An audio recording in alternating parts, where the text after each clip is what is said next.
I will say that because of these needs of taking more into consideration the African realities, the pre-colonies, and especially how the break between both processes, are today suffered in so many cities in the whole continent.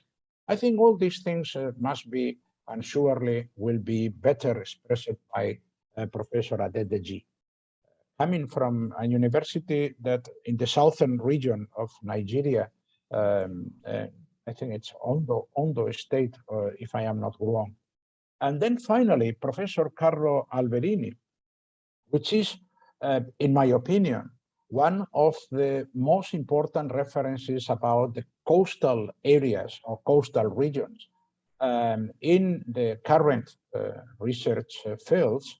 I remember very well of him when we had the opportunity to work together, and the person I knew was the perfect junction between professional aspects of the architecture as a practice, and at the same time, his important contributions to the Faculty of Architecture in Genoa, probably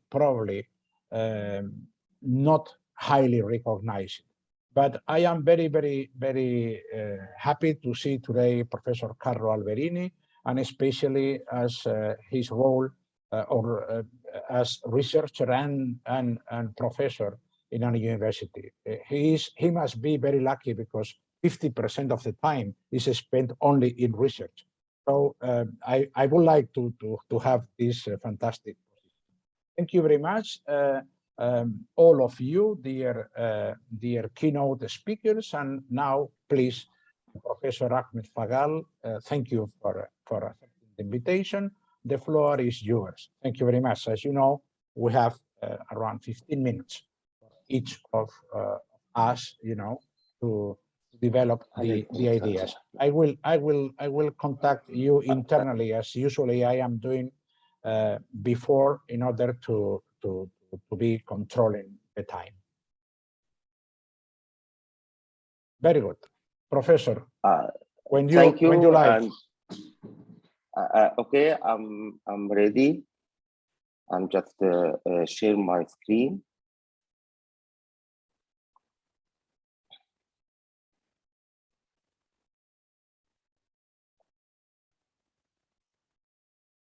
Sorry. Good morning, everyone, and thank you so much for this invitation. Sorry, I have to.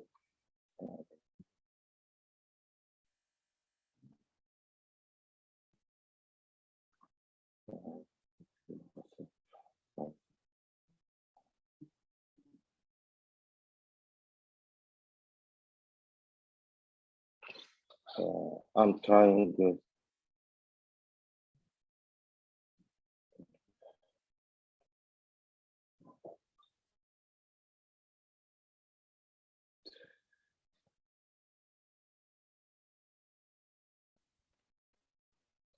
I have some problem. Sorry, can somebody else start till I fix it, the problem here? Yes, dear Dr. Ahmed. I'm sorry, Dr. Raj, but I'm just fine. Presentation. Is there any PowerPoint presentation?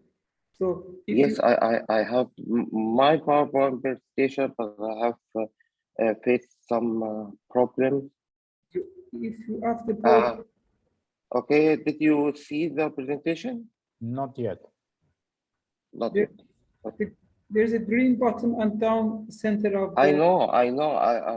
I'm just, I have to make some setting on my laptop, so I don't want to spoil your time. And can somebody else start instead of me? Yes, Dr. Joseph is here, I think. Well, I don't know if Professor Joseph is ready, because I think he has just arrived now. But we can, I am sure that probably Carlo Alberini Professor Carlo Alberini will be ready. Meanwhile, we resolve these questions. So yes, of course. I would like to do that. Yes. So in this case, please, Professor Alberini, would you mind Yes. to start? Yes. Okay. Perfect. Buongiorno, I share my screen. buongiorno e grazie mille. Andiamo avanti. Thank you. Thank you so much. First of all, thank you so much for your kind words. Thank you.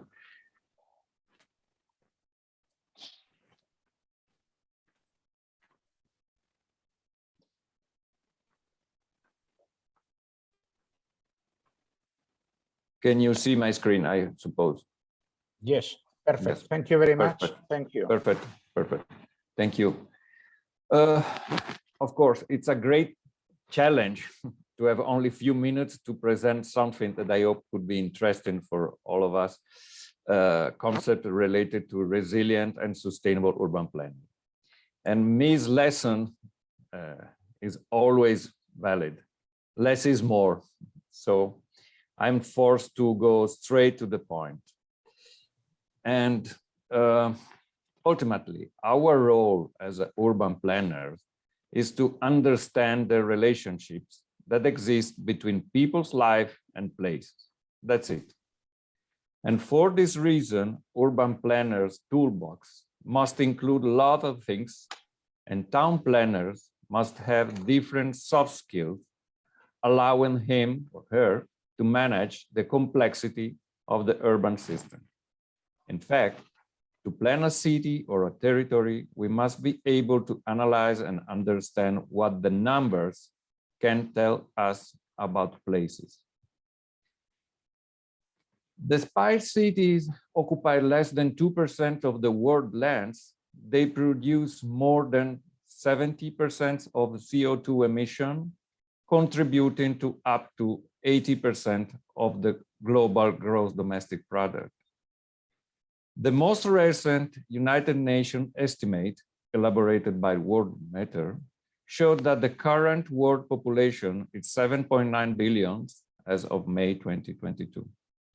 And according to the last United Nations Ocean Conference, more than 600 million people live in coastal areas, representing the 7.6% of the world population.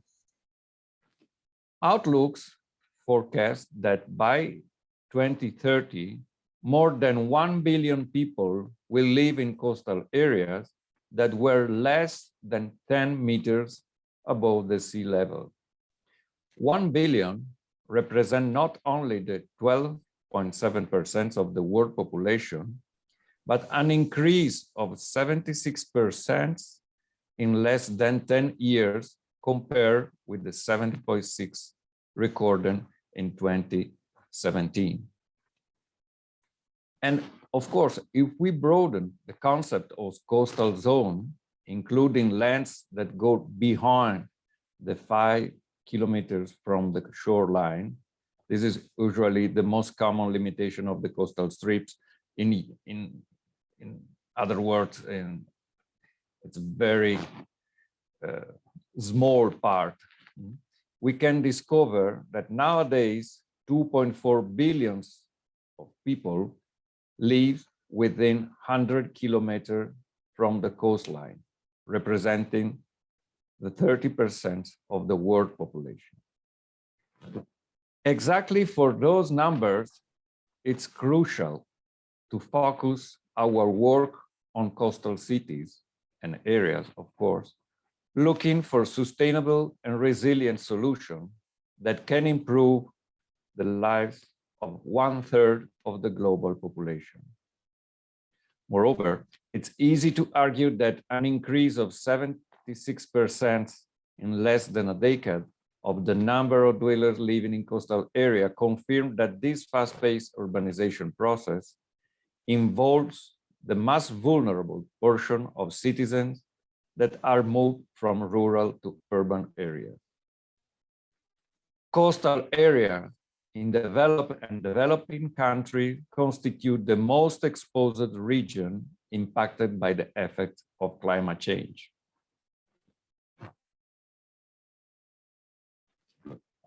the end of the use of fossil energy sources and the shift towards the renewable sources, together with the global awareness of the existential risk for humanity caused by climate change, constitute for me the pillars of the new green paradigm of the decade. The war in Ukraine, unfortunately, has placed a spot on the global geopolitical interdependencies between the origin and use of fossil resources and the growth of world economy. In this context, which is the role that town planners can play to support this new paradigm by contributing to invert the unsustainable development model, fostering a more sustainable decade? More precisely, what about the role that sustainable and resilient urban planning can have to achieve sustainable development goals in coastal zones? In answering this question, coastal regions and cities should be adopted as a living lab aims to define innovative policies to implement sustainable and resilient action. In fact, cities are at the same time climate change generators and climate change impact collectors. Acting on sustainability and resilience of cities can allow to cope in a very effective way on climate change globally and locally. By acting locally, sustainable urban planning can contribute to manage global issues, representing a trigger to reduce the impact that cities can generate on environment and ecosystems. In fact, the sum of 100 of local sustainable action can generate positive impact at larger scale. At the same time, by acting locally, resilient urban planning can contribute to make cities more safe, efficient, and equitable, coping with global threats deriving from climate change effects and impacts. Also in this case, the sum of 100 of local resilient actions can generate positive impacts on large scale, improving the ability to recover a global equilibrium between human activities and our planet. The 11th Sustainable Development Goals aims at making cities and human settlement inclusive, safe, resilient, and sustainable. And for urban planners and city stakeholders, in pursuit of sustainable social, economic development and environment protection, one of the greatest challenges is represented by the need of keeping together innovation and preservation. Innovation is a practice aiming at improving citizens' quality of life as well as business environment by integrating into the city's analysis, planning, and management process different topics, such as smart and social georeferences application, IoT, urban big data, green energy resources, sustainable transport systems, and urban logistics, especially nowadays with this new delivery economy, buildings energy efficiencies, affordable housing sustainability, in particular regarding energy, materials, life cycle cost, price, and of course, green infrastructure. Preservation is a practice aiming at safeguarding and transfer to the next generation lives and well-being of citizens, natural environment ecosystems, built environments, artistic and cultural heritage that play a key role in forging the identity of places and cities, operativeness of strategic, tangible, and intangible infrastructure, continuity of economic activities and employment, public and private real estate assets. How to move from theory to practice? In this contribution, I argued that to foster sustainable and resilient urban planning, especially in the coastal context, the practice of urban planning should definitely embrace a holistic and multi-scale approach, moving from geography to design, from the integrated coastal zone management to urban design. Thanks to the large-scale analysis tool and approach, typically from geography and town planning, coastal areas context can be investigated and master plans can be designed. And the more those documents will be informed by resilience and sustainability, the more the movement among different scales from urban planning to urban design will be smooth and consistent. In order to implement sustainable and resilient plans, punctual, resilient, and sustainable projects are required. In fact, while master plans represent a vision of the future, the realization of projects makes them real and present. The conclusion of my modest contribution that I would like to propose is directly linked to one of the themes addressed at the beginning, numbers. In fact, I'm convinced that the control of measure is the pivotal element based on which urban quality can be achieved. In this sense, around the scales of 1 to 1,000 and 1 to 500, we can place the sites at which it is possible to design resilient and sustainability. For this reason, urban planners must prepare their plans by adopting a holistic and multi-scale approach, aiming at containing all the information required to prepare the terms of references of the project through which they will be implemented. Thank you. Thank you for your attention.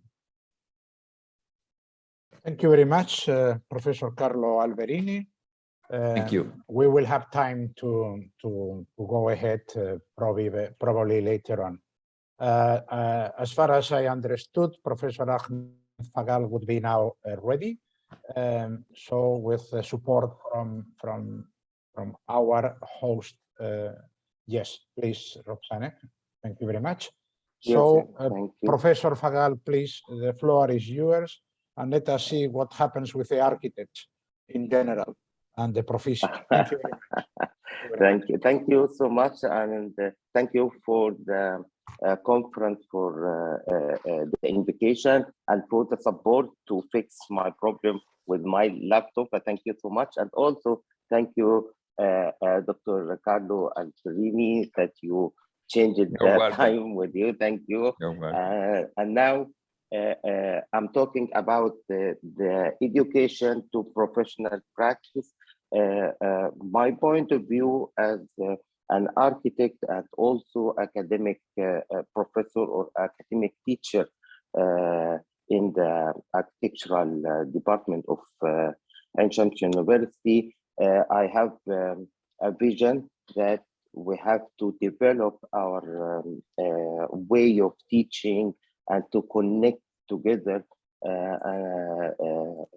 the architectural vision with the technology to match the needs of practitioners in the field. The next slide, please, because we are remotely making the presentation.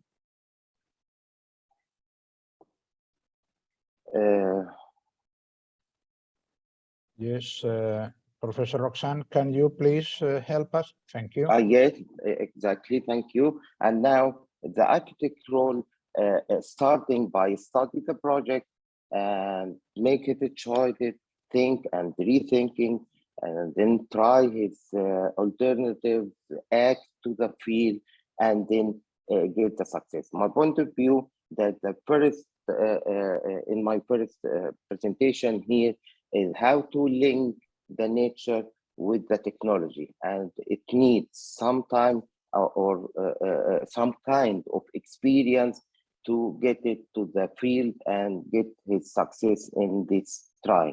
So I have to the second one, to the bottom, we have education resources, and then we have our student to make him this kind of education, architectural education, and this give him the experience of field training and then reaching to the professional practice.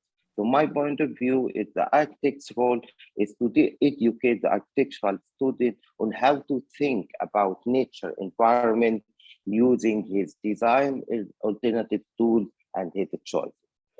The next slide, please. Okay, and we have here the effect of adaptive facade. For example, my point of view in this fast presentation is how to link the education with the practice to get the application here. It's using the elevation, because the architect, the wide architectural work is the wide range of choices, alternatives, but here I'm talking about the elevation, how we can link our education to the student or small architects to get their experience to the field. And then we are talking about the parameter for designing sustainable dynamic facade. We have sun control, motion control, natural ventilation, structural efficiency, daylighting, material choices, connection to outdoors, possibility of energy generation, and thermal isolation. Each topic of these topics can have several choices. When we talk about sun control, to keep the building with the thermal and visual comfort by controlling rays and light entering the building through its envelope. We have also the natural ventilation. The building envelope is the most important parameter in building, because it's control the exchange of environmental conditions. These two wide parameters that we have to look and make our alternative using technology, using practice, using experience to enter the field of the work and get the innovation of architectural thinking. Okay. Also, the daylighting is the curricular issue that controlling the architect thinking and innovation and challenges also in the market or the field of practice. Daylighting is important for human comfort and to reduce artificial lighting. It's connected to the nature, the environment, and less uses of the electricity and so on. So the interplay of nature, lighting, and building from to form to provide visual simulation, helpful and productive interior environment. Okay.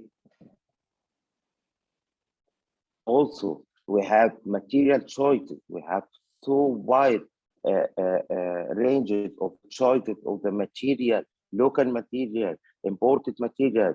It's linked to the market, and we have a global crisis of the market all over the world. How can we use the right alternative of material choices to the local market and give the building a unique character, using its character, using the local character of each country. And also connection to the outdoor. Connection to the outdoor is another sustainability and parameter which integrated with nature by cross ventilation and daylighting.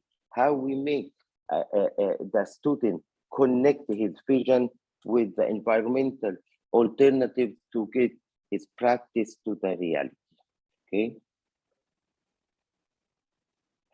We have now an interactive elevation, interactive facade, starting from passive facade, is a weather protecting layer of structure, how we can connect our structure, our thinking, our innovation in the architectural thinking through using technology into the reality of his professional work.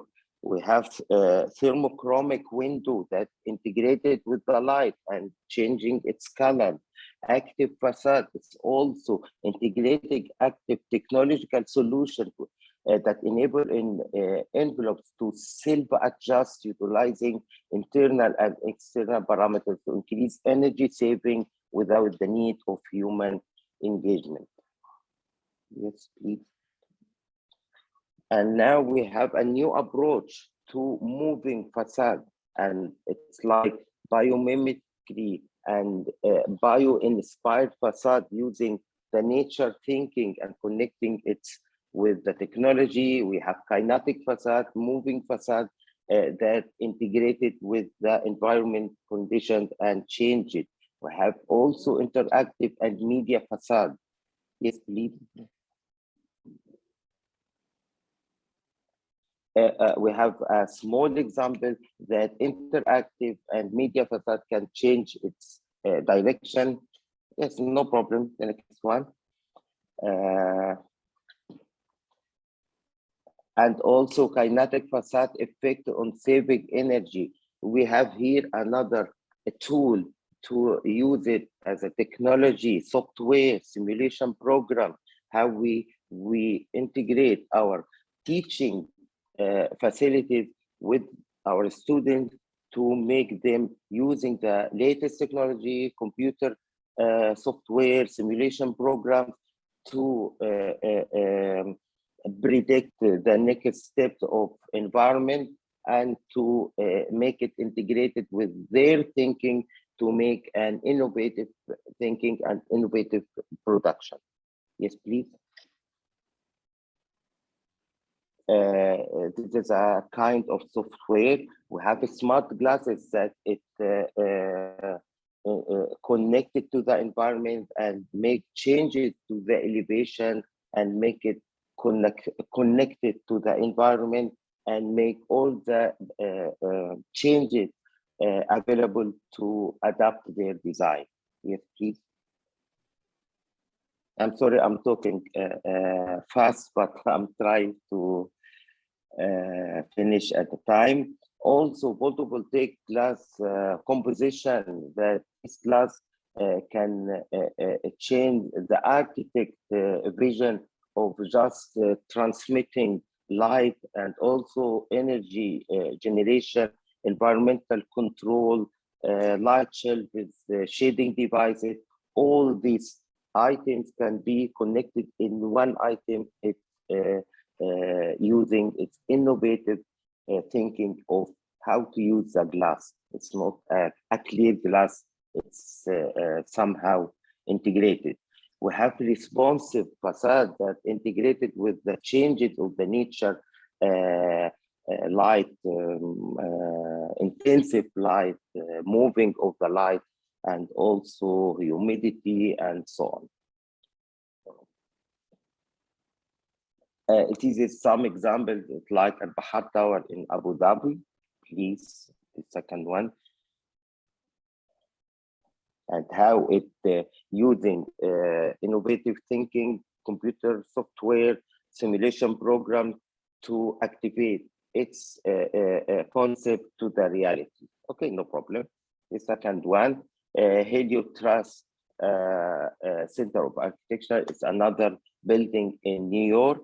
It's also using kinetic facade, how to integrate with the nature, moving shading devices. Yes, please. Okay, pattern design, can we use it? It's U Campus Holding in Denmark, and it's using of his to emphasize his concept design. The second one, please. How to make energy control by using shading devices.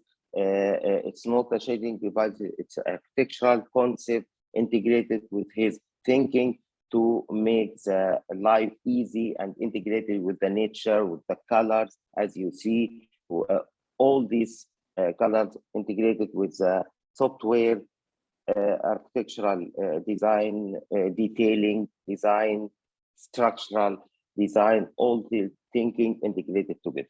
The second one, please. And we have here some summarizing of control dynamic facade, how we can integrate our thinking to be integrated with the nature, light protection dynamic facade. It's examples of similar ideas, like control dynamic facade Institute of Arab World in Paris, and also wind responsive dynamic facade. It's moving, it's small parts of the elevation according to the wind that we have, like a wave in the elevation. Yes, please. Finally, in my last slide, summarily, we can connect our thinking, our design vision, our educational tool to make the architect integrated thinking, computer design and tools, simulation program with the innovative ideas to make it happen to the field. The last one. And this is the main title. No, the second one, please. And finally, the second one. Thank you so much for your listening. Thank you for the support to fix this problem. And also my dear friend and Professor Dr. Jose, and thank you. Thank you very much. Thank you very much, dear Professor. I will explain you after that why I was very excited when you talk us about daylighting. But it's a very curious thing. It happened to me last night. Thank you very much. Well, let's go now to the, I will say, the loudspeaker of the voice of the African continent, representing now such specific topics. I am very proud to and happy to see here and to be for Professor Adedeji, and especially, you know, to be accepted to accept our invitation to be here. Dear Professor, thank you very much again. The floor is yours, please. Thank you. Good morning, everyone. It is morning here in Nigeria. So, and I know that it's also morning, although we are much early morning here in Nigeria than Istanbul or Turkey generally. I'm happy to be here, and I want to thank Professor Dr. Nia for this great opportunity to present this lead talk. Can you hear me? Yes, perfectly. Oh, go ahead. perfect. Thank you. Thank you very much. So to save time, I'll be talking about African indigenous urbanism. Sorry, Professor, can you enable and especially to enlarge the screen? The first thing to enable, yes, exactly, and then to enlarge the screen, please, as soon as possible. Okay. Just on the right, let us wait. No, something happened. Now, please enlarge. Is the format you have there very in the down bar, just on the right, I mean, you have notes, comments. Okay, the fourth on the right, please. Okay. Or F5, as Dr. Narmin is reminded us. Thank you. Is it enlarged? Is it yes, better? now, just now, click here. Click in the in the logo, or F5 directly? F5? Yes, this is what usually the computers are accepting. I mean, The function key, Dr. Joseph, the function. Function key. Is it better? Yes, perfect. Perfect. It's not better, it's perfect. Thank you very much. Oh, Let's thank go. you. So, to save time, I'll be talking about African indigenous urbanism and urban design, a sentinel requiem. Actually, when we talk of a requiem, it's like a sorrowful situation that calls for kind of professional weeping and sorrow, even though as academics, we don't do that, but we do that intellectually. So to summarize the presentation so that you can go along with me, I want to trace the history of urbanism in Africa, and I want to use Lagos, Nigeria, during the period 1920, a little back before 1920, so that I can capture some essential details, and then to 2020 as a case study. The goal is to unpack the colonial modernism, including the mechanisms and factors that are responsible for these urban formations and their significance for the future urban spaces in Africa. There is a lot of present negative footprints of colonial hegemony on the African urban spaces, and that has been the concern of many urban researchers in Africa. And so we need to look at a conceptual framework on urbanism as a way of life, and we'll be able to highlight some factors that are very debilitating for the loss of indigenous urbanism in Africa, because we are all aware that Africa was partitioned as a, actually they say it's colonialism, but it's like a kind of jungle that everybody just decides to take his portion and frame it in their own way, which is what has led Africa to where it is now, because the original paths were not followed. And so the remainder of the keynote is structured to look at the characterization or the characteristics of African cities. Then I dwell more on Lagos as one of the biggest cities in Africa, as a city-state urban system, and then we look for a way of retheorizing African indigenous urbanism so that we can achieve sustainability. And then I give some little recommendations on this global localization strategies for place-specific urbanism in Africa. Now, the conceptual framework that I have here has to do with architecture, urban design, city, and urbanism. We are all aware what architecture is, but it's still part of my responsibility not to assume that architecture is the art and science of designing a building that must be beautiful, that must follow geometric rules and regulations for perfection, especially things that has to do with classicism and classical architecture, then emotional and spiritual power, intellectual content, and then complexity. Architects create order out of chaos, out of disorder. And because of that, Amos Rappaport, in his book, House Form and Culture, he has this as his basic hypothesis that house form and built forms generally is not simply the result of physical forces or any single causal factors, but it is a consequence of a whole range of socio-cultural factors seen in their broadest terms. This is where Africa has missed it right from the colonial period, because there were impositions of cultural norms and lifestyles in the built environment that were not naturally African. And you know, if you wear a shoe that is not your size, you feel a lot of pains and possibly not able to get to your destination, which is a problem Africa has been grappling with since the colonial era to this post-colonial date. And so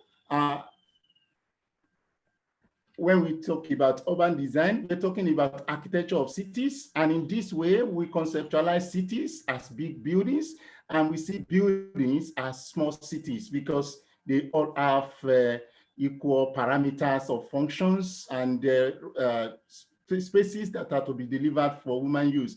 And so the way the built forms appear will definitely influence and inform the way of life and vice versa.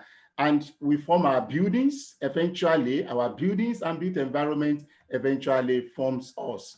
And so when we talk about urbanism as a way of life, it encompasses a city as a big building, it encompasses buildings as a small cities, and everything has to do with architecture. And is the role of the urban designer to ensure that all these spaces are properly produced to ensure they are able to deliver their functions to fulfill the purpose of human life, that is urbanism.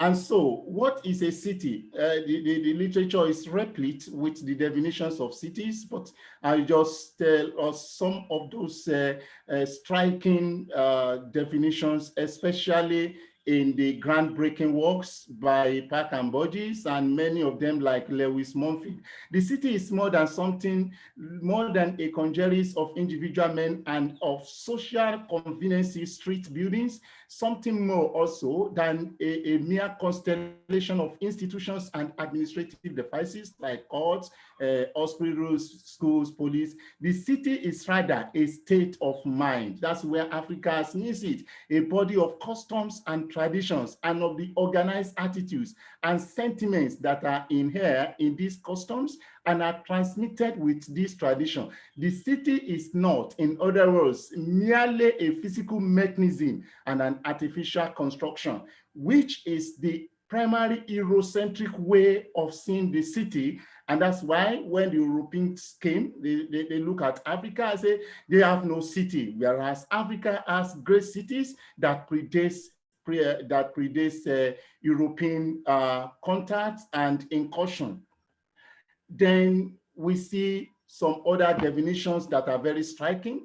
The city is a point of maximum concentration for the power and the culture of a community. It is the place where the diffuse rays of many separate beams of life fall into focus with gains in social effectiveness and significance.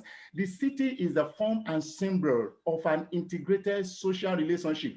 It is the seat of the temple, the market, the hall of justice, the academy of learning. It's a geographic plexus, an economic organization, an institutional process, a theater of social action, an aesthetic symbol of collective unity. Africa had all this before European incursion into the African urban space, which was claimed not to be in existence, that the Africans didn't have cities until the European contact.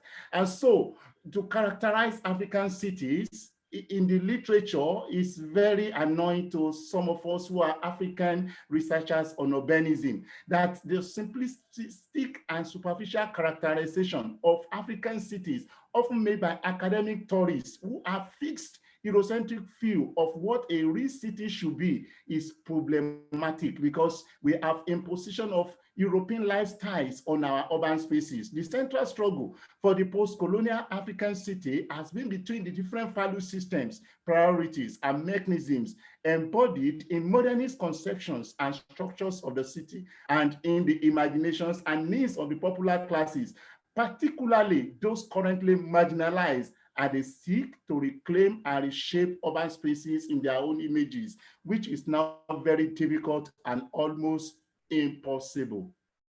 And so, according to Wright, African cities have grown exponentially since independence. Colonial patterns of land use, restrictions, neglect, and adaptation remain in evidence.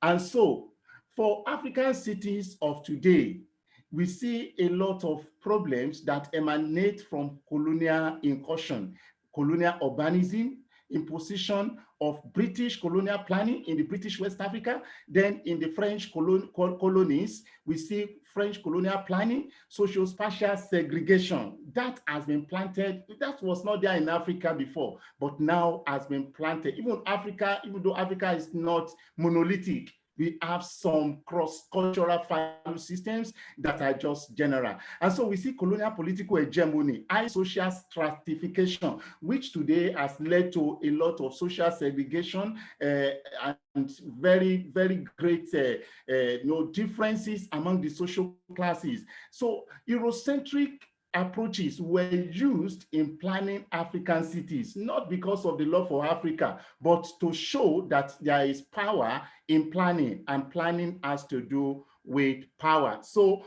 European power system was imposed on African urban spaces. We can see in the slave coast, we can see the big cities that we have today, how have been structured through the slave incursion into Africa. And so we see Lagos, we see Cotonou, we see Lumedia, and in Accra, they are over in Ghana. Those landmarks are still there. And unfortunately, the people that took over from the European power system, they are not able to change the system, but those systems are already ingrained on their planning mechanisms. And so I talked briefly about Lagos, as I was ashamed of myself when I saw in the last presentation how Makoko, but that is the reality. That is the reality. You need to get to Lagos and know that Lagos is not just a city, it's a country of its own with so many multifarious problems and disasters. Even though you have the eyebrow areas where you think this is small London in Nigeria, but then majority are languishing in urban peril that has been brought through European incursion that has ruined African urban space. So I trace here very briefly the city-state urban system of Lagos to show the population and the landscape and the economic system, because like I said during the definition, it's not the building, it's not the space, but how are they formed? What are the factors that informed their evolution?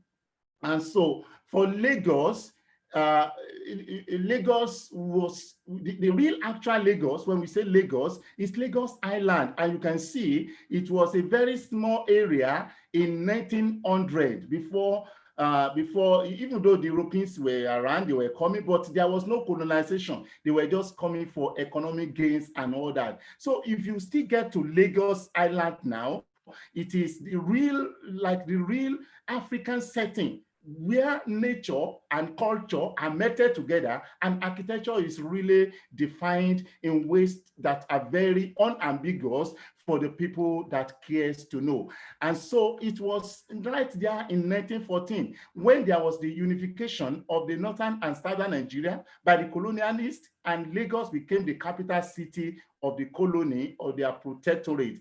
And since then, Lagos has changed. All those other spaces you see from 1901 all through, they are all European in approach and in their presentation.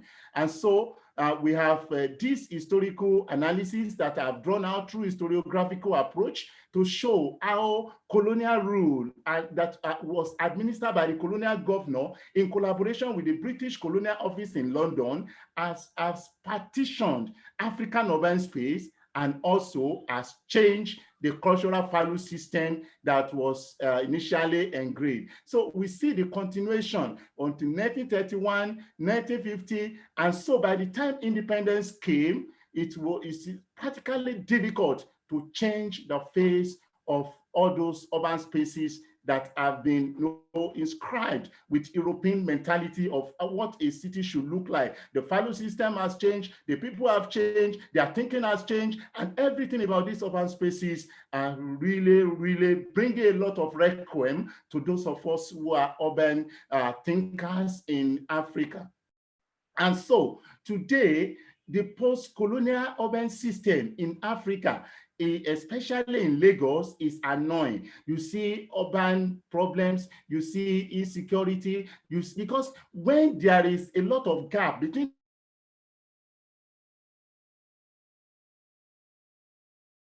Hello? the rich and the poor,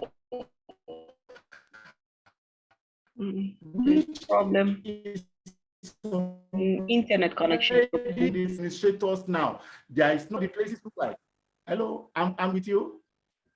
Yes, please. We had some problems, technical internet problems, but probably will be recalled. Thank you. 1 minute, please. Can you hear me? Yes. Professor Jose? Yes, 1 minute, please. Oh, thank you. I'm getting near to the end of the presentation. And so for Lagos, from that indigenous Lagos Island that we have, we see today a transition from that indigenous system to postmodern troubles that brings a lot of lamentations for a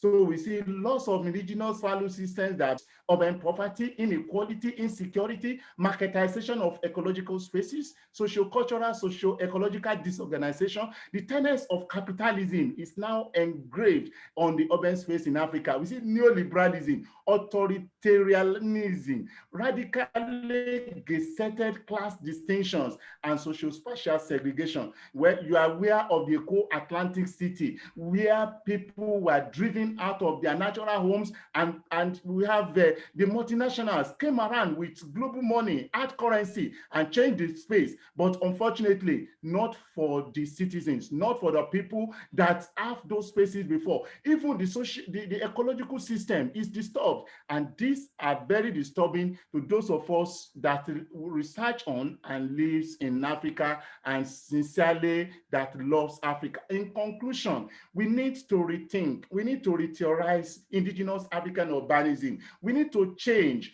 from, we need to use localization approaches of urbanism to replace global urbanism. Urbanism is it has to do with the people that are involved. The people has to do with them. Then we have to do spatial decolonization to replace colonial urbanism. And then there must be indigenous culture to replace acculturation. There must be inclusive urban governance inherited from European approaches to governing the African urban space. We need to reconfigure urban spaces as cultural places. Thank you very much, Thank you, dear Professor. Thank you very much, dear Professor. It was a very interesting and inspiring talk and presentation. I would like to highlight in this case 3 aspects of the different interventions and trying to link even, because I think there are links among these 3 speeches. Starting with the last one, the Professor Joseph has pointed out one important thing, which are the even colonization effects are present today. If we go directly to the intervention from Professor Janfa Chen yesterday morning, we would understand the cities sometimes, depending on the scales in Africa, they are a kind of container of or collectors of immigration, important immigration masses arriving to the main cities, but really probably without taking advantage of this probably important factor, positive factor as it is the diversity of in these cities, at least at this moment, you know.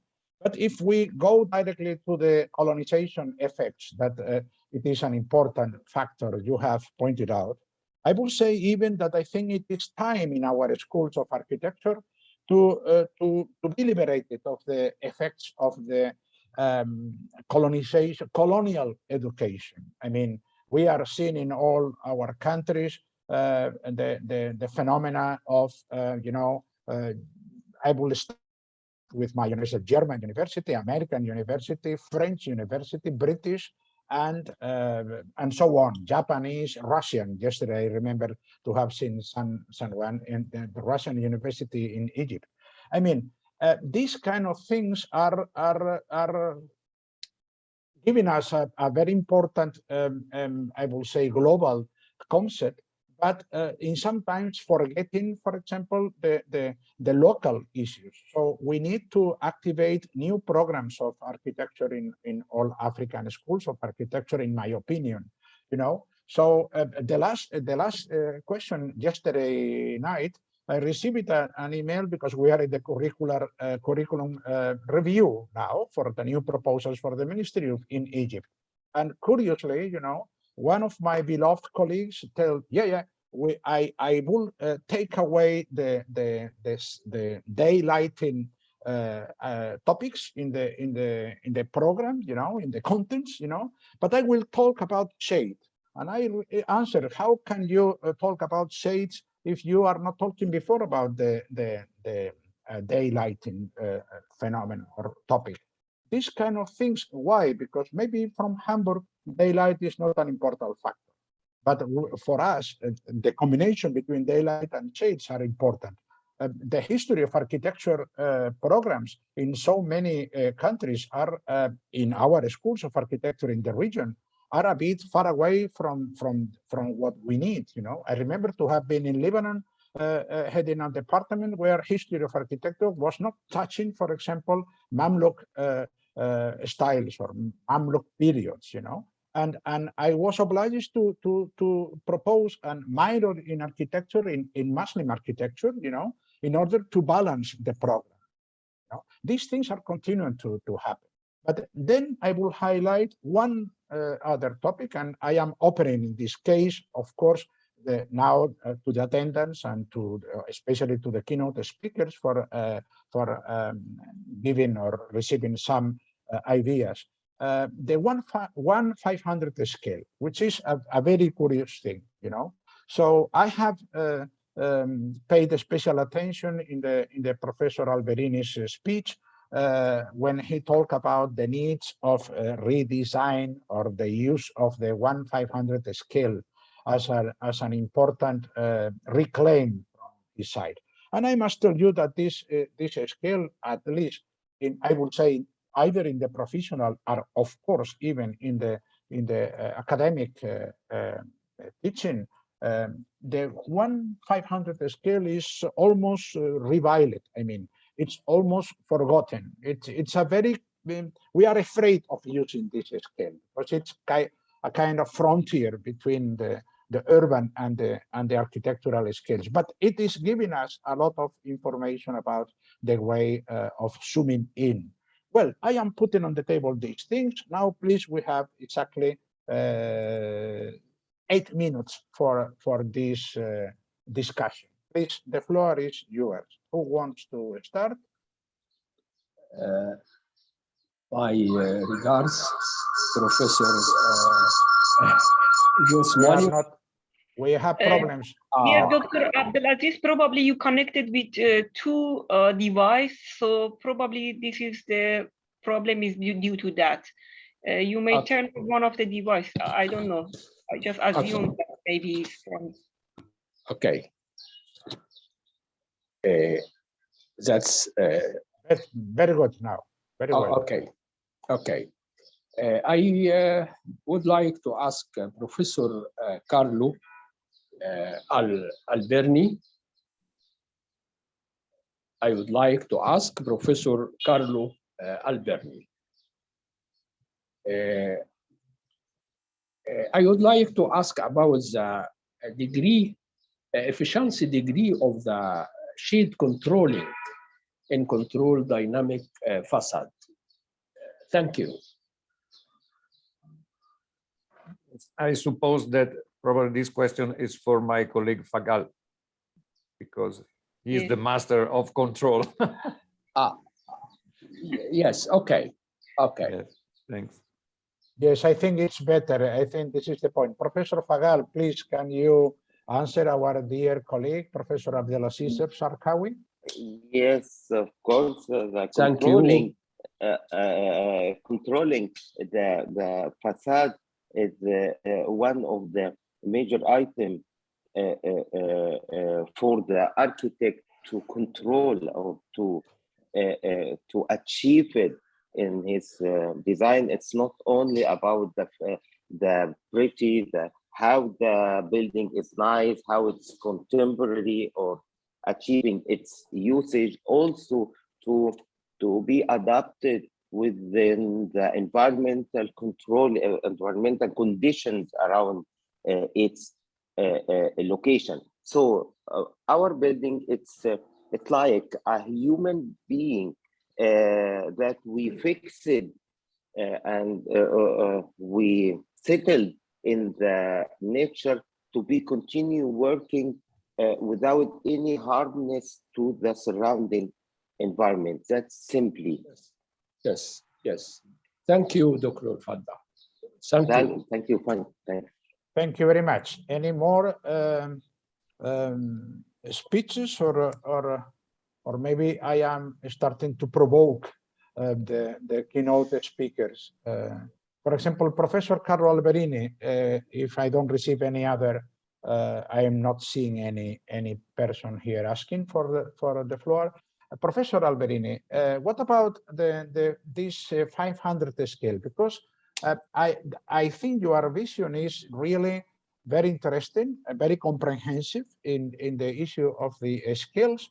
Do you think that these kind of visions are to be applicable to so many scenarios in the planet today? I'm talking about the coastal areas, because in some cases, I will say that, for example, in Lagos, the coastal area, and especially in the Lagos state, is on. I will say that we are a bit out of this scale, the 500. I will say we are a bit out of even, I will say, 2000 scale, if I am not wrong. I mean, probably there will be in the papers, but really when you are visiting this area, you start to suffer so much the effects of lack of purviews, lack of coordination. Is it possible to go to the 500 scale? Is it feasible? What's your opinion about that? Thanks, Jose, for this question. And in fact, for me, there are in my presentation, I propose the scale in between from 1,000 to 500. It's around these two scales that, for me, urban planner and architect must meet their work. So as urban planners, we have to think about instruction and knowledge and information coming from our analysis process, our planning process, that we must able to pass to the architect, because we are architect, but we act as an urban planner. But our colleagues that practice architectural design have the right to receive the most up-to-date information to inform their project. It's a win-win solution. If our analysis are able to feed the work of architects, the implementation of our vision could be more consistent. Is exactly for that reason that I talk about terms of references, because of course we can't directly manage this scale, but as you mentioned before, this is a borderline between urban planning practice and architectural practice. In the middle, for me, we can find urban design. And in order to implement sustainable and resilient urban planning, the projects must be able to solve and integrate sustainable and resilient solution practically. Otherwise, there are a lack in the middle between the vision and the results. I'm referring especially in terms of the quality of design and the sustainable and resilient solution involving public spaces, involving street designs, and so on, where sustainability and resilience can be put in place for real. We have to meet around these two scales, not only the 500. Thank you very much.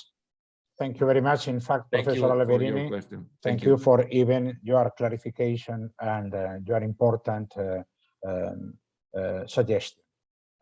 One short question from Professor Joseph, and we are obliged to finish because we are clearly just now out of time. And but I would like to ask only one thing, Professor Adedeji, which is your vision today from Nigeria about the I will say the colonization, the educational colonization. How are you seeing these things from there? Thank you very much. It was part of the European strategy because they brought Western education to Africa and specifically to Nigeria. And so it was part of the design you can quote me, there is independence on paper, but the problem in Africa and in Nigeria today is still due to colonialism, because those leaders, they are almost planted there, even though in this kind of political dispensation that you would think everything is all right. And so they erased history of colonialism. You can really, you may not find enough in the literature, especially in the school curricula and all that. And so it's a continuous colonialism. And that is why it's a requiem, it's a thing of sorrow, because it's like Africa cannot think on its own. Nigerian leaders cannot think on their own. If there is no support from Britain, and if Britain says this is the direction they want Nigeria to go, it's like those leaders that have been planted there and they are supported. And even if everybody is dying in Nigeria, they politicize everything. And so the history of colonialism and the evils of it are really taught. They are not taught in the schools. But you find, even in the literature on urbanism, you find only scanty by these European tourists. We call them academic tourists, who says things about Africa and about Nigeria and things like that. So part of the problem is that the generations that were not born that time, they don't know the origins and the genesis of the problems that we will continue to grapple with until the foundation has to be revisited, and then we re-theorize, and then we can have better urban spaces, because we don't see all these kind of spaces. Lagos is a wonderful place, I must tell you, but if you get to some places in Lagos, you will not believe this is Lagos, because they have partitioned everything. They have segregated. That was the style then to conquer Africa. Thank you. I'm speaking out of emotion. I'm sorry. Yes, I know, but I will say if we are able to accept two questions, the last two questions, and we have a very short time. Please, Professor Zahra Sagwawi, can you synthesize or your eventual questions, please? Thank you. Yeah, good morning, everyone. Thank you, Dr. Joseph, for your presentation. It's apparently everywhere, like when we've been colonized, that we inherited a system of planning and bylaws from the colonial power, and as well facts on the ground. So both we're working on urban planning and urban design. And I do believe that central place theory was valid after the independence of all the colonial countries. However, like after the independence, you received a lot of urbanization, like from the rural area and from other cities to Lagos. And my question is how you worked parallel on the colonial inherited planning and bylaw system, and at the same time with the urbanization flows that arrived to Lagos, and Lagos now one of the biggest cities in the world, not even in Africa. I didn't see a lot about how you worked on urban design in solving this problem. Most of the issues I've seen were solved on the urban planning, making metropolitan a state of Lagos, but not much details. And I would like, maybe it's not now the time, but it would be interesting to see the urban design level of solving such problem. Thank you again. Thank you. Let me wait, Professor Adedeji, to hear which is the question from Dr. Isa Bala Muhammad. Can you please synthesize, because we are completely out of time. Thank you. Yes, very quickly, my question is related to what was just asked now.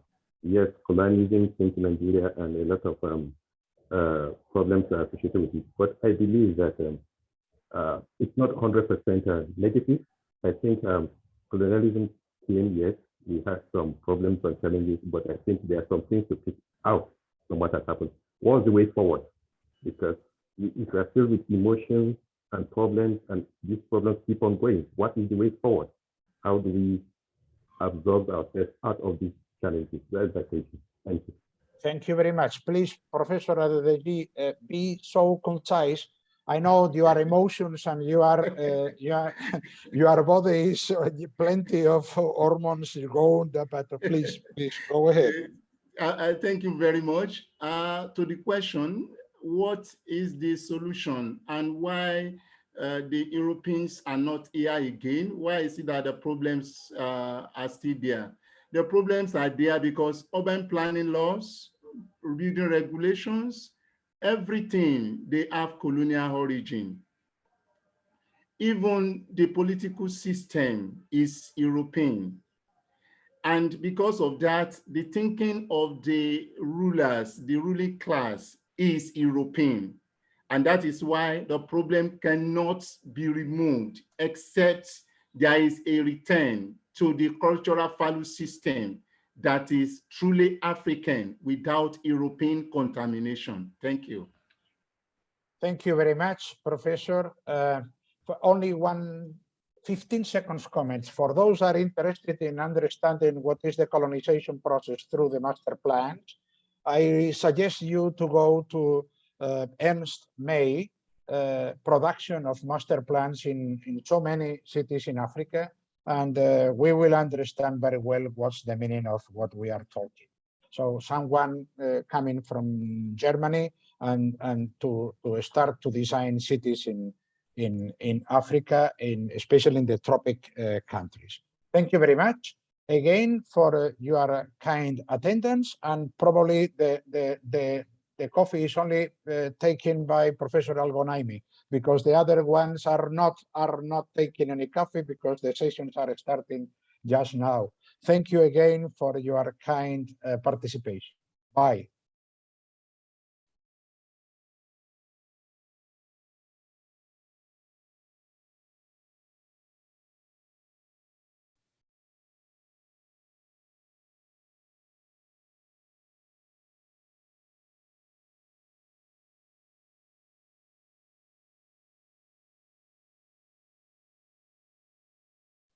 Sorry, only one note.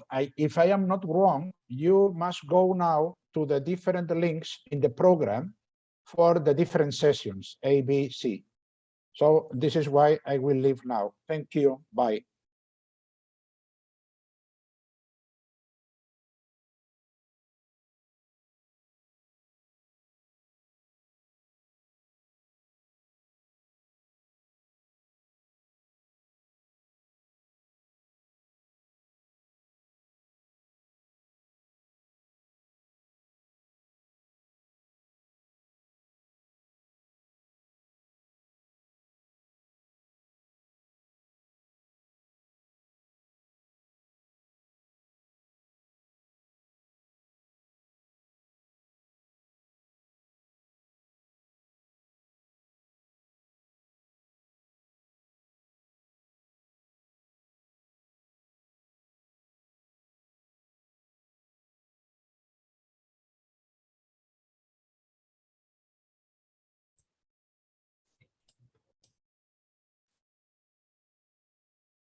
So our session will start, okay, in 1 minute, okay.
Okay, so let's start our session. Okay, so welcome everybody. Okay, so I'm Simon Yao, okay, from Lingnan University. So I'm happy to be the chair of this section.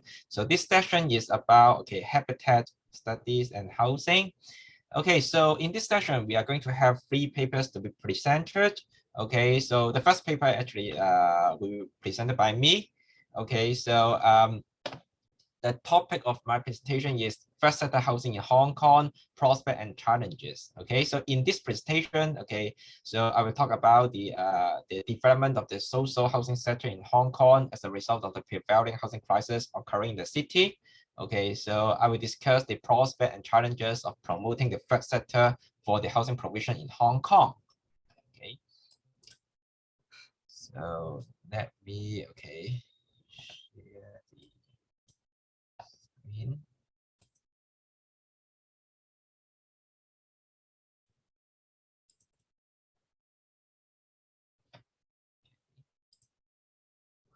Everybody, I'm Yong Yao from Lingnan University. Today, I would like to talk about the development of first sector housing in Hong Kong.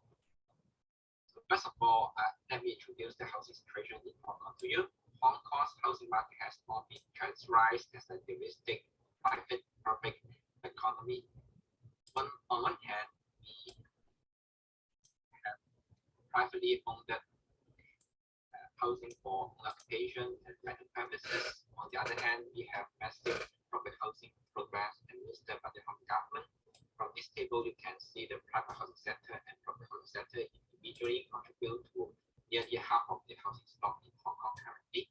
However, over the past 50 years, the private rental sector has been shrinking. The implication is that the house rents increase dramatically when there is a shortage in housing supply. In theory, the low-incomers can apply for the rental housing, the rental level of which is more affordable.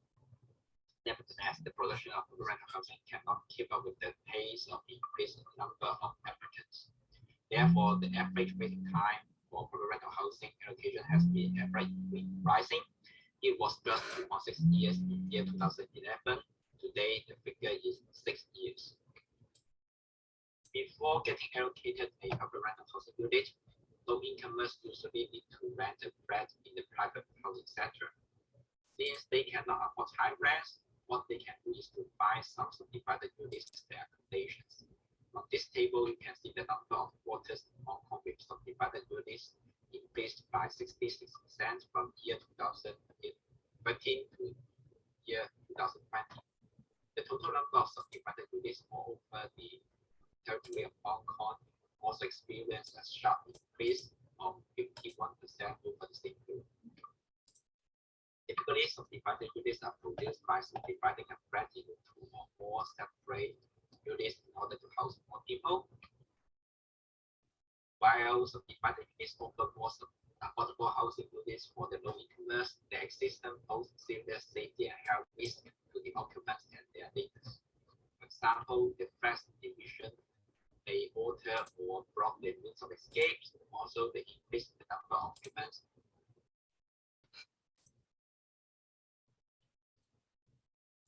May result in overloading of electrical installations. Flat division often come with additions of kitchens and toilets. This will increase the floor loading, affecting the overall structural stability of the building. Also, the likelihood of water seepage will be higher. On the positive side, the housing prices in Hong Kong has stimulated the development of first sector housing in the city. The term first sector refers to the social, voluntary, or non-profit sector that is independent of the profit sector. Contrary to the private companies, first sector organizations strive to achieve some social objectives rather than private maximization. In Hong Kong, in fact, we have some first sector housing 70 years ago. Before we had our public rental housing program in place, the Hong Kong Housing Society and Hong Kong Settlers Housing Corporation Limited ran low-cost rental housing projects for the lower income. In the early 2000s, social enterprises began to run social housing. Among these social enterprises, Lightbe was the most successful one. Based on operation model of Lightbe, the Hong Kong Council of Social Service started the community housing movement in year 2017. At the same time, many other NGOs and social enterprises also developed their own transitional housing schemes. Generally speaking, first sector housing can be taken as a kind of social innovation. Take Lightbe as an example. The social enterprise found some landlords who were willing to offer their properties to the social enterprise and lower their market rent. The social enterprise serves as an intermediary who leases out the properties to the target tenants at its target rent. The target can be single parents, households, ex-prisoners, or other people who are discriminated or excluded by the private rental sector. Building technology like modular integrated construction (MIC) was adopted to scale up the production of transitional housing. To further facilitate the initiation and implementation of the transitional housing projects, the government set up an interdepartmental task force on transitional housing in 2018. Also, public funding is available to subsidize eligible transitional housing projects. Because of the COVID-19 pandemic, hotels and guest rooms in Hong Kong had low occupancy rates. Therefore, the government launched a pilot scheme to use these premises as transitional housing.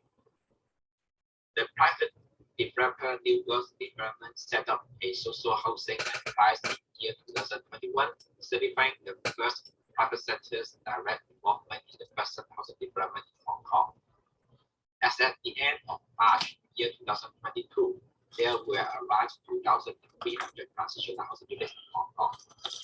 Another 4,100 units were under construction. First sector housing is more flexible and can cater for the needs of the growth that are not served by the private market and public housing, rental housing.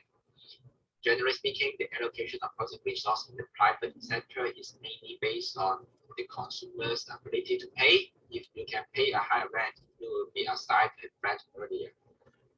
On the other hand, the allocation of public rental housing unit largely depends on the time of application. The earlier you started lining up in the queue, the earlier you will get a flat allocation.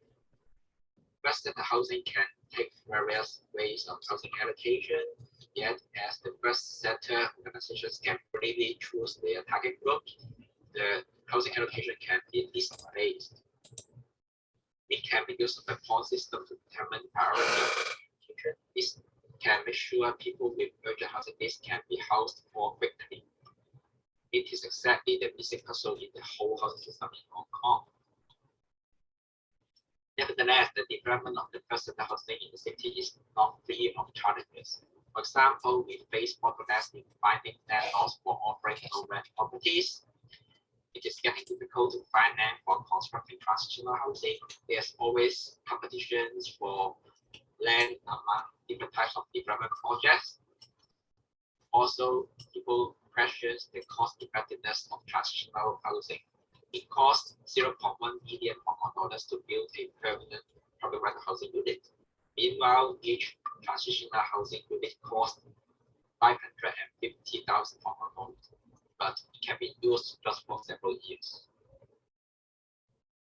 Moreover, there has been a trend of transitionalization of the first sector housing. The government, NGOs, and social enterprises take transitional housing as a kind of temporary project. To the tenants, transitional housing is sometimes very tricky choice. The tendency for transitional housing is usually short, so that the tenants may need to move quite often. It is not favorable for the elderly and also families with children. Recently, the government proposed to convert the community isolation facilities into transitional housing when the situation permits. This initiative may mean that the government is anxious to meet the housing target that is the lockdown quantity at the cost of the well-being and preferences of the residents. Many of the community isolation facilities are not conveniently located, and community facilities are lacking in this environment. Last but not least, the pandemic also hit the first sector severely. A recent survey found that more than half of the social enterprises are facing financial difficulties to sustain their operation. To support the housing projects by the first sector, the government may need to offer more financial support, let's say in terms of the monetary grants, loans, or tax deduction, for example, for the loan interest payments.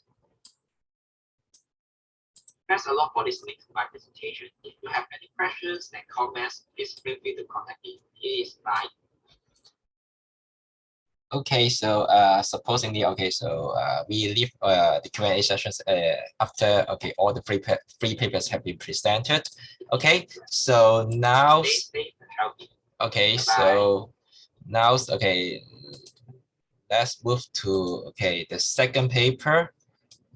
So the second paper, the title of the second paper is the predictive model for livability in public housing delivery in Niger State, Nigeria. Okay, so the paper will be presented by Paul. Okay, and the paper actually was jointly written by Paul Hermina and Remy Gunjo. Okay, so from the Department of Architecture, Federal University of Technology, Minna, Nigeria. Okay, so their presentation is about the development of a residents' perceived satisfaction index to evaluate the level of the livability of the residential development in Nigeria's public rental housing sector. Okay, so Paul, it's your time, please.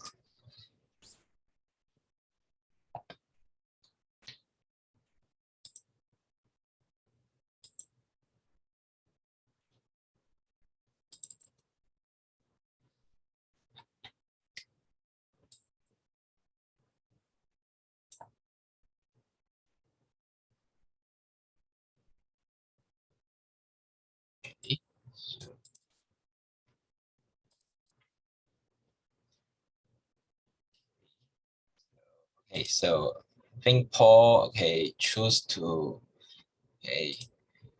have the,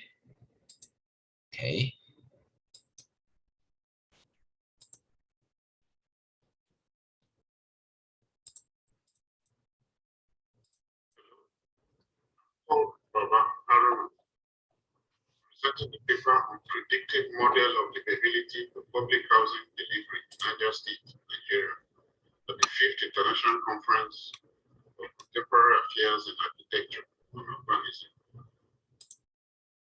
Housing, as one of the basic human needs, is a residential environment composed of the physical structure for shelter, all necessary services, facilities, equipment, and devices needed or desired for the physical and mental health and social well-being of the resident, according to individual and Ibitoye 2015 and DOA 2016. Studies on livability became popular as a result of the decline in the living environments, and so captured the interest of public officials and policymakers, serving as a tool for making decisions on the implementation of the design, planning, and construction of urban environments, according to Carr and Banzar 2011. Thus, in this study, indicators that capture the concept of livability in the study area were revealed, providing literature to portray existing efforts to livability studies in the area also serve as guidance to housing providers as to what the livability requirements of the residents are in the residential provision. In the whole, the study aimed at identifying livability variables which can be used in the design of a quick livability assessment of public housing in the study area. Understanding livability. Livability in housing has to do with the quality of space and the built environment, how residential environment is designed and constructed with qualities that make residential environment a place where people want to live. Handel et al. 2013 and Lowy et al. 2013. The study was conducted in Niger State, Nigeria. Niger State consists of 25 local governments broken into 3 senatorial districts, and the headquarters of each senatorial district was picked for the study, giving us Bida, Mina, and Kontagora. Materials and methods. Data collection. Questionnaire was the main instrument used for data collection based on the livability indicators from literature. It is composed of 2 parts: personal data / general information, and then residential environment questions. Sample techniques. Multiple stage cluster sampling and systematic random sampling techniques were used. And on data analysis, hierarchical cluster analysis was used for grouping the variables. Factor analysis was used to reduce number of variables. Multiple regression analysis was employed to develop the model. Now, in the application of multiple regression analysis, this was done on the earlier identified 21 livability variables. And so it was used to develop the model by measuring how well these variables predicted the resident perceived satisfaction index, RPSI, which had earlier been calculated. And to know which variables in this model best predicted this RPSI. The table here shows the output from MRA analysis, showing the R-square values, the change in R-square, the change in F statistics. From here, model 4 seemed to be most preferred model from R-square show and F, change in F statistics. This model has the following qualities. The table 2, however, shows the T and sigma values for the same model form. The qualities include that it combines high predictability ability with low number of inputs required. Produce an R-square value of 71.3, indicating that only 28.7 of factors positive variation RPSI were outside prediction domains. The required input of data for only 4 variables instead of the whole, an extremely low value of significance, giving very low predictivity probability of 0.000, indicate that predictability was not due to chance effect only. It also was observed that after model 4, the marginal utility derived from adding more values to the model decreased markedly. From model 5 onwards, additional variables added less than 5% to the R-square value of the model. Additional values were also responsible for changes of less than 100 points in the F statistic value. So model 4 was adopted as the most efficient of the models because of its relatively high predictivity ability and low input requirements. This shows the components in which the variables were found: internal building environment, external building environment, and accessibility. all accounting for 71.3 predictability level. Now validating the model, the data set was split into two subsets, comprising 80% and 50% of the original data set, and MRE was applied. And the result shows that the average difference between predicted and actual values of RPS was small and negative. The accuracy of prediction model underlined by that 77.99% of predictions lie within plus minus 10% of the actual observed values, and only one out of 159 predictions lay outside the plus minus 25% range of accuracy.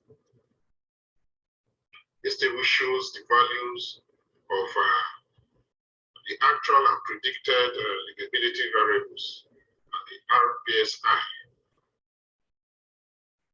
A line graph in figure 1 shows predicted and actual values of RPSI when plotted provide visual evidence of the accuracy of prediction. The blue line represented predicted RPSI values and red line the actual values observed. The actual observed values. Visual expression of the graph revealed that predicted values follow the trend, direction, and size of the actual RPSI values. This is shown on the graph, on the line graph, depicting the actual and predicted values of RPSI. In conclusion, the study showed that 4 variables are the main predictors of how satisfied residents will be with the housing districts they live in. The model so developed can be used as a quick livability assessment tool for the residential environment. Also, the results showed that 73% of residents had done one change or the other to make the environment livable. There is discuss and plan and pay such changes bring to the housing owners after paying open sums of money to acquire them. These changes also lead to loss of architectural composition and aesthetic landscape. The housing are meant to convey to give the users a feel of satisfaction in owning a house. These models, if applied, discourage these kind of changes.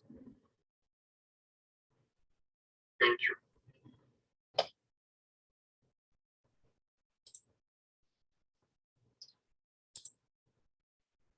Okay, so thanks, Paul. Okay, so what comes next is our last, but not least, so presentation by Sedalam Sakasan.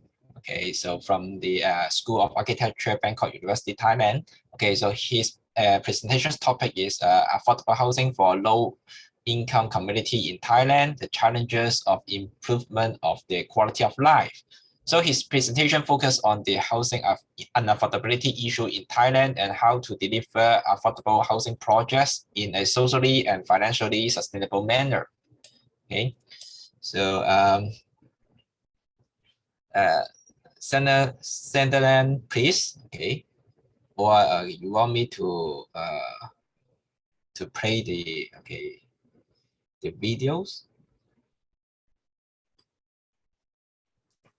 Yes. Okay, yeah.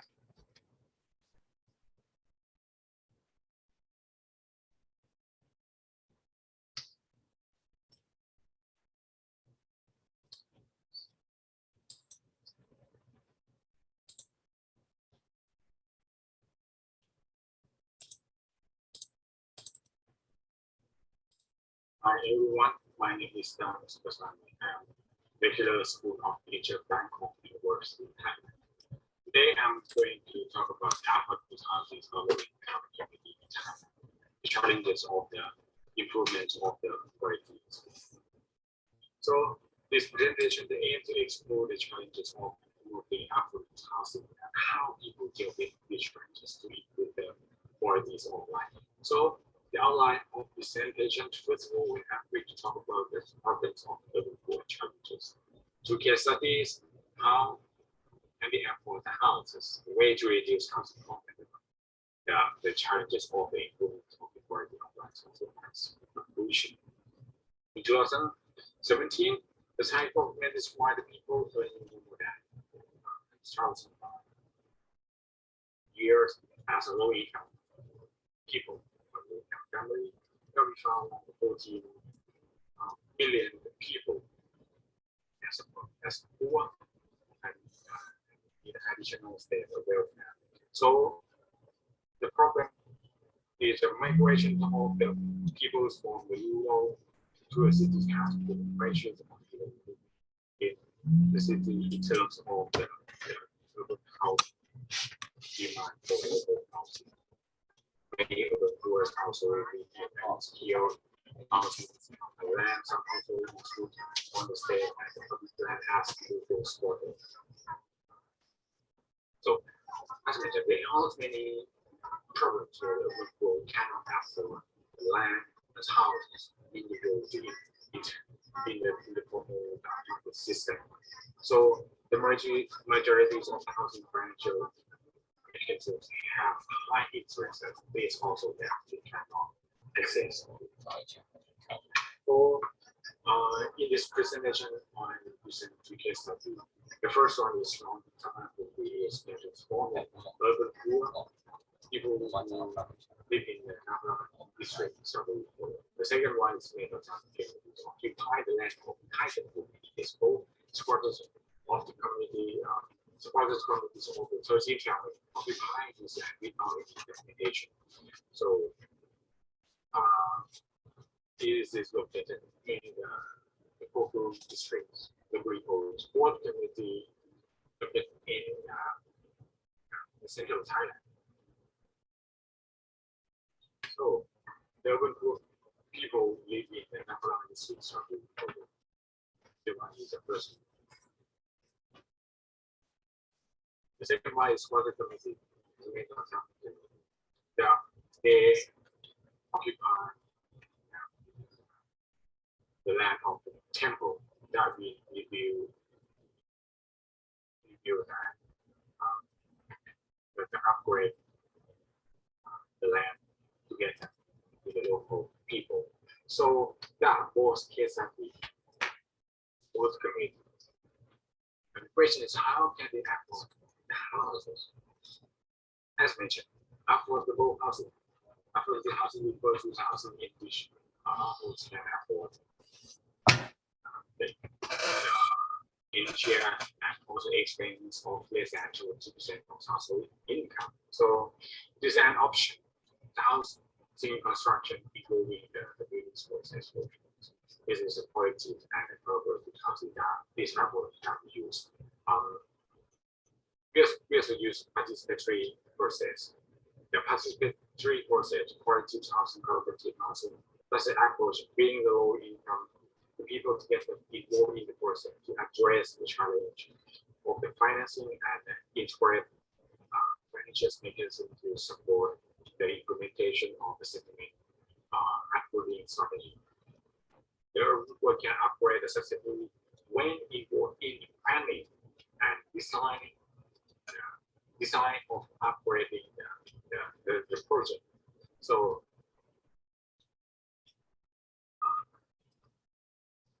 it's also the substantial factor in creating the center of the community around the field, the concept to get that.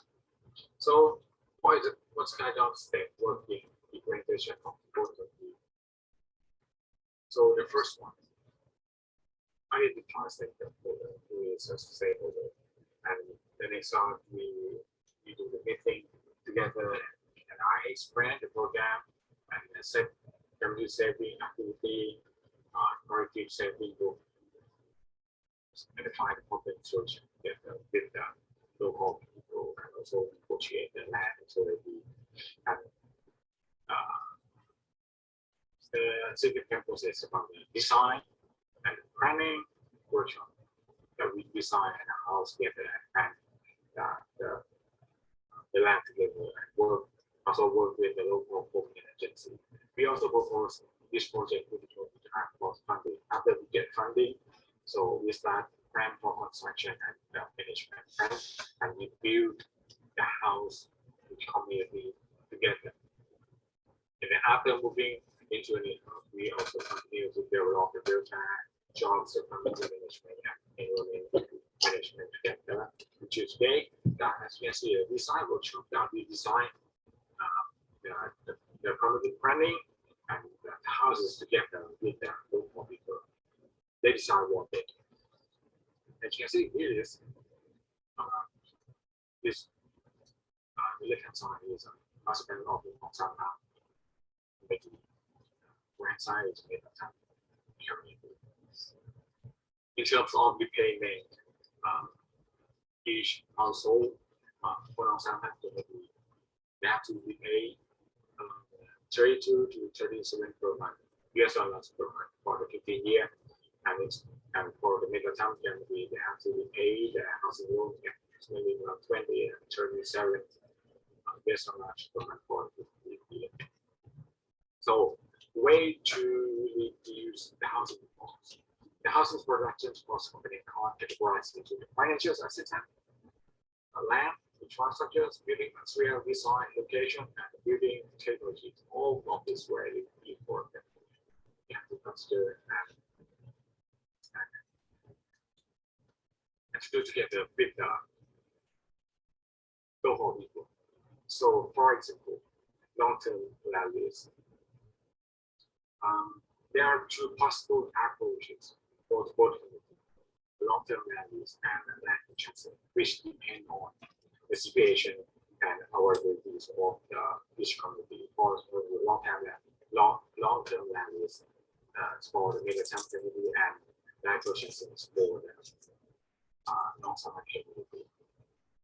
Or in terms of the building material, both community import the quarantine building and material method that are the most affordable way of providing sustainable housing. This is safe because it's based on the cooperative society common of a lot of material to get the safe construction code or the finding construction company and negotiate construction price together and how they can act. Also, there's also the community welfare. Community welfare programs are interactive, train the building to within the group, such as a budget fund, elderly fund, community emergency fund, and community welfare project has been developed to take care of members of the community. So the challenge of the improvement of the qualities of life.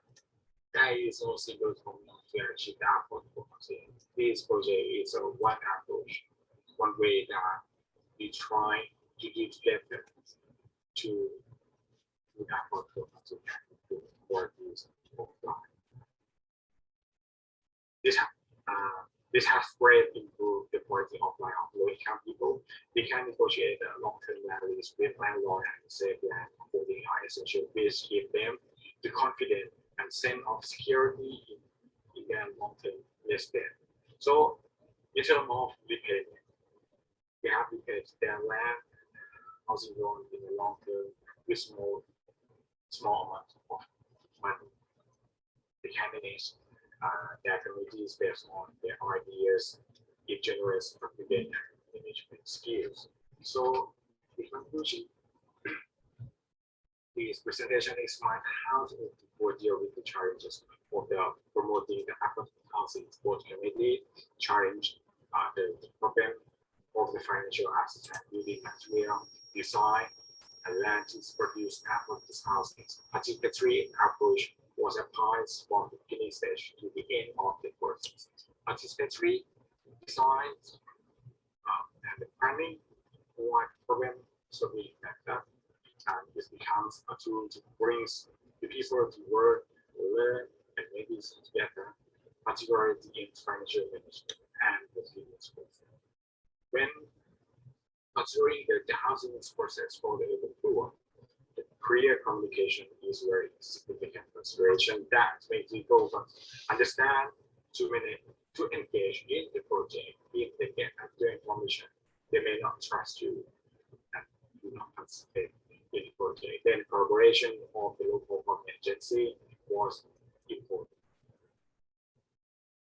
which also impacted project success in supporting the basic infrastructure. I was this is option way to achieve the broadcast and the motion as one setting the community group, because we have to build trust and connect people who come from different areas work together as a team. So at the end of the process, we found that skill and financial assets are essential consideration that them who are designed enable them to build that. Thank you for your attention. Thank you.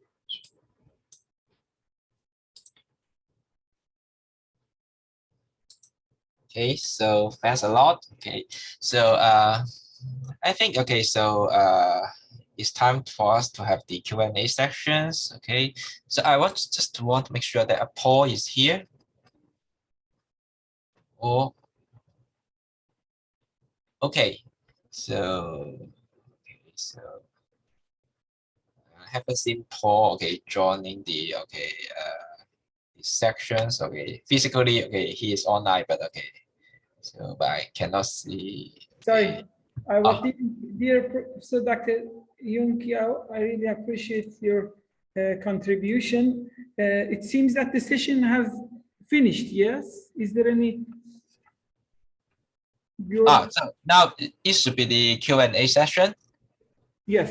So is there any problem? We have finished the session together with your support. I really appreciate your contribution. I checked yesterday, I was looking the video, all of them, it was great contribution, the methodology that you developed, all of them is indeed great. Please let me know if you need any help in this session. Is there any problem? Because I was in the other session, I realized that there's a problem in session A, that's why I entered. Do you need any help? Okay, not really. Very good. Okay.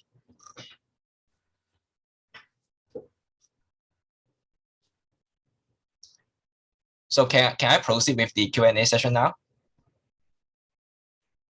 Or you want the session to end now? Yes, you can end the session. Then we will start after lunch break exactly at 12. But let's say so could you please give me 10 minutes? Because I think so some of the audience actually has watched the videos, and then they may have questions for, let's say, the first and the third papers. So we can allow some questions. So because so the presenters of the first paper and the third paper, also Paul is also here. So we can entertain some questions from the floor. If there are any.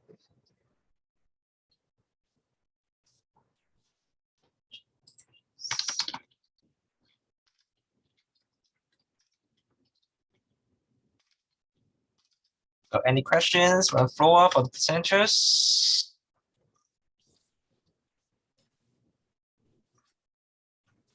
Maybe let me start so the Q&A sessions by asking the first question.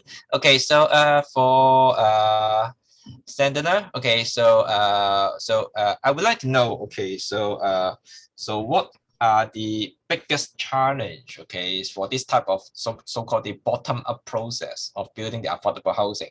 Because it seems to me that it is not the government who initiate this type of community building. So it is the local people. So how would they deal with the government? For example, for the squatter areas, usually so the local people, they build the huts, the slums, without the legal title of the land. So now they come to the government and say, I would like to build my house there. Of course, Okay, there are some schemes, there are some subsidies, from different parties, to finance a better housing development. But still, the government sometimes, let's say in the case of China, they may, or in Hong Kong, local governments may hesitate to grant the legal right or the legal title of the land to the squatters. So will there be any challenges in the case in Thailand? Yes, thank you. So that also I would to apologize about I think that we have the problem about the styles of the presentation from the YouTube, because I think it's not clear from 3 presentation.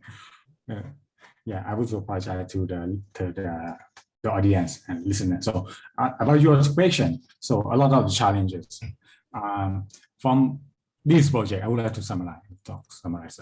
This project is about I, as architect, working with 2 low-income communities. How to build the community? They have 2 different. The first one is squatter, occupy the temple land, and another community is about they live in the land loom in the city.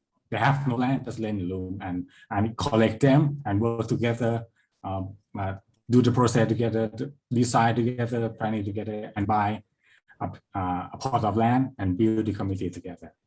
To case study that we spend a lot of, I think 3 to 5 years, 3 to 5 years for 2 communities. A lot of very long process. There are a lot of story about this community, but as I mentioned about the step of the working with the 2 low-income community, the first step about the meeting, the first challenge about meeting, how to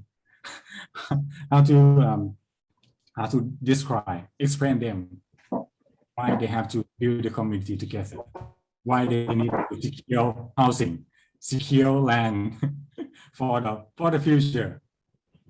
For example, for the Metatam community, they have to rent land of a temple for 30 years, just rent, not buy, for 30 years, and repay very, very small, just $3 a year. That's very, very low, very, very low. That is but in the past they occupy without repayment, pay anything illegal. Is illegal. So that we have to identify who should be low-income people, should be stakeholders, should be our target group. And a lot of meeting, we meet a lot of meeting, make a meeting a lot, and then we clear about our stakeholder and target, and we build a group. And the second challenge about the saving group, we have to save money together. That is a problem about the poor people, how to save money, because they have never saved money. That is the second challenge about we have to say that the collective saving group. This is not easy, I would say. It's not easy in low-income community in the world. and the third one is about negotiate to buy land and to rent a plot of land from the landlord. It's not easy. For example, for the community who would like to buy a piece of land in the city, that land is very expensive for low-income community. Very expensive. That is also a challenge. And I think the fun and also the challenge about the design the community together with the low-income people.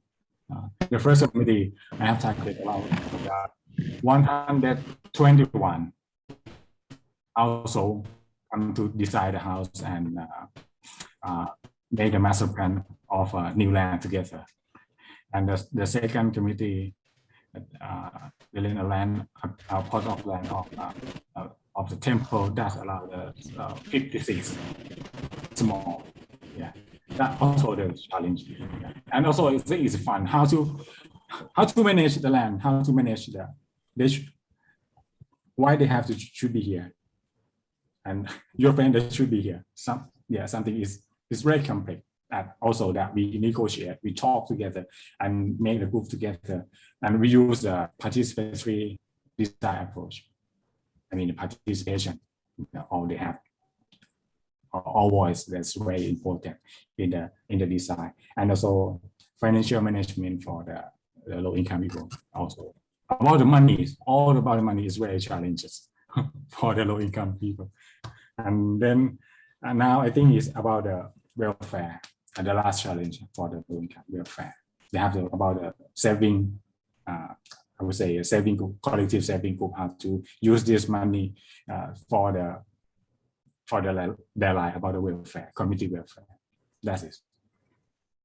Yeah, thanks for your answer. Actually, yeah, I totally understand. Okay, so the challenges that facing the local communities when they want to, let's say, have more affordable but decent housing. Okay, so in their areas. Okay, so I think the challenges will be more apparent. Okay, in or after the COVID-19 pandemic. So because so of the problems of the unemployment, of all these kind of issues, so it's getting more and more difficult to finance so the provisions of the affordable housing. So I think it's time to for us to conclude these sections. So again, thank you very much for all the participants, all the speakers. So I hope that so all of you can learn something about so the housing issues from different perspective in different parts of the world. So again, so thank you very much. Stay safe and then take care. Thank you. Thank you, dear Professor Dr. Yun Jiao. It was great indeed. The session, the articles and discussion was comprehensive and a professional one. I really appreciate your valuable support and the author's contribution. We shall have a lunch break. Look, if you look at the time, exactly within a second. This is the Chinese, let's say, program. It was indeed unbelievable. Thank you. And Japanese, Chinese, they are the best. So it was great. So let's have a lunch break, and after within exactly 1 hour, we will start continue the sessions. Thank you. Thank you very much, dear valuable author. I will leave it open in case if you want to leave, you can leave and you can join again. But I will try to keep it open, the Zoom. So see you within exactly 1 hour. Bye-bye.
Dear Dr. Shema, I made you host. It would be perfect to moderate the session with us till the end of this marathon, which will be hopefully within till 5 p.m. We will finish the session, all the sessions. So it will be perfect to moderate this session for us to transfer our session chairs. It would be perfect. Hello, John. Thank you. We have 5 minutes. It's okay. All right. And the floor will be yours. Carlo Alberi may join. If Hi, I'm here. sorry, I have just realized because in the morning your camera was on. That's why I have just realized. Here, thank you very much for accepting our invitation, dear Professor Dr. Carlo. And I apologize for shifting your timing, considering the first program, which was on 2 p.m. But because of some issues of the session chairs, we changed your session chairship part to 12:10. So I apologize for this inconvenience. So within 4 minutes, you may start. The floor will be yours. And Dr. Abdullah Shema from Guinea American University will moderate the session regarding technical issues. And if there was anything happen, we'll support you. Thank you, Dr. Shema, for accepting our invitation as well. So the floor will be yours. And I'm going to mute myself. Yes, sorry. Before to enter in the meeting, based on the new schedule, my session is planned for 2 p.m. in Turkey time. No, this is the new schedule. If you remember previous week that the program that I sent you, the timing was different, but the time that you have now, it is correct. So your session is correct. So we start now. Yes, within 2 minutes. Okay, perfect. Yes. Okay. Thank you.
Dear Dr. Carlo Alvarini, anytime you wish, you can start.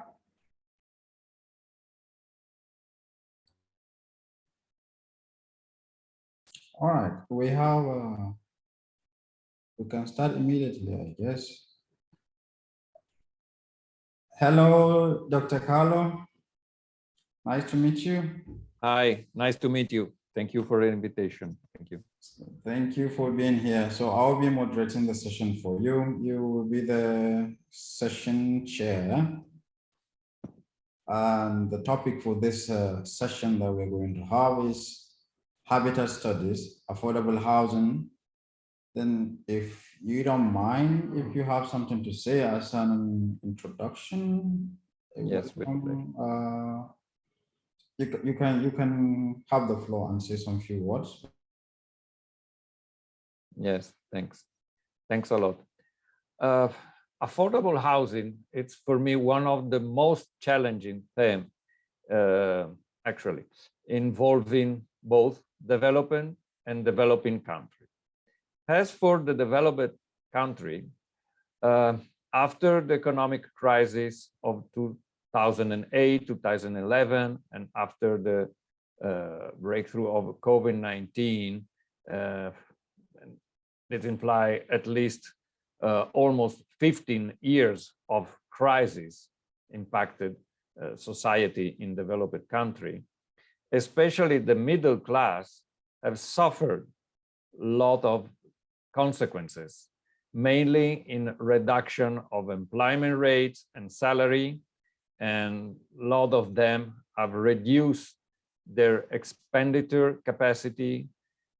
And one of the most impacting consequences of this crisis was that a lot of members of the middle class in developed country was forced to exit from the credit system as well from the renting market, because they have not sufficient economic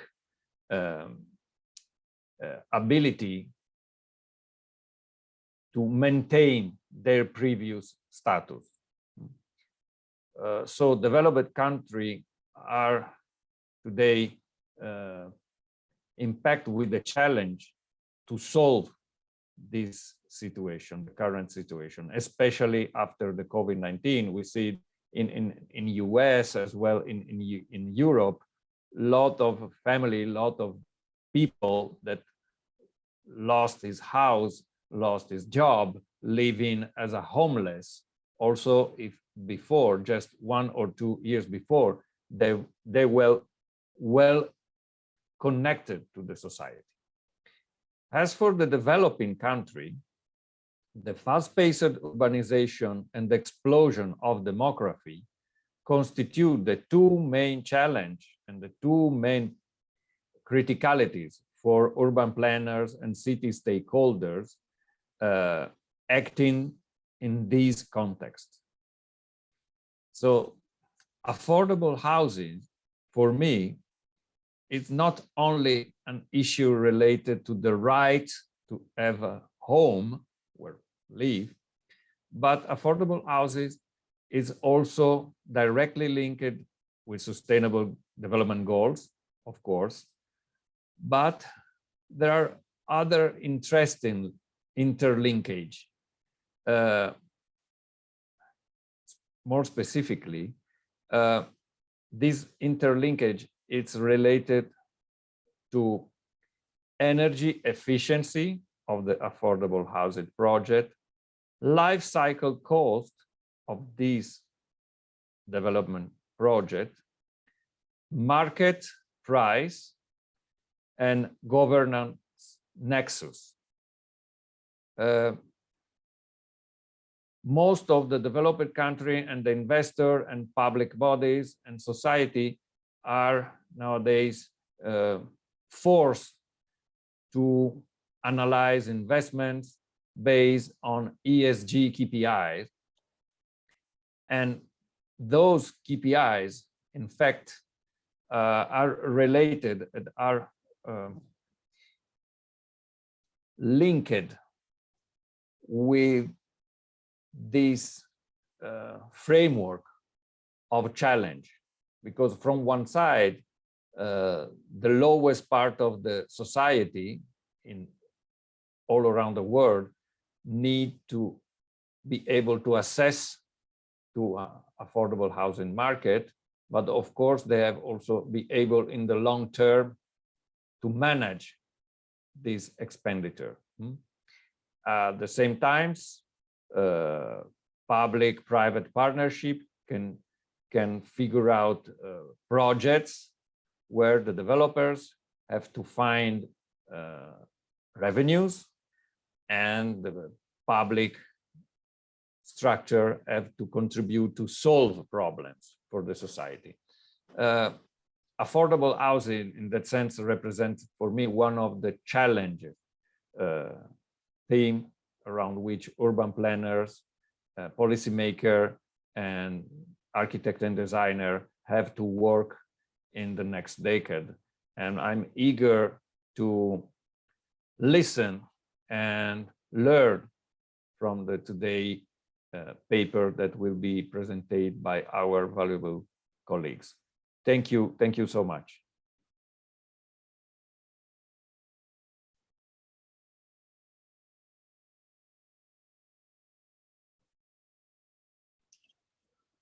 All right, thank you so much. Sorry, Thank you, I had internet connection problems, which I'm trying to solve, but we are going to continue. Thank you so much for your introduction. So according to the agenda, the next presentation, or the very first presentation of this session, is going to be a presentation by Oyoe Olusegun Edua and Elami Gideon. There are three, and the last one is Ohaduga, which they are going to talk about assessment of the service delivery at the internally displaced persons camp in the Federal Capital Territory of Nigeria. Are you here with us? I'm here. Nice meeting everyone. All right, nice to meet you. Yes, sir. Dr. Carlo, if I can ask you, do you have access to the? Yes, I can. Yes, I can launch. All right, please. I'm using my phone now. Try to solve the internet problem on my laptop. Yes.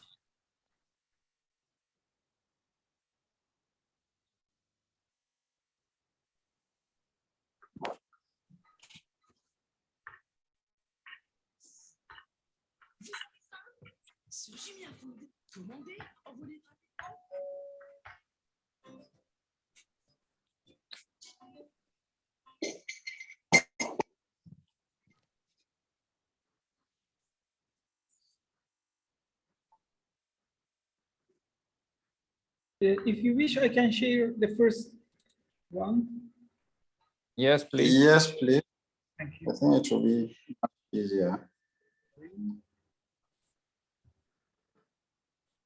Yes, if you can share, because I have trouble. Good day to you all. I am Oyoe Olusegun Edua. I'm presenting the paper titled Assessment of the Service Delivery in the Internally Displaced Persons Camp in the Federal Capital Territory of Nigeria. By introduction, the impact of human displacement are more on the social, cultural, political, and economic well-being of the affected individual and of the country at large. The cause and the proliferation of IDP camps across Nigeria is traceable to the failure of the successive government in the provision of good governance and equity in the management of the national resources. Also, the issue of insecurity, corruption, inadequate service delivery, and the likes have contributed significantly to the plight of the IDPs in their camp. On a general note, with respect to the discussion, governance and service delivery cannot be separated based on the characteristics like accountability, transparency, equity, and so on. Therefore, good governance has remained a reliable tool for adequate service delivery, even within the internally displaced persons camp, like that of the FCT Abuja. Ugly situations such as violence, natural hazard, insurgency, banditry have contributed to the proliferation of IDPs in several places across Nigeria. For this, the focus of this study now is to assess the form and performance of the service delivery at the two identified camps in the Federal Capital Territory of Nigeria. The spread of IDP camps in Nigeria have become a serious phenomenon to the government and decision makers. Virtually every state of the Federation have their designated places for the IDPs, either by omission or by commission. Most of these locations are characterized by inadequate facilities and poor planning. In case of the FCT Abuja, which is the study area, two camps have been identified, and these two camps are located in Kushingoro area and also Durmi area. Here is the Google Earth image of the two places where the IDP camps were located. The research methodology, both primary and secondary data were used in this study. And in this respect, the household head in the IDP camp were taken as a sample frame, and where the household head is not as a male, the female elderly one will be taken as the household head to respond to the question. Also, the staff of the organization, both the government and non-governmental agencies that are in charge of the camps, were examined. 331 households were selected for assessment in these two camps. This constituted the primary source of data for the study, while the secondary data were sourced from the organization in charge of the IDP.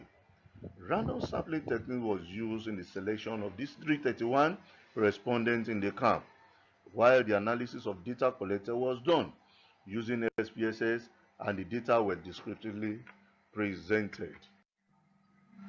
Coming to the result discussion, the socio-economic characteristics of the two camps, Kushingoro camp and Durimi camp, were examined.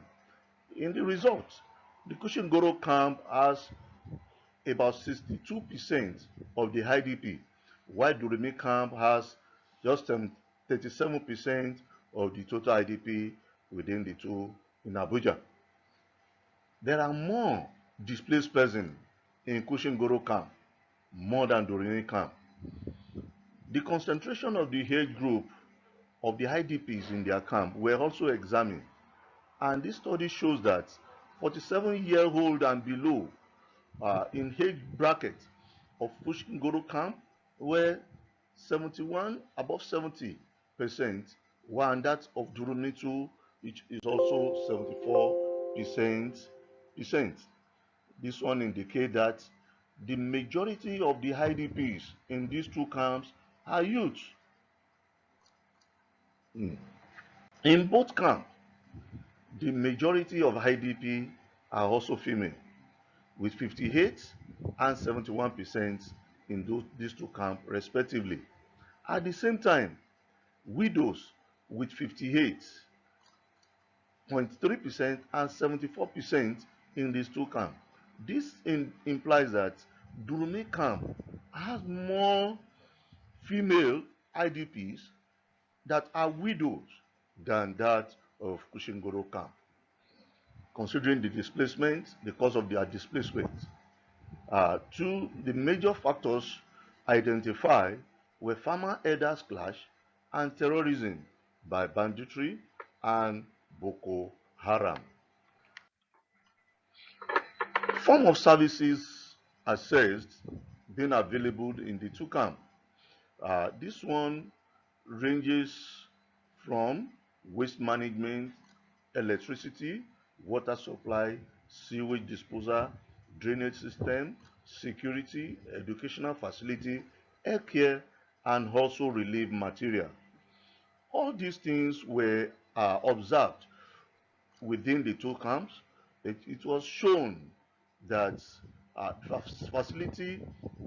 most of these facilities were not available within the camp, while the few available facilities could not satisfy the need of everyone residing in the camp.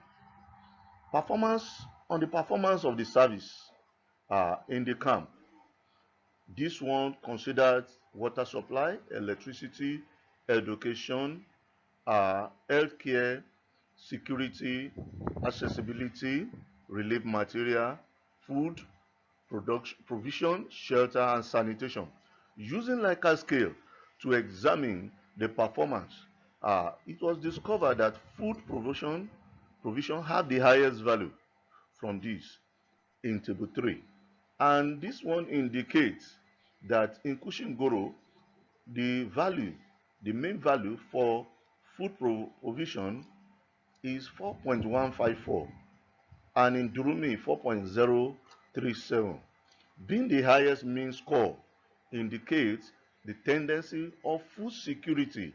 That means there is shortage of food in the two camps for the IDP. And consequently, at both camps, the mean score for electricity was also considered.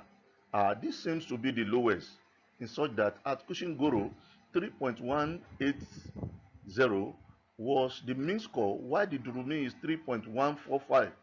This, however, was not considered to be the challenge of the people than food, as we can see in the study. And also in this study, the plates shows the shelter of the shelter condition of Kushingoro camp, and also the drainage system at the camp, also the toilet facility at the Kushingoro camp. Also, within the Durumi camp, we can see the water supply tank and also the shelter for the accommodation of the people residing in the camp. Conclusion: at the two camps, IDP camp in the Federal Capital Territory of Nigeria, the study established that the social amenities and facilities at the two camps were grossly inadequate to satisfy the basic need of the respective of the IDP, and therefore the study recommended that introduction of good governance strategy that is in line with the relevant SDG must be adopted. Also, the sustainable physical planning principle need to be used in the management of space, and a reliable partnership strategy be encouraged by the government and non-governmental organizations. Thank you so much.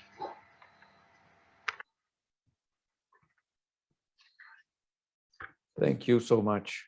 Thank you so much.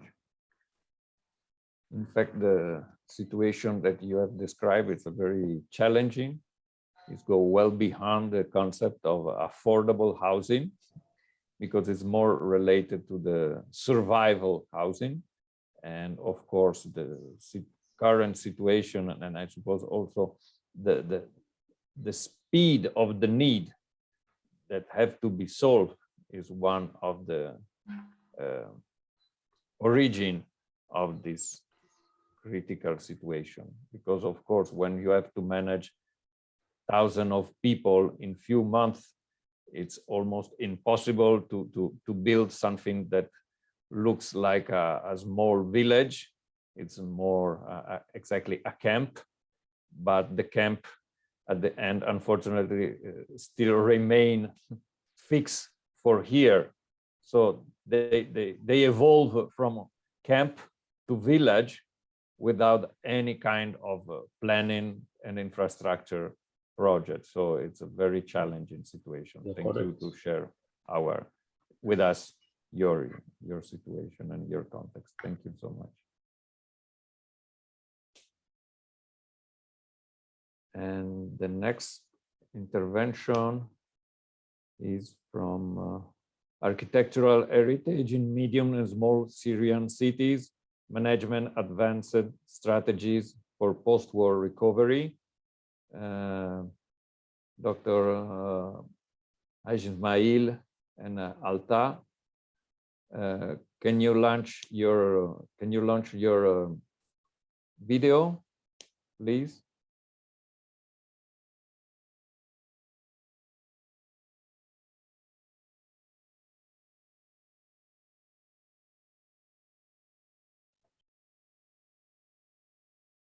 Dr. Alta, can you hear me? Yes, Doctor. Hello, everyone. I'm so appreciated to be here to receive any comment and notes for my topics and the presentation. Yes. You can start your clip, or you want to share your screen as you prefer. Dr. Carlo, if Dr. Shema is available, it would be perfect to play, or even if you could manage it, so to share Dr. Shema with our moderator to manage to play. Is there any possible, Dr. Shema? We have still connection problem with Dr. Shema. Dear Professor Dr. Carlo, is there any possibility to share the presentation? I'm here. I'm trying to.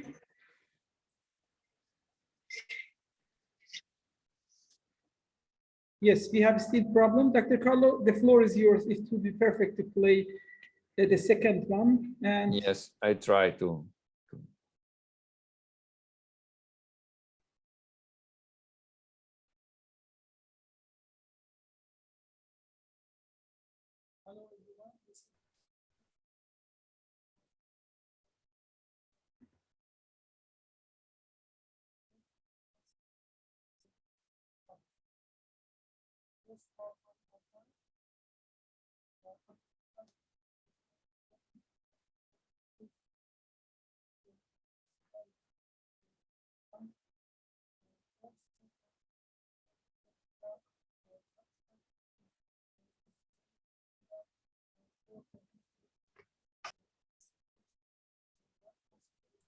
Dear Doctor, would you please share it again and make sure to click on the sound button by the time that you are sharing. There's a button that you have to click to be able to hear the sound of your computer.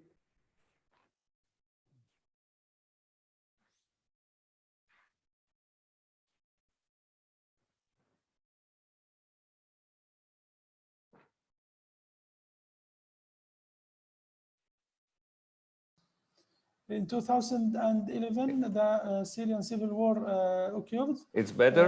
And almost all the cities affected in this conflict in northwest Syria, Idlib Governorate as a last location for the conflict between regime and the revolution regions.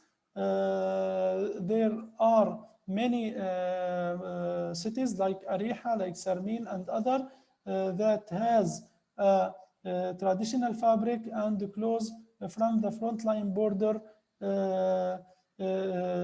indicate to lose the architectural heritage because continuous of the bombing. Research methodology, the first is literature review in 2 levels in Syria, gives us a gap of the research and the case study in the second around the world to elicit the best advanced management strategies will be applicable with my case study. Then defining the architectural heritage in this city by and analyze it to many factors and many sectors like the value, the current state, the risks, analysis, methodology, because it's necessary to involve the risk analysis. Yes, I think there's a problem. So if yes, you find Dr. Shemai, he's trying to solve. So I will play this one as well. So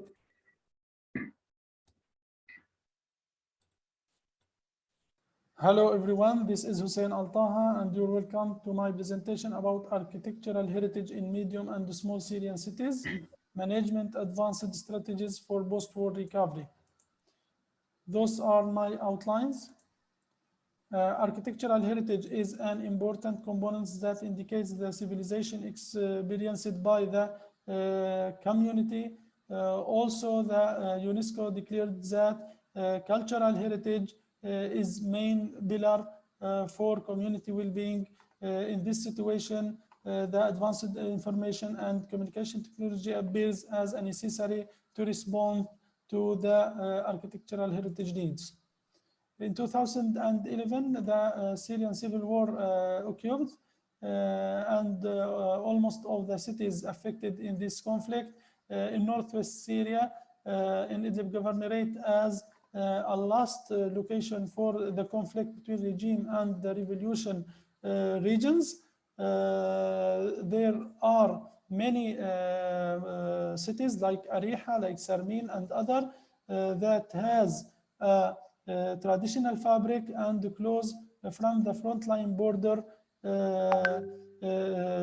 indicate to lose the architectural heritage because continuous of the bombing. Research methodology. The first is literature review in 2 levels in Syria, gives us a gap of the research and the case study in the second around the world to elicit the best advanced management strategies will be applicable with my case study. Then defining the architectural heritage in this city by and analyze it to many factors and many sectors like the value, the current state, the risks, analysis, methodology, because it's necessary to involve the risk analysis in the whole advanced management strategies that resulted long-term strategy and short-term strategy.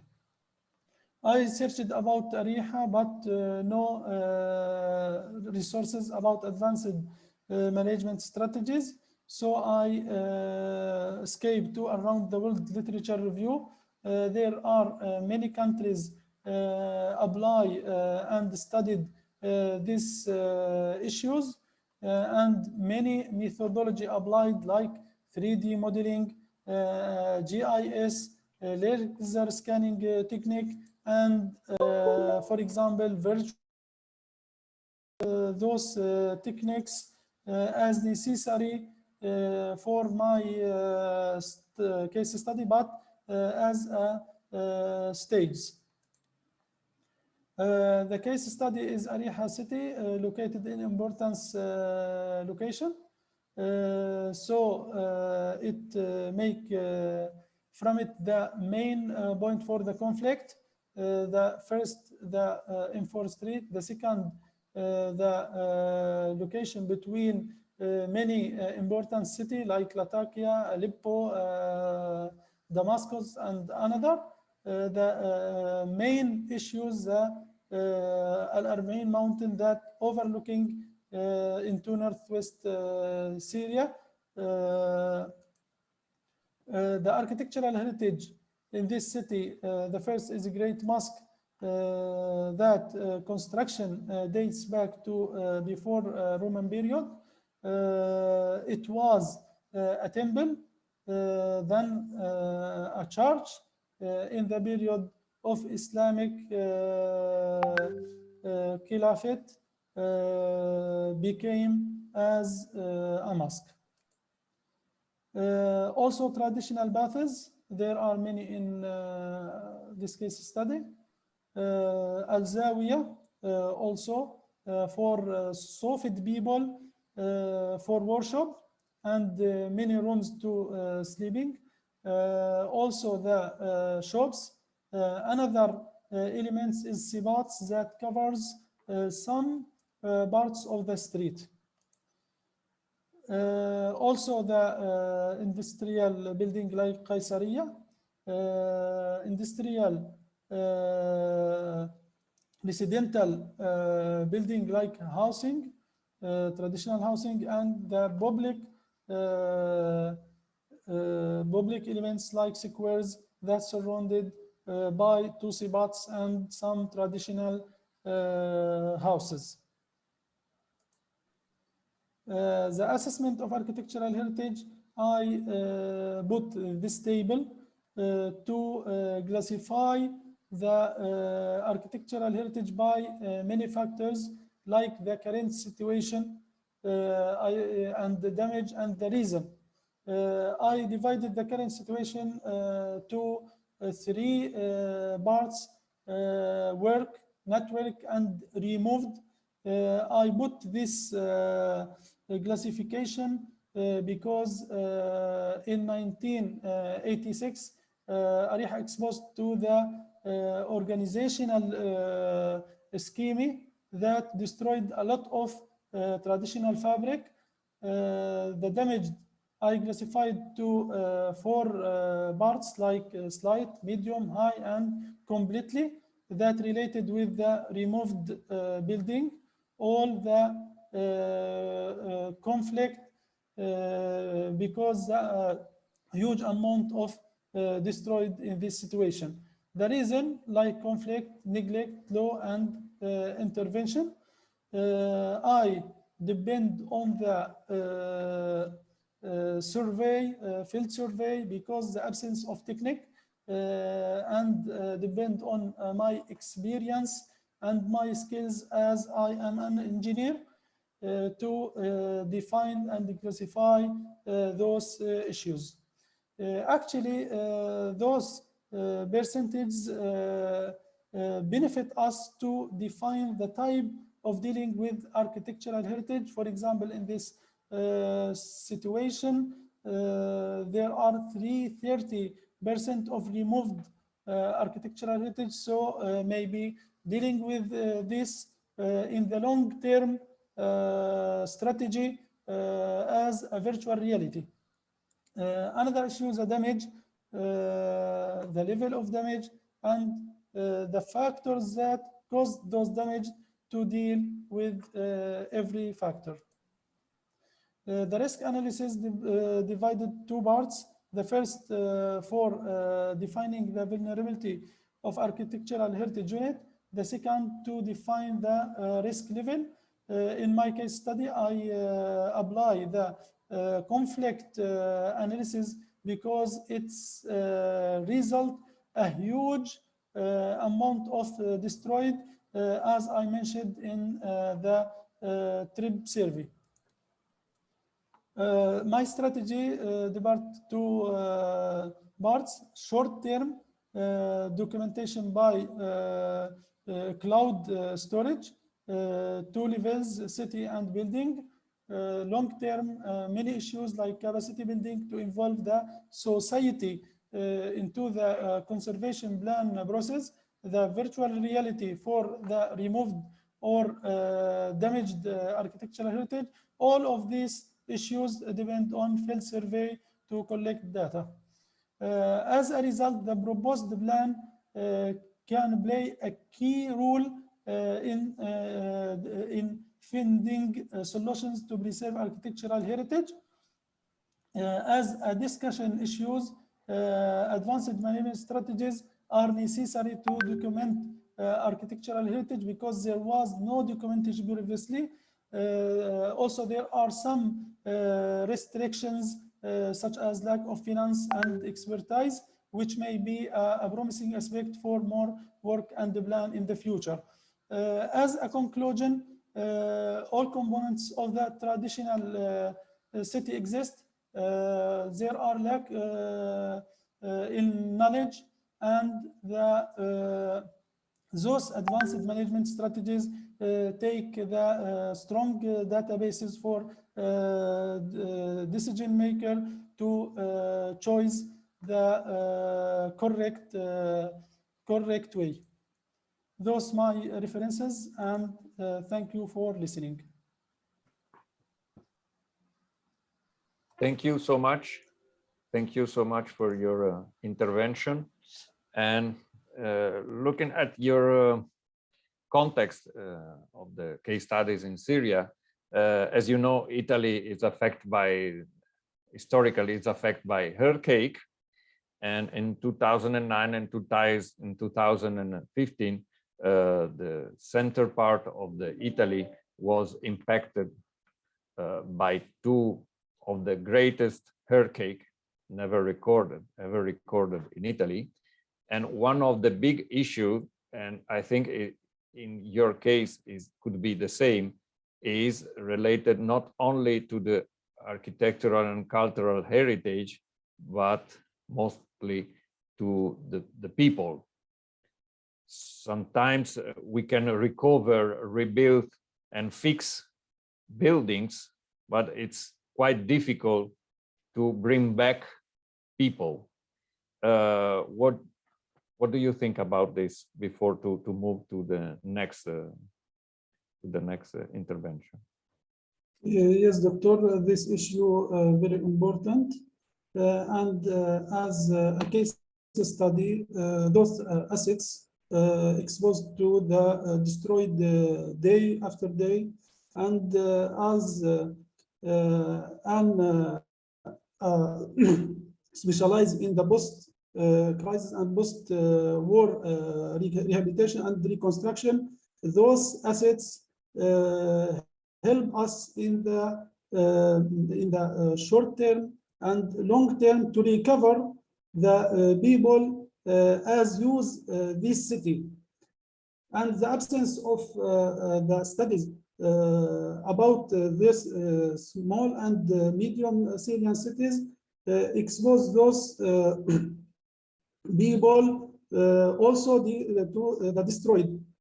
Because as I mentioned in my case study, there are more 50% of people live in this city in traditional fabric. So those conservation of those assets to reflect the people lifestyle and to continue of the life in this location. Okay, thank you. I suppose that now we can move to the next intervention. Please, yes. House and Land, an architectural review of bulk housing in Australia. And Peter Huck, Dr. Chitrakar, and Bamford, and Harriot. Sorry if I pronounce not correctly your names. Thank you. The floor is yours. I don't know if you can launch your intervention. Thank you very much. It will be a good discussion developed by Dr. Peter Huck and his colleagues. I'm going to share it. Then I'm sure that there will be great discussion with Dr. Carlo regarding this presentation. So I'm sharing. Then we will be able to discuss after the presentation in the roundabout.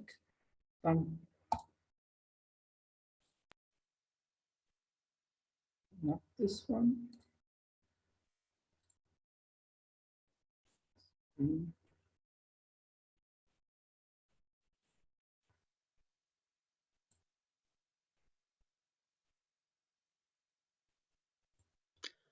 Hello, my name is Peter Hogg. I'm Head of Program of the Bachelor of Applied Architecture at Melbourne Polytechnic. And together with my colleagues, Dr. Rajan Chitrakar, Nick Bamford, and Rosalind Herriotts, we've put together this presentation entitled House and Land Volume Building in Australia. In Australia, home ownership, which generally means a single family home on a suburban block, is seen as almost a birthright. Matters such as interest rates and housing affordability are major political issues and are much discussed in the current federal election campaign. Volume builders are developers who achieve economies of scale by mass producing housing to standardised designs. Most housing in Australia is designed and built by volume builders who roll out vast areas of new housing in new estates on the fringes of major cities. Only about 3% of new housing is actually designed directly by architects. Most of the rest is volume builders. Australia is one of the most urbanised nations in the world. Of 26 million Australians, more than 17 million, which is about 2/3, live in the capital cities, Melbourne being one of them. Pre-COVID, Melbourne, current population about 5.1 million people, grew at a rate of more than 120,000 people per year. This was mostly driven by immigration. This rapidly growing population is mostly accommodated by volume-built homes in the new outer suburban estate. Volume building has a long history in Australia. In the 19th century, it took the form of what we call speculative projects, which were built by, designed usually by builders and built by builders to make a profit. This often took the form of inner city terrace houses, many of which still survive and can be seen in the top left-hand corner. In the early 20th century, the favoured mode of housing was the suburban villa on the quarter-acre block, top right. Many of these were often self-built, but from the 1930s, increasingly, they were developed and built by the emerging volume builder market. Today, more than 90% of Australians live in homes built, designed and sold by volume builders. Volume housing is attractive to many people. House designs are marketed to appeal to consumers. What architects think of these designs is another question, but they are definitely popular. Otherwise, they wouldn't sell and they wouldn't be built. Most volume homes are built in estates and bought off the plan from a limited range of designs. Volume builders cut costs through economies of scale and by dictating terms to subcontractors. So, for example, a 250 square metre, 3-bedroom house and land package at Wollert, 21 kilometres north of the city centre, sells for around $500,000 Australian. A 50 square metre, 2-bedroom flat in the inner city, for example in North Melbourne, where I live, sells for in excess of $600,000. The design of these is often driven by consumer choices. People want a lot for their money. Australians, in fact, occupy some of the largest houses in the world. The average house size is around 236 square metres. And considering the number of small apartments that have been built in recent years, the median house size is probably considerably larger. This is combined, of course, with a shrinkage in the average suburban block size, which has gone down from the quarter acre to more like a tenth of an acre, from 1,000 square metres to about 400 square metres. This is perhaps a typical larger volume builder house plan here. It has 5 bedrooms, 4 bathrooms, kitchen, home theatre, home office, family room, dining room, living room, games room, laundry, al fresco, in other words, outdoor dining area, and double garage. Quite a lot of house for your money. Volume building houses tend to be built in brick veneer, which is an Australian construction technique consisting of a timber frame with an outer skin of brick. So the house looks like brick, but it's much cheaper to build. It also has some impact on its thermal performance. Ground floors are generally slab on ground. Upper floors are generally timber frames. We use a lot of timber in Australia. Roofing is generally tiles supported by timber truss frame. Windows are single glazed aluminium framed. Heating and cooling is usually reverse cycle air conditioning. Hot water is gas or heat pump. Solar photovoltaic panels are increasingly common, but there are often issues with poor construction. As at the present, in Victoria, which is where Melbourne is, all new dwellings are required to achieve a 6-star energy rating. However, this is largely theoretical, as there are seldom checks carried out on the actual performance and installation of energy-saving measures, such as insulation. This will soon be upped to a 7-star rating, so they are slowly increasing the threshold, the minimum threshold at which houses can be approved, and they will be bringing in increasing compliance tests such as thermal imaging and door blower tests to ensure air tightness and minimising loss of internal heating and cooling. There are problems with the current regime. Embodied energy of buildings is not considered, nor is the life cycle of materials. Energy sources for heating and cooling are often ignored, and black roofs appear to be very fashionable, which massively increase the suburban heat island effect. Smaller lot sizes proportionally increase the area of hard pavement, increasing again the urban heat island effect and decreasing urban vegetation cover and transpiration of moisture into the air. Eaves and shading are often not used to full effect, and orientation is often ignored. There are issues with the urban layout as well. Melbourne suburbs are very low density by world standards, often built on former farmland or on native vegetation reserves and things like that. Most trips are by car. There is poor public transport, so there's a high carbon footprint. Essentially, people are trading cost of land for lots of money spent on fuel and lots of time spent on the car. Again, smaller lot sizes, the use of heat pumps means that waste heat cannot easily escape from the neighbourhood, reducing energy efficiency of appliances and again contributing to the carbon footprint.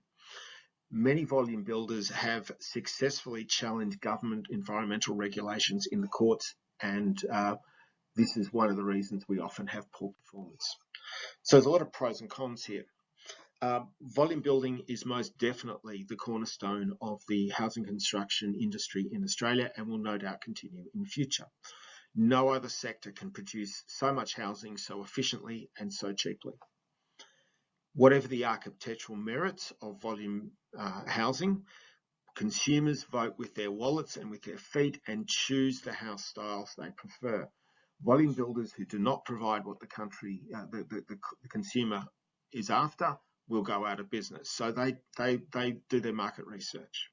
Most Australians like the design of volume built homes and the suburbs in which they are built. Again, Australia has one of the highest uptakes of solar PV in the world, which is a positive thing, and volume builders are able to provide housing at very competitive prices to home buyers and investors who would otherwise be locked out of the housing market. However, volume building is often poorly built and is subject to many disputes where the consumer is generally at a great disadvantage. ESD is often a secondary consideration. Theoretical energy ratings are often not achieved in practice and not greatly valued by consumers. Issues such as embodied energy of materials, loss of farmland and habitat are generally not considered. Most volume building takes place in low-density suburbs on the urban fringe and is heavily car-dependent, resulting in large carbon footprints and poor health outcomes. People don't walk much. They don't get exercise. And finally, being such a large part of the economy, volume builders are large donors to the major political parties and have the ear of state and federal government. And this often prevents major reforms in the market. For example, the New South Wales government tried recently to ban the use of black roof tiles. This was didn't last long in the public sphere. The volume builders got onto that very quickly. This is what people want. We're not going to sell as many houses. So that didn't last. Thank you for listening. Thank you. Thank you. It's very interesting, your case study, because it moved further the concept of the affordable and the meaning of affordable. It's more related to the size rather than the budget, because $500,000 it's quite a lot of money. That's right. Yeah. Yes. Yes. So for this first round of intervention, we have finished. And if someone has some question or some comment, please feel free. The floor is yours to all colleagues and attendants. Thank you for your question and your contribution.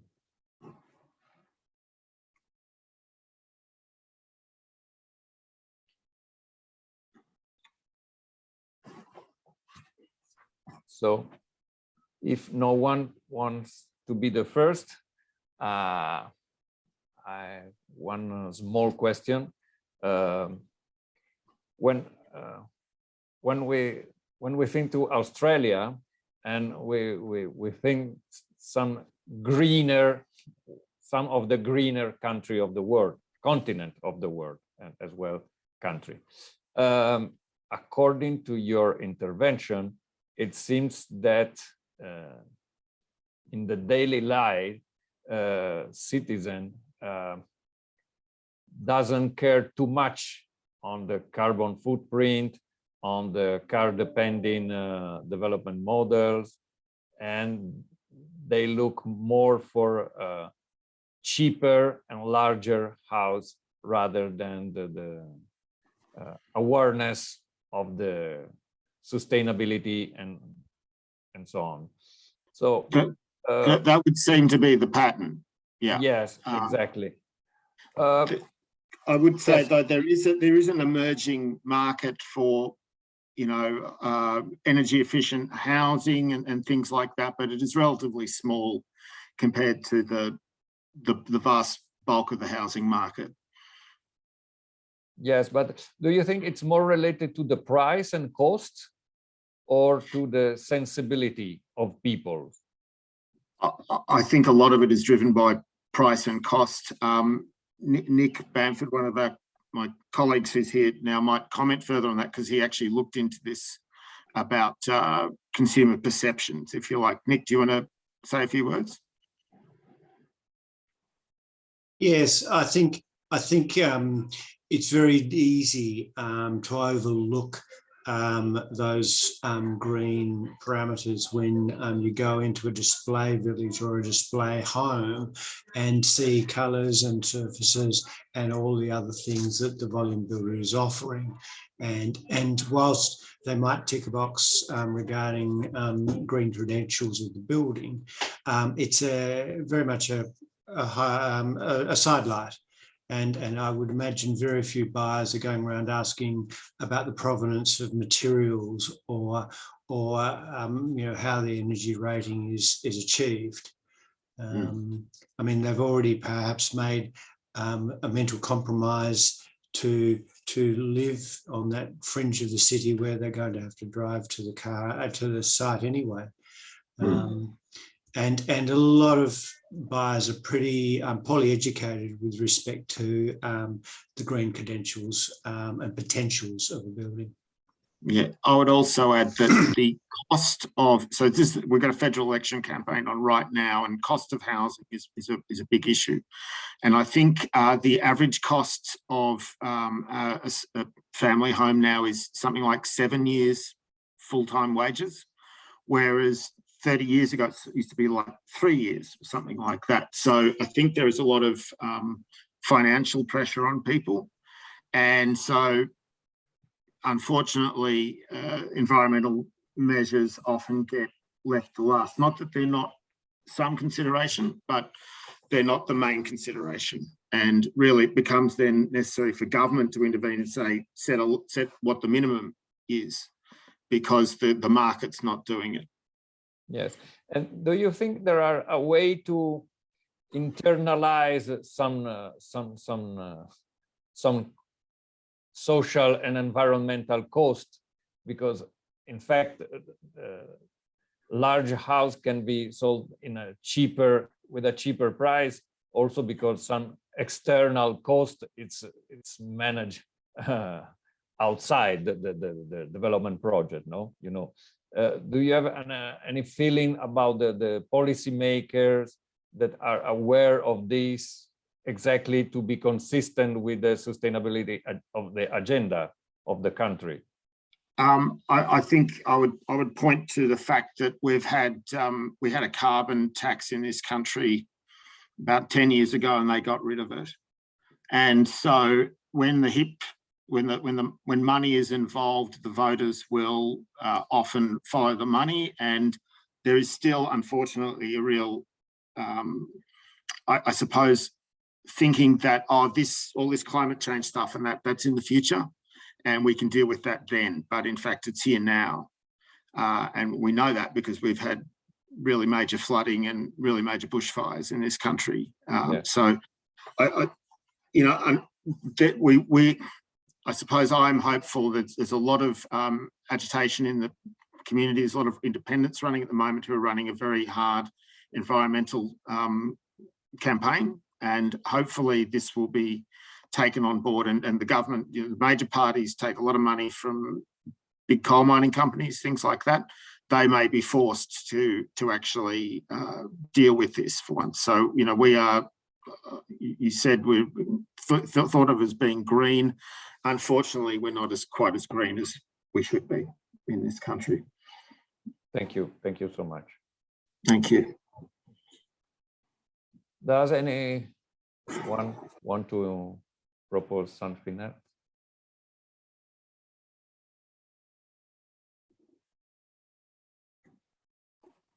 Okay. Okay. Well, thank you. Thank you.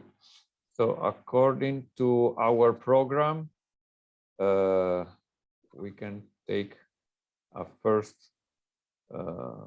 pause, I suppose. Then we can restart within 10 minutes. It's correct?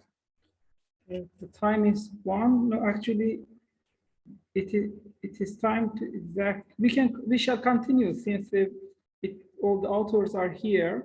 Yes, with pleasure. Yes, of course. It would be perfect. Yes. So the next is intervention, designing alternatives for residential apartment in Cairo housing shape grammars. The Yes, authors. Yes.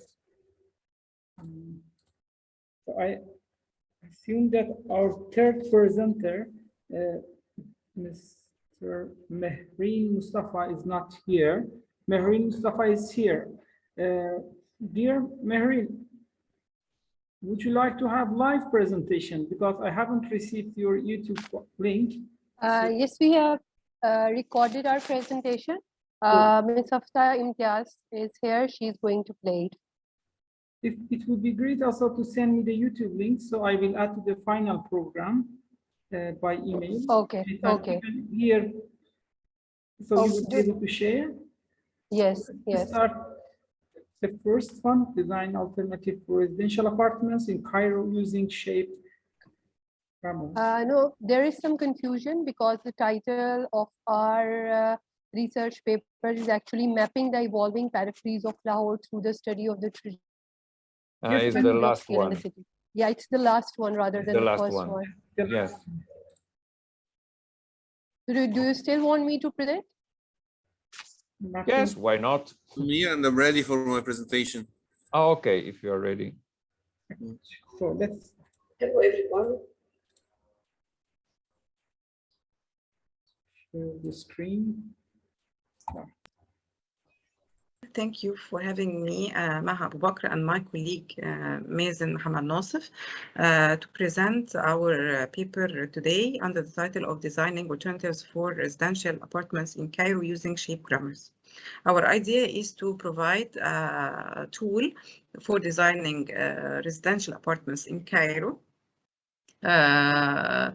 This tool is simple, and the systematic tools can help designers and architecture students to generate various alternatives of designs without crucial mistakes. Divided into 3 parts: theoretical part and practical part, and the results. The theoretical part based on presenting the criteria of building or designing the residential buildings in Cairo, considering the cultural and social aspects and the contemporary lifestyle in Egypt. And in the same part, we are going to present some models that carry a lot of problems in the design that affect the sense of satisfaction for the residents. In the second part, we are going to analyze those models and articulate the main problems And from the analysis and the theoretical part, we are going to put on a number of shape rules that by derivating them, we can generate various number of models without those crucial problems. And the result, we present a model of derivating and see how it works and see how this tool working efficiently. To go directly to the research problem, here we are presenting two models that are currently advertised in the market, introduced by private sectors in Egypt. Both models have a semi-private zone and private zone, including the bedrooms and the service area. But if you want to access the private zone, you have to cross by the reception. Similarly, in this model, we have here the wet area in blue and the semi-private zone and the private zone. But if you want to access the private zone, you must pass by the reception. Another models designed by the Egyptian Ministry of Housing. It's a residential building consisting of 2 apartments. The courtyard is in the middle, surrounded by the wet area. At the bottom, we can see the private sectors, the semi-private sectors, and the bedrooms are at the top or at the using the front elevation. But in both designs, you have to pass by the semi-private zone to reach the bedrooms. Here, we are searching for a zoning, for an appropriate zoning to provide privacy and satisfaction and the sense of well-being and social satisfaction for the residents, and those zoning design must be suitable for the contemporary lifestyle for Egyptians. So if we have 3 zones, semi-private zone, private zone, and semi-private zone, we can reach them through a central lobby or transitional area from which we can access for 3 zones, and to move from the semi-private zone to the wet area, and from the private zone to the wet area, you shouldn't pass by the other zone. By relocating those bubbles, we can get another alternatives. Those alternatives can work as rules to provide the initial steps of the shape grammars. Unlike the current apartments that depends on having the same zones, but the lobby designed in those models does not provide a transitional area. The lobby is accessed to the service area and the semi-private zone. And to reach the private zone, you have to pass by the semi-private zone, and this is a crucial problem in the current advertised apartments. The following plans are just a trial to introduce design guidelines for residential units and with different areas, being oriented towards one elevation. So if we can have a look on the urban context of the apartments, any apartment can be accessed, can be reached by from 3 elevations, or 2 elevations from the front and the back, or 1 elevation. And this model is the model that we are going to work on in this paper. The plans are generated from the proper zoning, which depends on dividing residential area into the 3 main zones. Each of the 3 zones should be accessed directly from the entrance lobby. This is a model for an apartment with 120 meters square. If we look to the circulation between the zones, we can notice that to access to the private zone or the semi-private zone does not force the resident to pass by the other one. It's completely separated. Similarly here for 180 meters square apartment, to access to the private zone or a semi-private zone, the access between them is completely separated. You don't have to cross by the reception or cross to reach the bedrooms or vice versa. The last model for an apartment with 240 meters square in the courtyard in the center, and to the access for the both zones, private and semi-private, is completely separated, from which we can generate a number of grammatical rules. Those grammatical rules are divided into 3 groups. The first group is a dividing rules, which divides the space into 2 other spaces horizontally or vertically. We have to put some rules to put our labels. That labels works in shape grammars like the punctuation in the language, and we have to make an ending rule or finishing rule that delete all the labels to announce the finish of derivation. The second group of shape grammars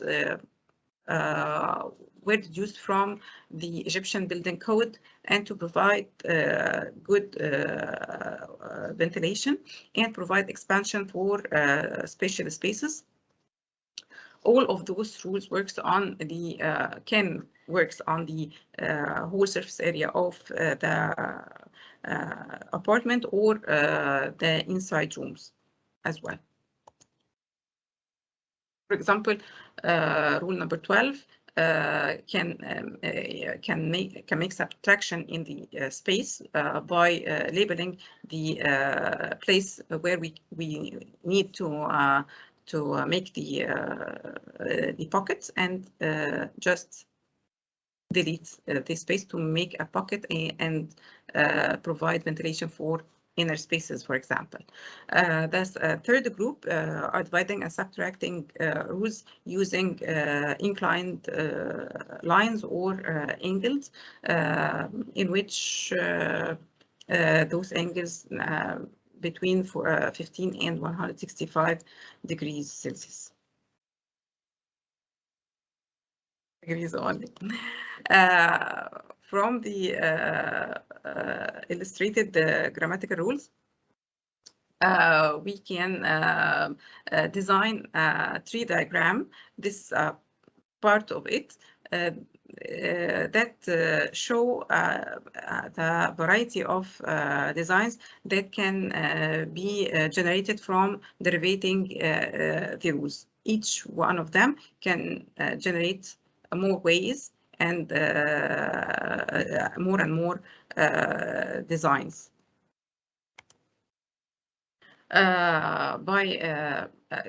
Here we are going to present just a model to see how this tool works and how can we derive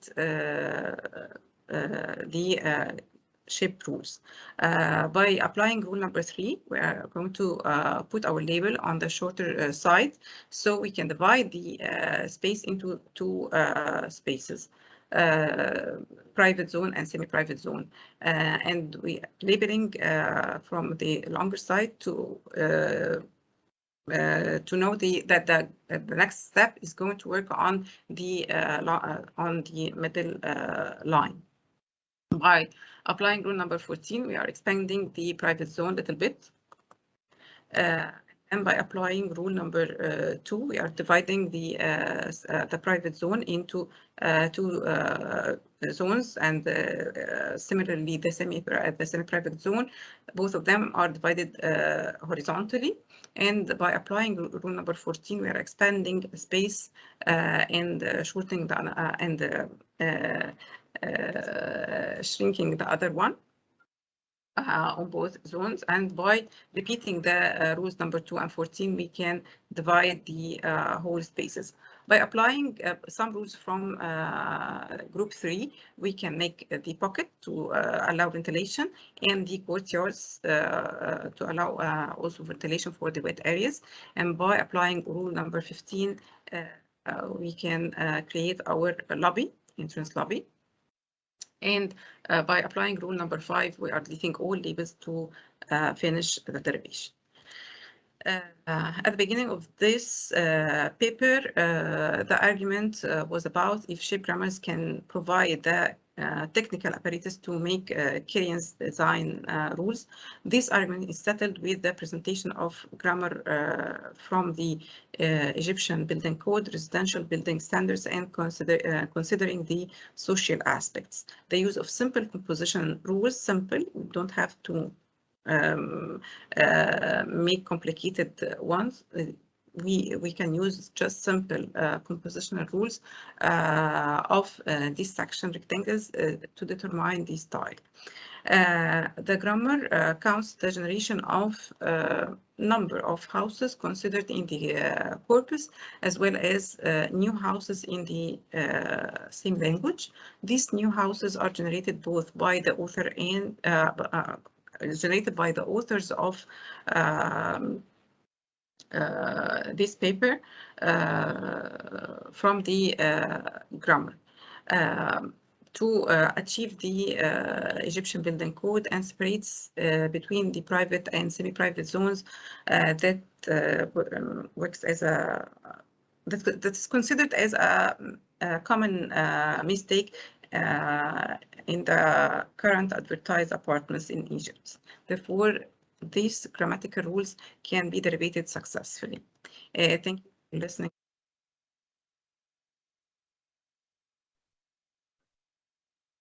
Thank you so much for your contribution. After I have a lot of questions to you, but I have to wait until the end. Thank you. So we can move to the next one. The next contribution is titled Exploring the Factors Influencing Residential Location Choice of Household Learning from the Indian Context. Does our scholar are with us, Riti, Saini, and Dr. Pandit. Yes, Dr. Shema, thank you for solving the technical problems. And I'm leaving the platform to Dr. Shema to moderate the session. And I'm going to the other. Let's see. No problem. Thank you, Ajam. Thank you, Dr. Shema. No problem. Sorry for the inconveniences. I think we are good now. Yes, perfect. So, Dr. Carlo, again? Yes, it's perfect. Can you see my screen now? Yes. All right, so I will be sharing our next present. Is exploring the factors influencing residential location choice of a household, learning from the Indian context. Residential location choices. But the same problem, dear Dr. Shema, if you share your screen, make sure to click the button which the sound supposed to come. Yes, Sojam, you said? By the time that you are sharing your screen, there's an icon on the down left side showing that share the sound from computer. So if you click that button, automatically the sound will come from computer. I'm about to locate it.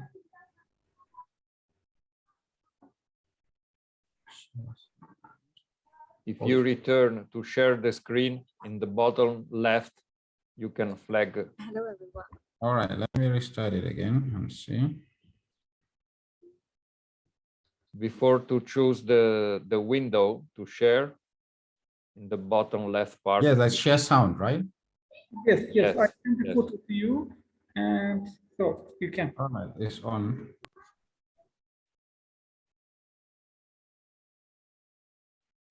Exploring the factors. Okay, now. It is this, yes. In residential location choice of a household, Great. learnings from the Oh. Indian context. Hello everyone. The topic of presentation is exploring the factors influencing residential location choice of a household, learnings from the Indian context. Residential location choice is how a person or a household chooses its location or dwelling, or what kind of factors they consider while making this decision.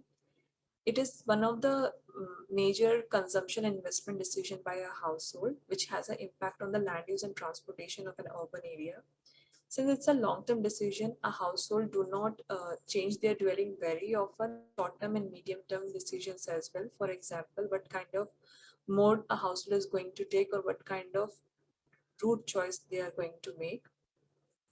Given the location choice lies in the fact that around 80% of trips, urban trips, are home-based trips, for example, school trip and work trip, which immensely contribute to the congestion of an urban. Into that, about 2/3 of urban land use goes to residential land use, which in a way dictates the proportion of other land use as well. They differ in their characteristics, their preferences, opportunities, and constraints vary from one kind of household to another, and the factor importance also differs from one household to another when they choose their location to reside. A lot of studies have already been done in this area, but majorly from North American and European context, and a significant number of studies from developing nation have always questioned the applicability of finding from developed nation to developing nation in order to formulate policies that concerns local urban issues. Coming to the metropolitan areas of India in future are going to face a significant pressure in the housing sector in order to provide sufficient and affordable housing to cater to the demand, which is going to be increased in future because of increased urbanization and also increased internal migration of individual. On the other hand, if we see the housing sector of India, around 18.87 million dwelling units are in a shortage, which coexist with the high vacancy rate too. It is because of the reason that the policies in India are supply-oriented policies, and the master plan which dictates the planning of an urban area does not consider the preferences of urban dweller when proposing policies or proposal related to housing sector. Also, the real estate developers, they develop the areas based on anticipated demand, but many a times we have seen that these locations lies vacant. So therefore, there is a need to understand the location choice from Indian context as well. With this, the aim of the study is to explore the factors that influence residential location choice of a household. And we considered Vidhannagar Municipal Corporation and Rajarhat Newtown as study areas. Vidhannagar Municipal Corporation, Rajarhat Newtown, they both come up as a satellite town because Kolkata being the primate city in eastern part of India, it has been facing population pressure as well as a space constraint. These two satellite towns were proposed as major hub for information technology companies and residential areas. Sector 5 is one of the major center business district and IT hub in this area, which is inducing housing demand in all these three areas.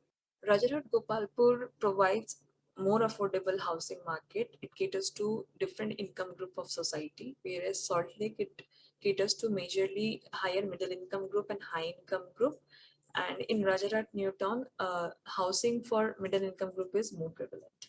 Based on the literature review, we identified 35 variables related to socioeconomic characteristics, housing characteristics, and location characteristics. Location characteristic, we considered importance rating. The major motivation behind this was to understand the subjective importance of location characteristics. The survey was done in 2018. and the calculated sample size was approx 400, and this sample size was distributed as per the population proportion of each planning ward. Then a random sampling approach was used to carry out the survey. So with this, we collected around 450 household surveys, but 390 were found to be completed, which were used for analysis. Coming to the methodology part, initially we did factor analysis on the importance indicator and using principal component analysis with 19 importance indicator. And the factors which has the value of less than 0.4, they were removed, and then confirmatory factor analysis done to validate the relationship between the factors and the indicators. With this, we identified around 3 latent factors, namely location setting, physical infrastructure, and accessibility. Then to estimate the significant factors, we employed a multinomial logistic regression, and the 3 choice alternative considered were Rajarhat, Gopalpur, Salt Lake, and Rajarhat. These are the results. So accessibility, work mode, work travel time, and housing time were found to be significant in both the location. Housing type came out to be a major factor which has a major impact on the location choice of household. Work travel time is significant, but the impact was low. Physical infrastructure, car ownership, location setting, and housing need is also found to be significant. And in terms of household characteristics, we found marital status, family type, education, and monthly income to be significant. The major finding of the study are as follows. We found that physical infrastructure is important in choosing a location. This factor is not generally considered in developed economies, reason being that the basic level of urban utilities is much more homogeneous in those countries as compared to developing nations. And India, the studies that have considered physical infrastructure, the results were found to be kind of mixed. For example, in Thane city, the physical infrastructure was not found to be significant, whereas in Mumbai, it was found to be significant. In our study as well, we found physical infrastructure to be important when choosing a location. Second major finding was related to housing type. Earlier studies did not find housing type to be a significant factor, but in our study, we found it to be significant. For example, household who preferred independent plotted housing, they were more prone to Rajarhat, Gopalpur, and Salt Lake. Reason being that the housing in these 2 areas are predominantly a plotted type, whereas in Rajarhat, New Town, the housing supply is more apartment and flats. The third major finding of the study is that the household who commute to work by public transport are more likely to stay in those locations which has a better public transport in New Town, in which the work travel time of a household is found to be lower than the Rajarhat, Gopalpur, and Salt Lake. In that area, household were preferring to use private mode, which basically point towards the lack of public transport accessibility in that area. Coming to the policy implication. So in order to enhance the demand potential in targeted neighborhoods, government agencies need to focus on the provision of basic public utilities, and the areas which has been facing urban sprawl or supply, they should consider the provision of increasing FAR and FSI to increase the housing supply. And also the areas with lack of public transport accessibility, those areas should be developed in a compact manner so that public transport becomes more feasible and the use of private vehicles can be deterred. In conclusion, the study identified 12 factors that household consider when selecting their location. And the major ones are type, work travel time, and work travel mode. Although the present study did not explore self-selection, but the result indicate the absence of self-selection, that is location choice, conditional or travel behavior of household. Future work may explore travel-related attitude of household in explaining the location choices, or if the choice of mode is conditional on location choice or otherwise. Also, the study has not explored the impact of future modes. For example, in Rajarhat, New Town, new metro railway is coming up. So these Impact of these modes could be considered in this direction can consider stated preference approach to understand if the proposal of new transport mode has any impact on the selection of location choice. Thank you.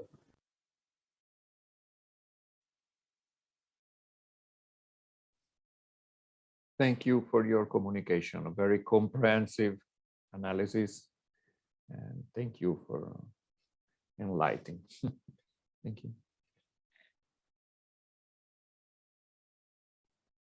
So,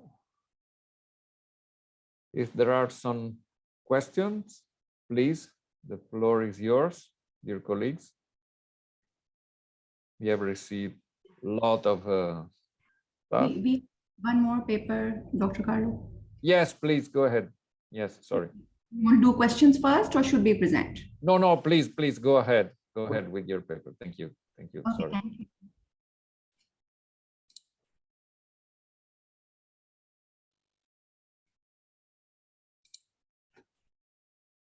Okay. Hello everyone, my name is Mehreen Mustafa. Myself and Ms. Hamza Imtiaz shall be presenting our research titled Mapping the Evolving Urban Peripheries of Lahore through the Study of Trajectory and Scale of the City.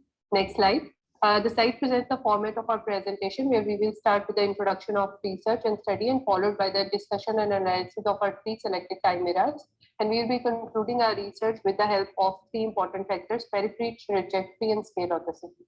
Now, to understand the city of Lahore today, it is very important to read this as an urban pharmacist, where the urban morphology of the Lahore is a diverse mixture of various urban textures. Where one of the interesting factors which have and are connecting these diverse different urban forms located in the Lahore city are roads. Roads in our study are not merely seen as a tool for transportation and movement of the people, but our study concludes that roads have much more to offer, especially in the context of global south, where they are instrumental tool in the urban development, defining the trajectory, growth, and scale of the city.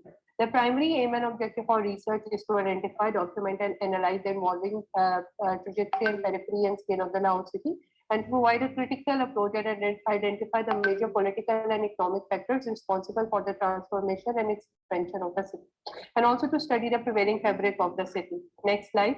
The research employ primarily two methods for the study. The first one is the literature review of existing material, and the second one is the analysis of visual material. The research methodology starts with the identification of reported eras and roads and peripheries in three major categories: Mughal, colonial, post-partition, and colonial era. Next slide.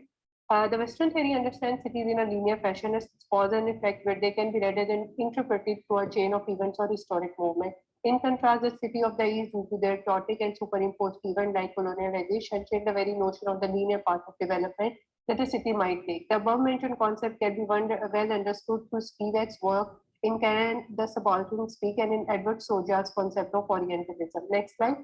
Now, coming to the first part of our discussion and analysis, we'll be taking the Mughal era and its circular road in account. The road is roughly 7.25 kilometer long and is located in the northwest of the Lahore city, and it follows the periphery of Lahore walled city. The road connects the walled city with the rest of the Lahore and also provide access into the walled city, but it also acts as a barrier between the old Lahore and the new Lahore. Next slide. Circular road, a juxtaposed scenery sketched by the Mughal rulers around the fortified city of Lahore, can be viewed as the first attempt of giving a recognizable boundary to the city of Lahore. After 1914, the road for carts was developed around the periphery of the walled city and Goldbaum, and the first attempt of marking the urban form of the city in terms of boundary using road infrastructure as a tool. Next slide. Now, coming to the second part of our analysis and discussion, we'll be taking the colonial era and its Mall Road, Firozpur, and Jade Road in account. Now, Mall Road, previously known as the Lawrence Road, was developed by British colonizers, and it connected the Miami cantonment in the southeast with the walled city of the Lahore. The road was developed as a result of political decision to maintain effective colonial rule in the city by being away from the main city, however, bridging together the fragmenting city and the scattered communities around the walled city for effective control. Next slide. The road proposed as a straight paved road is very important for the two reasons. The first one is that it marks the first colonial imprint, giving future direction to the expansion and growth of the city. And second, it forcefully stretches the city some 6 kilometers away from the inner city. Next road, the Mall Road was just not just a link between the old and the new cantonment, but it represented the colonial spatial imagination. It laid as a power of symbol and control, and to state the very difference between the locals and the rulers. Next slide. Firozpur Road is another important road that is the periphery in our research developing colonial era. It stood at the junction of the trade route with other cities, and this road primarily connects Lahore to cross-border city, immediate city of Firozpur, thus the name. But the road presently connects Lahore to the Kasool, and the initial trajectory seen in the early maps of Lahore marks the road, but not as a part of the city tribute, but as an intercity road. Next slide. The road traces another boundary of the city when a new development based on Howard's Garden City was planned some 6.4 kilometers away southwest to the city. The development offered the affluent people of the Lahore to build houses on large open plots with wide roads and beautiful gardens. Next slide. The jail road, 5 kilometers in length, on the other hand, is sometimes rated another ribbon amongst the emerging roads in Lahore. And to understand it as border and periphery to the city, one needs to closely look at the fragmented city of that time and the role it played in enfolding and encompassing the various communities spread around Lahore. The road starts from Mazang era and follows the eastward direction, culminating the Miamir cantonment. Now I would like Ms. Hafsa Imtiaz to continue the rest of the presentation. Thank you. The post-colonial era looks at Raivan Road and Ring Road. I'll be talking about Raivan Road here. Raivan Road is an important road which links the old north part of the city with the upgraded and recently developed south part. Raivan itself was a district of the city which has now been engulfed in the city's sprawl. The Raivan vicinity holds factories and agricultural land compressed between residential colonies. The Raivan Road itself then is a thread which links the old to the new. The Raivan road connected the district of the Raivan with the main city, thus bear its names from the district. The late development unfolding in the context of Raivan Road and ultimately affecting the Raivan districts have now made the district an important part of the city itself. The road itself is important not because it just plays a role in determining the scale and trajectory, but also because it now is displaying a shift from the agricultural to the industrial and now to the residential area. It marks that through the growth of gated communities and contemporary Lahore emerging through within that section. It is with the development and upgradation of this major road that the periphery of the Lahore has now stretched towards the south, and the city seen an unprecedented pace of growth in terms of its scale. The Ring Road itself is an interesting project. It was initiated in 2004 and it took the government approximately 13 years to complete this 85 kilometers of road, which is 6-lane encircling the city, and the loop itself has now been completed. The road has approximately 20 interchanges and emergency lanes, which access through the exit points. The Ring Road aimed at providing faster, quicker route around the city for people wanting to access from the periphery from one to another. Numerous communities, projects, and agricultural land was cut through, destroyed, and even bulldozed to make way for this Osmanian project. The loop, as you can see, completed now, stretches as a boundary across the city. The aim was to decrease the congestion and the traffic within the city and to facilitate it through that ring itself. The result is an elevated mass of concrete which encloses the city in a tight ring. Ring Road in reality was a necessary evil which does facilitate everyday users. In conclusion, the predicament of post-colonial city is the struggle to overcome the colonial effect. Many societies don't recognize the everlasting impact that a few years have had on the generations to come. The years passed in suppression and being a colony leaves a permanent, tangible, and intangible impression on their cultural, politics, economy, built environment, and even traditions. To study the people in the city of Lahore, it is integral to understand the city first and foremost as a colonial byproduct, post-colonial byproduct. The struggle it has surpassed and the difficulties it has to overcome. The analysis of the research basically highlights the road in one of the cities of the global south, which is Lahore, which not only connects the diverse urban textures kept within city limits, but also influence the growth pattern of the city. The first part of the conclusion is the periphery, which you can, through the map, you can easily see that the four important sections that we have marked, the Circular Road, the Ring Road, Jail Road, Firozpur Road, and Raivan Road, and finally the Ring Road, which closes the loop. The Ring Road is finally the last attempt, which marks the final boundary of the Lahore using the road as an itinerary. This time with a very large and different scale as compared to the first attempt. Trajectory is then another section that looks at Lahore, where the reality of the physical reality of the city is presented through these roads. The road traces its movement from the north towards the south, from the circular road to BRB to the various roads, and finally the ring road, which closes the loop. These maps then highlight how these various roads signify the city growth itself, from the Wall City Circular Road to the Mall Road, which in scale, to the BRB Jail Road, Firozpur Road, in relation to the river as well. And then finally the Riven Road and the Ring Road, which is a modern contemporary attempt to add to the boundary and to also signify the growing city. Finally, the scale is important because it marks the growth and expansion of any city over time. The city of Lahore has expanded significantly since its Mughal era. The approximate population of British time was 120,000, which is compared to now has increased almost 99,000% in the last 200 years. In average, that is 50% increase. In response to that, the city has also stretched its physical boundaries, which can be understood through, in comparison, when you compare Wall City to the modern city, from 2.6 kilometers square to now Lahore, which is 1772 kilometers square. This shows an increase of 6,800%. This can also be seen through these two maps, where on the right you can see Lahore 1893 of the colonial era with Lahore at 2018. The scale, approximately how that has shifted, and how through that scale one can see the expansion, the growth, the trajectory, and also the periphery, which is very significantly marked, and very significantly also marked through these roads that has been discussed and analyzed in this paper. Thank you very much. Thank you for your intervention. It's very pertinent. It's very pertinent. There are some questions about the previous speech.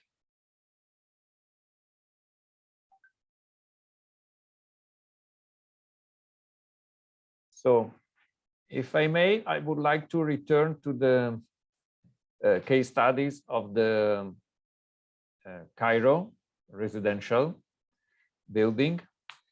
And I would like to better understand what you mean social satisfaction and contemporary lifestyle as a key term that you have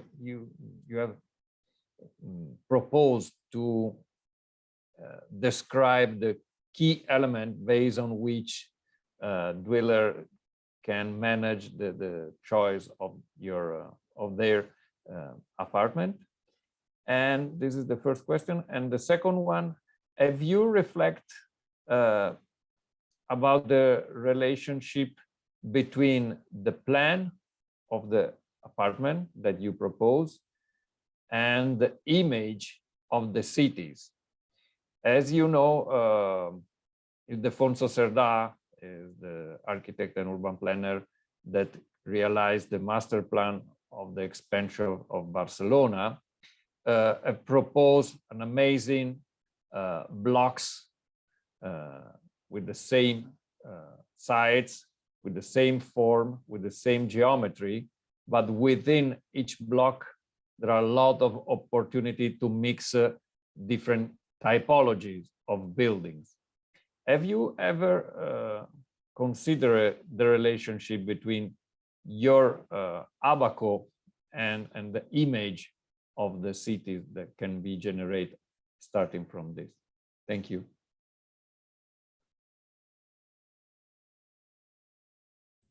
You're welcome. Thank you for your questions. Regarding the first question, social aspects, here it's related to the Egyptian culture, which gives a great importance and great priority to the privacy aspects, and therefore in our culture, our residential apartments should be designed giving great regard to privacy, and therefore the zoning previewed in the paper, which is based on separating the three main zones of the apartment without crossing any one of them to reach the other. This is what we mean by social aspects. Is this the answer of your question?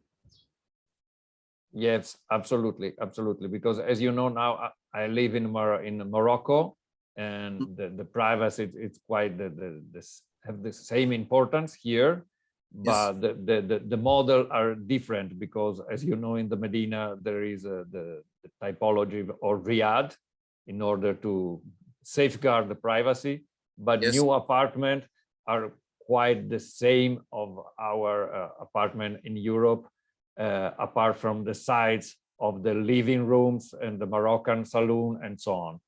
But let's say that our apartments in Egypt are some sort of a blend between the European culture and the Eastern culture. We are not they are not designed with extreme privacy measures as those in the Saudi Arabia, for example, where they separate the living rooms for men than those for women, and they don't mix within a reception area. But at the same time, we don't like the American kitchens, for example. We don't like open living rooms. We like to give some sort of privacy, which in the end results in the similar apartments to those shown in the presentation. Yes, and thank you. And as for the relationship between the plans and the image of the cities regarding to the facade and so on, have you something to explain? This is a way further study that we didn't study in our case. We are just regarding an apartment that could be placed anywhere in Egypt. We are just referring to the facade to just say that our inner spaces will be naturally lit and ventilated from one direction or from one facade, not 2 or 3 facades, which affects the interior design of the apartment. If an apartment subject or having 2 or 3 facades, the interior design would be totally different from that shown in the presentation. Okay, thank you very much. Thank you. You're welcome. Anyone want to add something?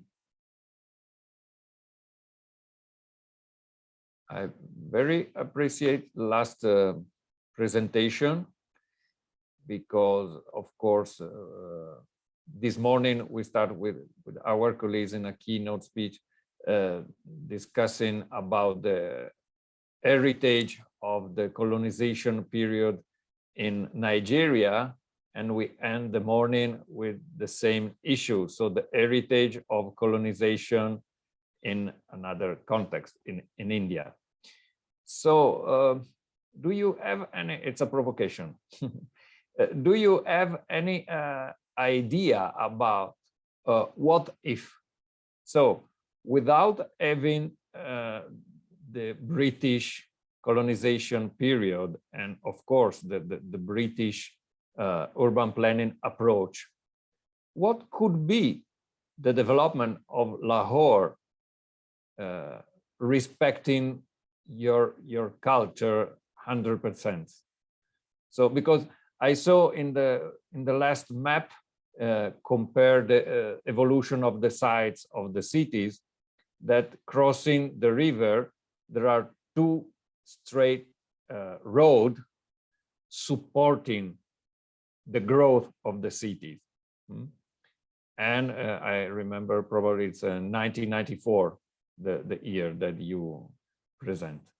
So it seems quite similar to the straight more road and the other road. So what can you suggest as a different scenario without the colonization period? It's something very interesting for us, because for us it's normal to see that a city can grow based and anchored to the straight road, no? But for you it's something that can be make in a different way. So thank you for help to better understand your context and your point of view. Thank you. It's interesting question, and I think that's one of those what ifs that I think you're talking about. What if that has not happened? I think the city evolves, right? So we can't negate that yes, it would have grown, it would have expanded, but considering it different from, contextually, culturally, it's extremely different from what the colonizers kind of put forth or superimposed on the city. So yes, at some point you also need to think that the global impact might have seeped in, but not as brutally as it was done when the area was colonized, the subcontinent was colonized. And you see that both for Pakistan and India and Bangladesh, you see these kind of impacts, a very brutal kind of way the cut, Delhi, the same thing you see, a straight road which was cut through in a very brutal and sharp manner, that the city was just dissected. So if that was not, maybe I'm hoping that yes, the city would have been more sensitive to the prevailing culture. The city would have still evolved and expanded, but it wouldn't be, I feel the city is at the moment in kind of a complex where it doesn't know which way to shift. So there are some good examples. Malur is one of the most wonderful urban planning example that we have. But because it culturally so much differs to what we practice as livelihood or how we live itself, that we always remain in that, which way should it be more organic? Should it be more cutthroat the way it is? That's why the city is still very hard. You'll see Lahore is a hard city. It's a tough city. You see these very strong, hard, stark differences within the planning, and it all comes together in the form of what Lahore is, or what the plan actually presented. I hope that answers your question. Yes, and I need to. It's not an. I don't want to apologize culturally as a European person that live in a global South, but I would like to confirm that this way of planning the growth of city that you have experienced during your colonization period is not a punishment, but it was exactly the same way in which we plan the growth of our cities in Europe mostly. So it's a copy and paste model. It's not something to control a country, but it was a way to copy and paste the same way that we used to plan the growth. I can, when you show the first ring outside the wall, I saw immediately to Vienna. The ring is the ostrich answer to the Haussmann. Haussmann destroyed the historical center of Paris, making the Grand Boulevard. And in Vienna, they do the same. And in Florence as well, around the historic center of this Florence, also today, there is something, Florence was, for very few here, the capital of Italy before Rome. And around the wall of the historical center, and also at the other side of the river Arno, across the hill, the architect Poggi made something that looks like a ring.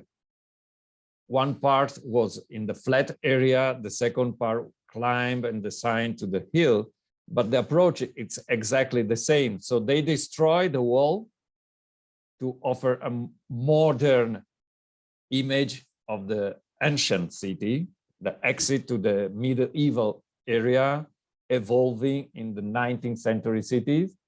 And the approach was exactly the same of Vienna, destroy the wall and create a ring. And today it's a nightmare because you can pass through the historic center of Florence, but you have to make this twice, 3 times per day if you have to move around the historic center. So it's exactly a copy and paste approach. It's not something made especially for colonized country. Yes. It's not, I'm not going to completely reject what they did. I think they did what they understood, which is what any foreign would try to do. They try to find a familiarity with the new land that they are in. I think with Lahore, the unfortunate circumstances, there's a sudden jump.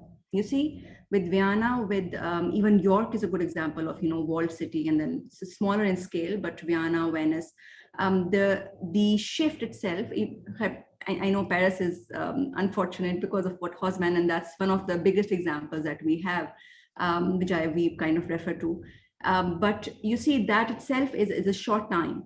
You see a particular event happening which changes the city. Here we are talking about, if you understand the timeline, colonization is the time of industrial revolution, right? Which itself is quite sudden for even Europe and UK. They took their time in understanding and adapting to it. So if that is the case, here we are a completely agrarian society, completely organic. We have hamlets and villages. And suddenly you have this foreign body who has a complete new technology, and they build not only railway stations, they would build these straight roads, and they would build, lay these railway lines. So that shift where we didn't understand the technology, but it was there. So that shift itself is too sudden. Good examples, I'm going to, as in urban planning, Mall Road is one of the biggest example. Model Town is one of the good examples that we have, and we are still trying to learn from it. But how it was kind of superimposed and how it forcibly stretched the city, instead of, the slow process, the slow understanding that usually a city takes in evolving. I think that time was not given. That's why I say that it's very much a direct byproduct, that you find these layers, as a palimpsest, you find these various layers upon layers of different eras just kind of juxtaposed together, which is interesting, but also for us, we still deal with, because Ring Road itself is, the highway itself is a borrowed Western concept. Does it work in an Eastern city? I don't know, because at the moment there is a strong lack of Eastern theoretical analysis for city. You don't find any theories emerging from the understanding of the city. Most of the time you have the Western theories which are then applied to Eastern theories. That's where the literature review is also coming from. Again, not kind of rejecting all of this, but I still think that's a thought to worry and ponder over, because our cities, where I accept the global influence, but I also think that cities need to value their own land and their own context. So for that, you need to understand where the city is coming from. And that's what the whole journey has been.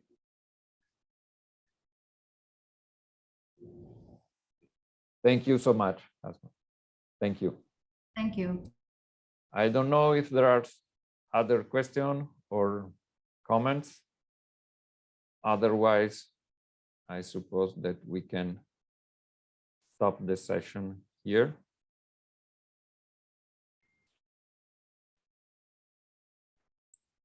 Thank you, Dr. Carlo.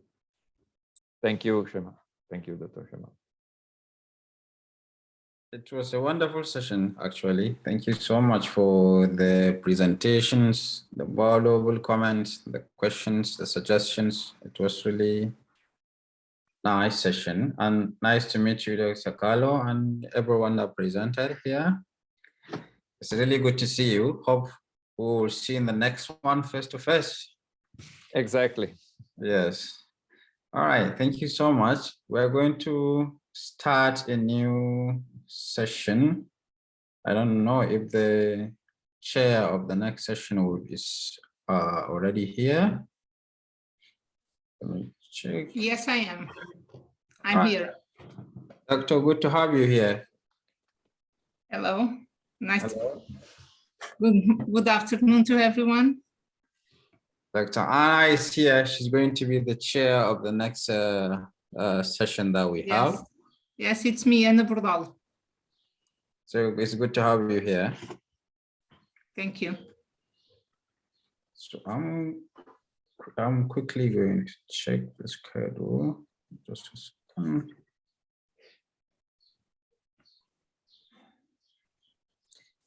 Yes, so is there any some sort of introduction that you would like to give, like I don't know. I don't know if every speakers are already here.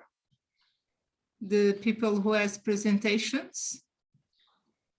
Let me call their names. We're going to have in this session, we're going to have 1,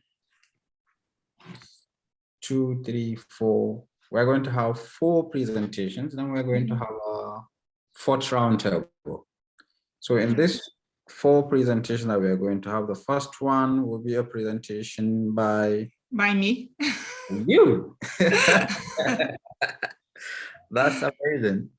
Then the second one is the presentation going to be by Budak and Figen. Then the third one will be by Sabin Elahi. The 4th one, which is the last one for this session, will be from Algeria, Panacero Monteo, and Carlos Rosa. So these are the 4 presentations that we are going to have in this session. Okay, So, I think it could be at first, good afternoon to everyone. Nice to see you, and it's a pleasure to be here. It's my second time as chair and have a presentation at ICCAUA. Last year I have already been a chair and I have already been here with a presentation. So good afternoon to everyone. I think it could be nice to start with a small presentation from everyone who is going to present the work. So I don't know if people are here, so. For the next session, please, are you here? I think Hajar is here. Hajar Abu Abduka is here. She will be in the next discussion. Okay, I could start to present myself, and after me, if anyone wants to present himself, so I think it could be nice to. We are not at the same room, but we are in a big room. So my name is Ana Bordal. I'm from Portugal. I teach architectural project studio at ISMAT. That is a university in the south of Portugal, in Algarve. A very nice region to go to have some touristic tours, to go to the beach and have a very nice fresh fish. So you are all invited to be here with us. Nice. And I'm also the Dean of the Master of Architectural Master degrees at our university. And it's a pleasure, I already told you, to be here. And if please start your presentations. If anyone is here. Thank you so much for the introduction. Thank you so much. So please, is there anyone that is in this session that is willing to start presenting? We have around 15 members here, but I don't know. Only Hajar I recognize her name. Hajar, are you here? Probably not. Okay, I think we can start to, you share the videos or I'll share the videos? I can do that for you. Thank you. Yeah, I can do that for you. So I will start with yours, right? Yes, please. Okay. So I'll be sharing yours now.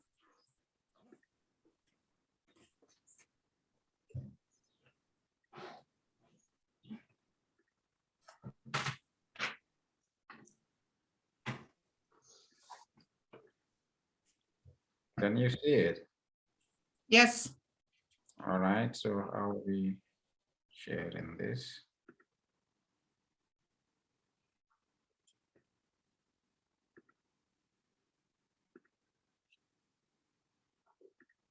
Good afternoon. This presentation reflects about the housing structure of community life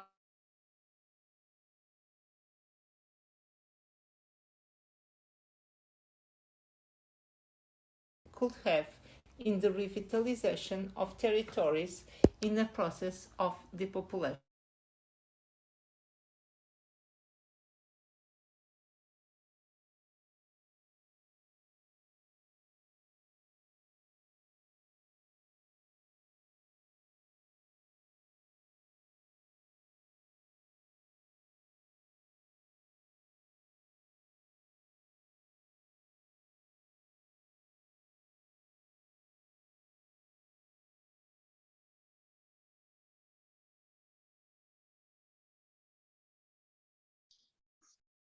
Sorry, I don't know if it's my internet or something. I can't hear.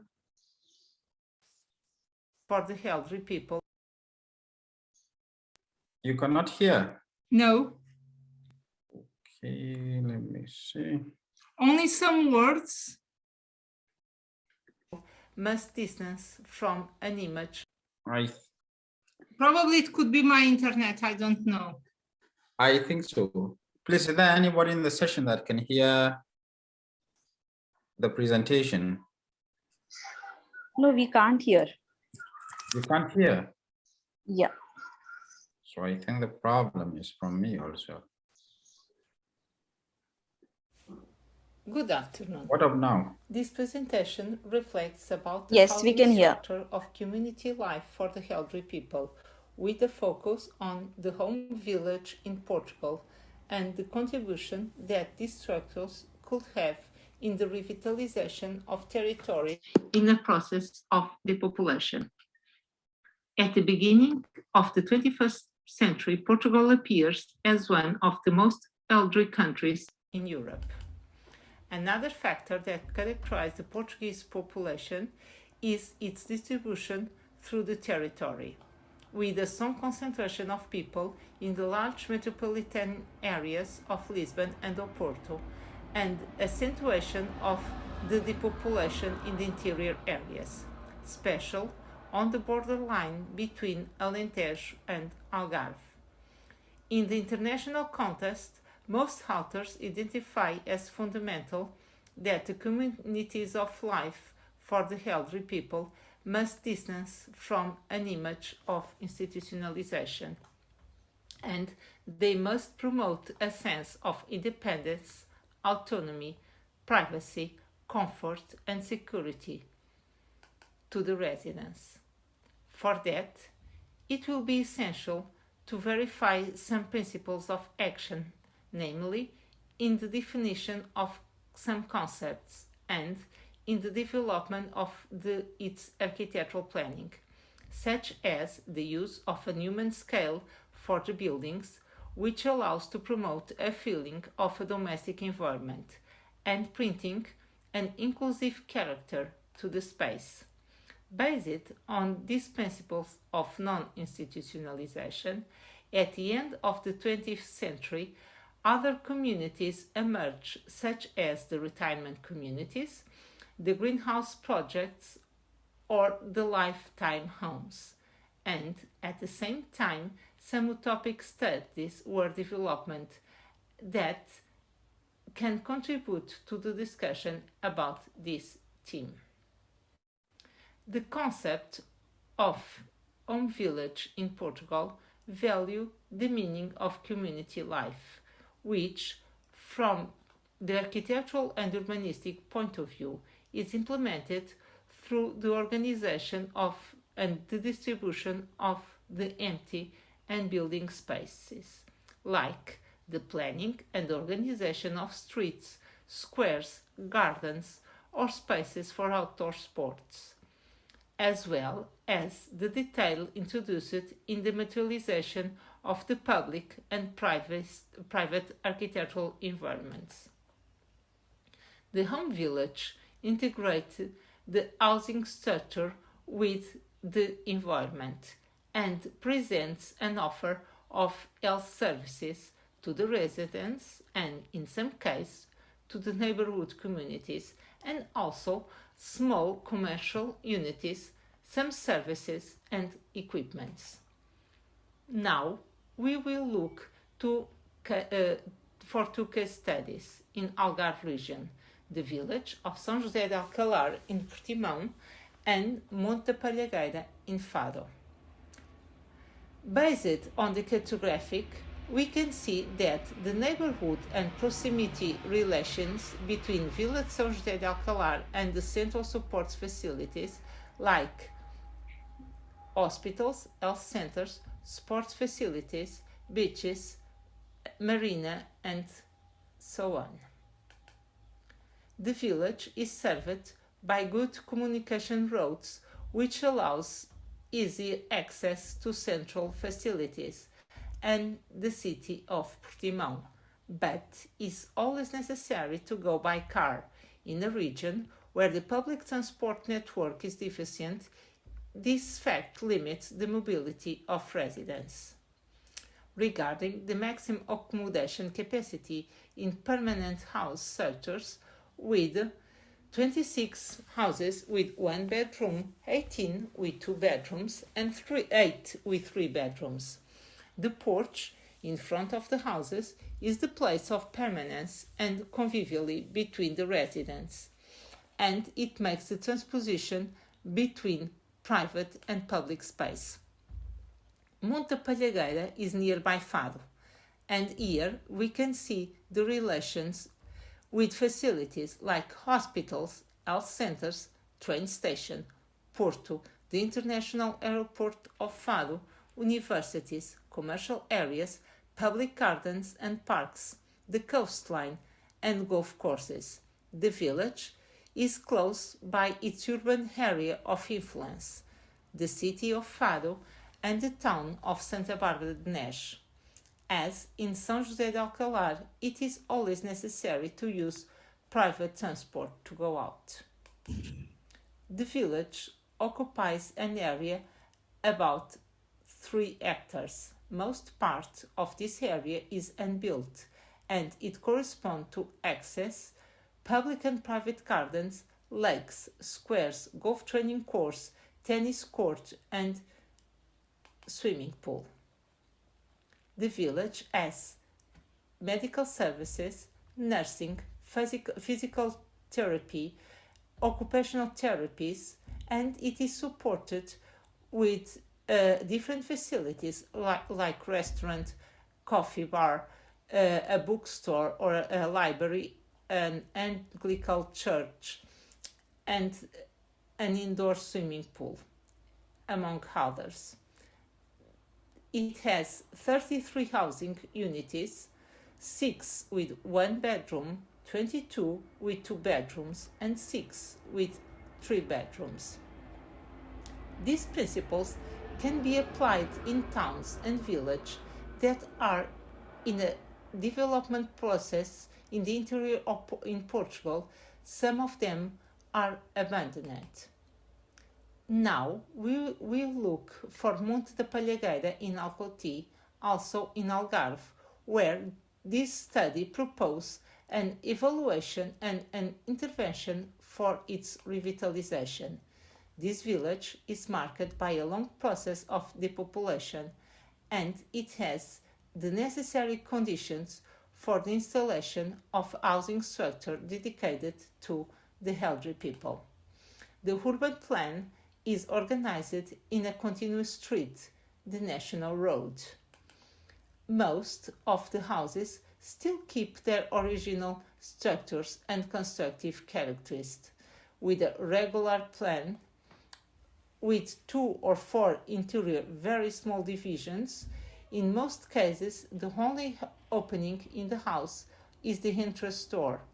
However, in some cases, we can find a small window in the room that faces the street. Most of the housing maintain the characteristics of the traditional local architecture, which allows that in a rehabilitation process. It is possible to follow the structural and the constructive essence of each housing and, at the same time, give the spaces and the specificities that they need for be adaptable to the elderly people. As an example, we can see a small house with only one bathroom and small private outdoor patio and one small bedroom with a living area. As in most of houses, this house has no windows.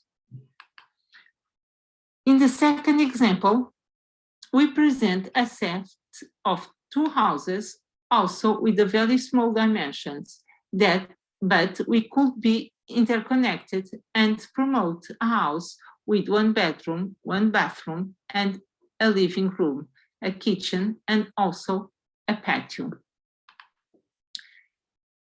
At the most situation, the kind of intervention, it is very similar because they have the same problems and the same benefits.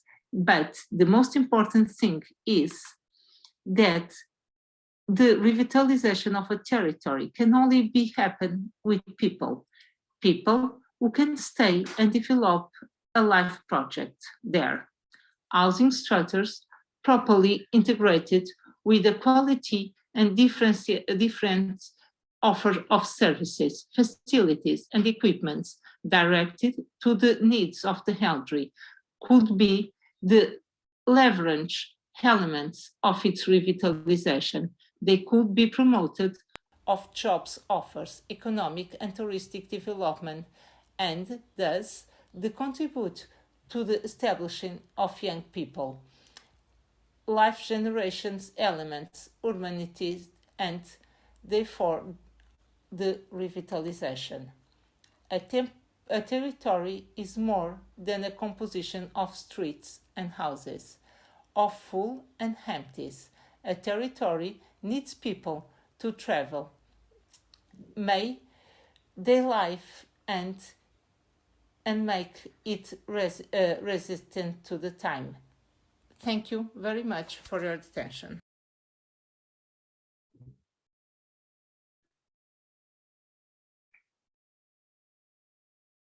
All right, thank you so much for.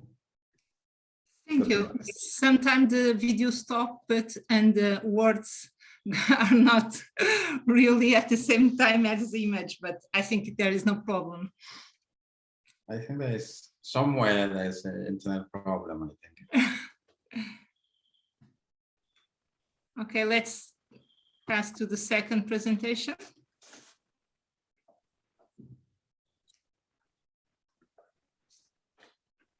Okay, I'm going to open the second one. Thank you.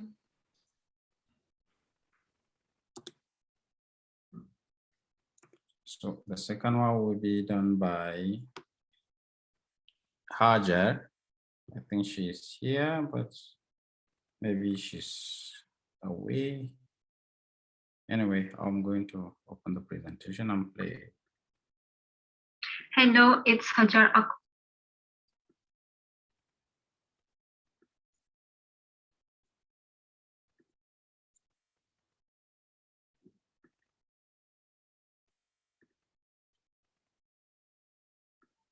From Izmir Institute of Technology.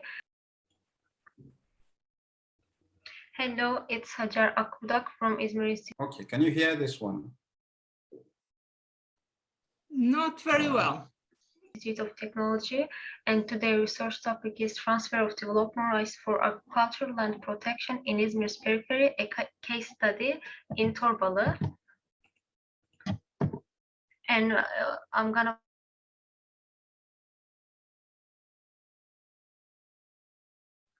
rapid urbanization and urban expansion since the 1950s. You cannot hear it? No. Okay. Case study in Torbalı. And I'm gonna follow these steps during the presentation. Let's begin with introduction. Can you hear it now? Yes. Turkey has been experiencing rapid urbanization and urban expansion since the 1950s. with the processes of decentralization, the city is increasingly being brought into rural areas. Rural areas in close proximity to urban areas are more vulnerable to development pressures and are at risk of being abolished or abandoned. And Izmir, as one of the Turkey's metropolitan cities, and its third biggest city and second most important seaport of the city, and it's both intensive agricultural activity and urban expansion in the city periphery can be seen. And in Izmir, after 1950s, the city expanded especially as a result of rapid population growth and uncontrolled migrant patterns, and the city's expanded diameter reached 4.5 kilometers. After that, it reached to 35 kilometers, and after that, it reached to 50 kilometers, and finally, it's reached to full provincial border. And here we can see the urban expansion of Izmir over the years.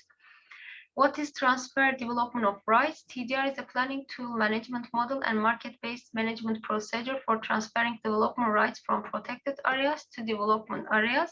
It's extremely useful tool for preserving environmentally vulnerable areas, agricultural land, and etc. And it's an alternative if there is a lack of fiscal resources in expropriation transactions and etc. And also it's encouraged the voluntary transfer of property rights to the areas of the communities to be protected. Also, TDR has two basic pillars in terms of property and protection. From the property point, while providing compensation for the restricted rights of property owners, from the protection point, it keeps the development away from the areas that need to be protected. And TDR is a process of transferring development rights from one parcel to another parcel. This transfer process takes place between two basic zones, sending and receiving zones. And there are some advantages of TDRs for sending area, receiving area, and public. And for public, we can the biggest advantages are protection of agricultural lands, cultural value, and conservation of natural resources. And TDR example from the world, actually, no one knows the TDR model's historical development, where started and when started. But in some resources, it's written like that in 1960, first in New York City, it's applied because of the extensive urban planning. Skyscraper prevented the use of the sky by the surrounding properties. And TDR has varying degree of success. The most effective application of TDR was in Montgomery, Alabama, where it was used to preserve agricultural lands and rural communities. And even in Montgomery, approximately the 52,000 acres of agricultural land conserved by TDR. And here there is a list of the examples of the TDR. Also, to conserve agricultural lands in Germany, it's planned to consolidate residential settlements into a single location and build a compact structure, and TDR used for this purpose also. And except American and European countries, it's well known and applying in India, Brazil, and China, and of course with different purposes. Objective of research, the study's objective is to assess the TDR's effectiveness as a tool of protecting agricultural land on the periphery of Izmir's large metropolitan area. And for the assumption, we are looking the answer of the question, which how it will be developed, comes from the selected area from Murat Bey urban neighborhood region and its market value.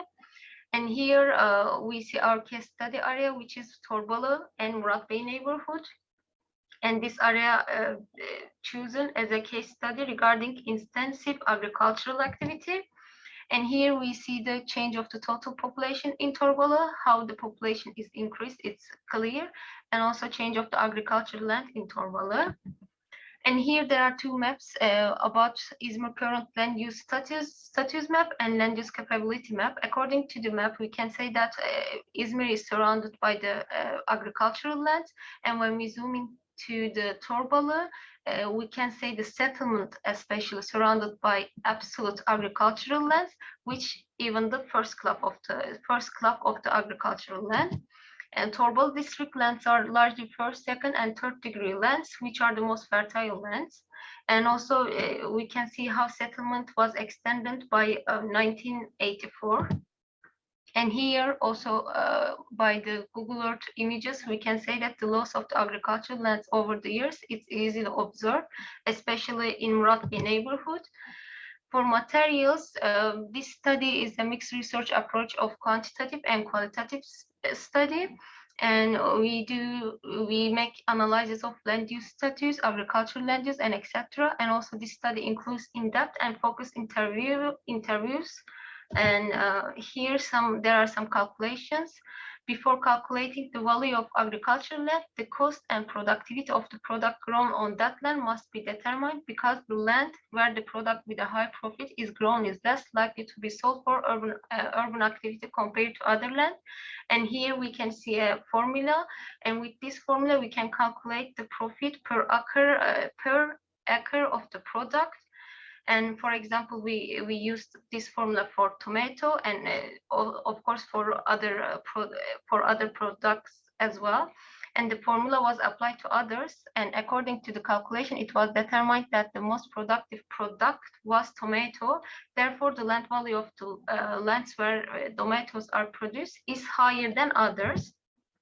And also here we can see some choose parcels, and on the right side in the table, we can see the information about those parcels, their agricultural product type, their net income, total area, and total income, and the area with the highest product yield and land value according to the calculation in 2020 block and 28 parcel.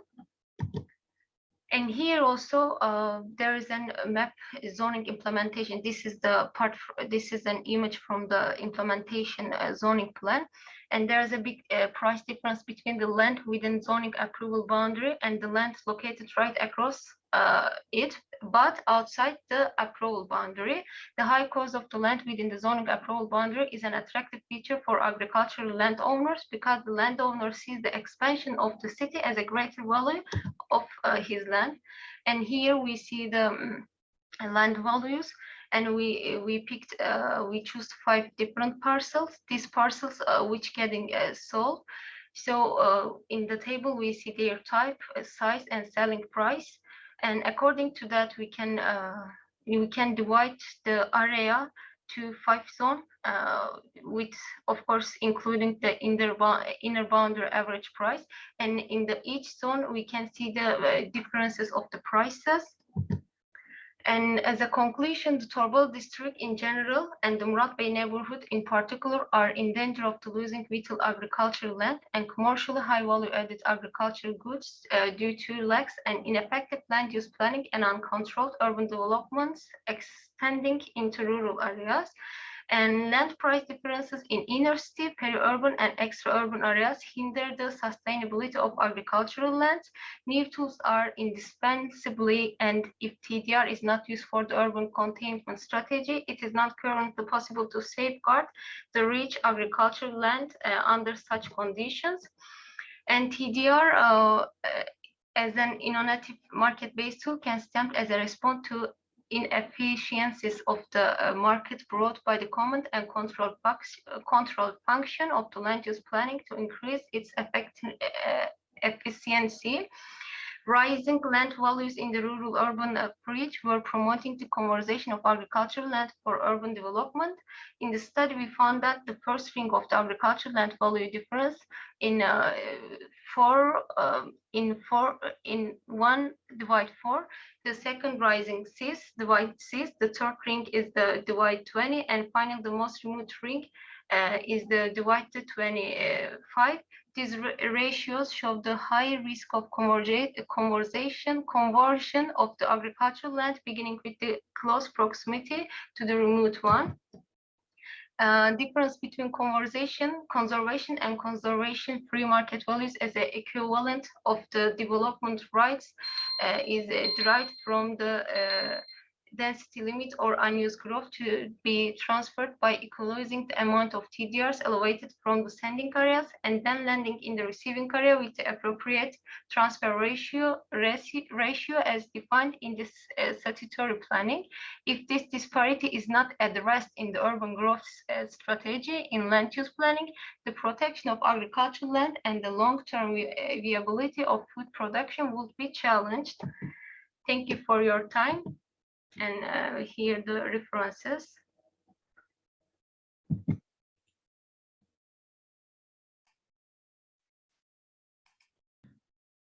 Thank you for the presentation. I think we can start to the third one.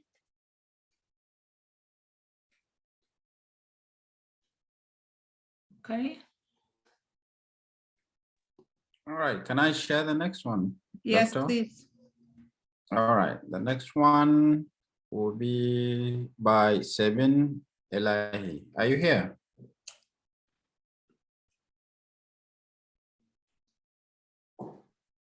No, I don't think so.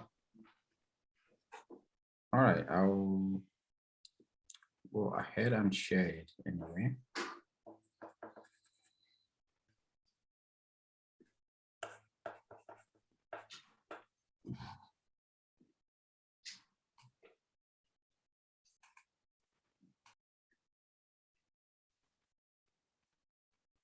Hello, everyone. My name is Sabin Elahi. I'm a PhD candidate at the University of Technology, Sydney, Australia. And my presentation refers to investigating the role of vernacular architecture as a sustainable and eco-friendly architecture in city branding. Introduction. In the recent decades, cities are making more effort and going through more challenges to introduce themselves effectively in a global scale and attract more users. Building a specific identity with distinguishing features of the city has been further emphasized. The goal of this study was to investigate the effect of vernacular architecture on city branding. And I have to add that vernacular architecture as an eco-friendly architecture with minor impacts on the natural areas through reflecting the community culture and characteristics of the environment has the potential to promote the city's brand. And there are various definitions of vernacular architecture. And in this project, I can say that vernacular architecture is a type of architecture harmonized with local materials, local ecological environment and morphology, climatic factors, and local-based culture and tradition to develop sustainable living within the context of the surrounding environment. And vernacular architecture is a functional architecture characterized by its social, ecological, traditional, and cultural features to protect the natural resources of the environment. In this research, the role of vernacular architecture in making city image has been investigated to provide in-depth knowledge in boosting city image, and the city of Mosul in Iran has been considered as the case study. There are different definitions of city branding. I selected some of them, and I can say that city branding is a management process to develop the city's identity with its specific features. City branding is the process of applying brand strategy, marketing techniques, and disciplines to social, political, economic, and cultural growth of the cities. And city branding has a crucial effect on city marketing, financial promotion, city identities, and city values. Therefore, city branding should be designed and programmed as a product carefully. And voila, as I said, that city branding could be implemented in the context of the city space to transform the city into a public space and cultural product. Case study. My case study is Mosul located in the Gilan province, and considering its strategic location on the slope of a mountain, it's a star village where the maximum different height level in the city is about 100 meters. In the unique urban pattern of Mosul, the roofs have diverse functions such as yard, roof, and in particular public spaces. Mosul is an obvious vernacular architecture in a form of a stepped city by having more than 700 traditional houses and public buildings. And the architectural design of Mosul indicates its unique pattern and design based on its specific location to protect the natural resources of the environment and develop the social life of people. Rossini and Nervino asserted that city branding and public space demonstrates that unique and evolved urban public spaces have the potential to enhance the city image and the essence of the culture and tradition of the local communities and develop and manage the city brand effectively. Research methodology. As this research was characterized as a qualitative study, a structured interview method was applied in the phase of data collection, and I did interview with local people, Iranian visitors, and foreign tourists. Each interview had 2 steps, and at the first step, the main topic was about the effect of vernacular architecture on city branding, and it didn't discuss straight and open questions such as tell me about the city image based on your perspective, and how do you describe the effective features of the city at the first glance when you arrived and during your visiting time. In the next step, I focused on the main topic and asked and discussed directly.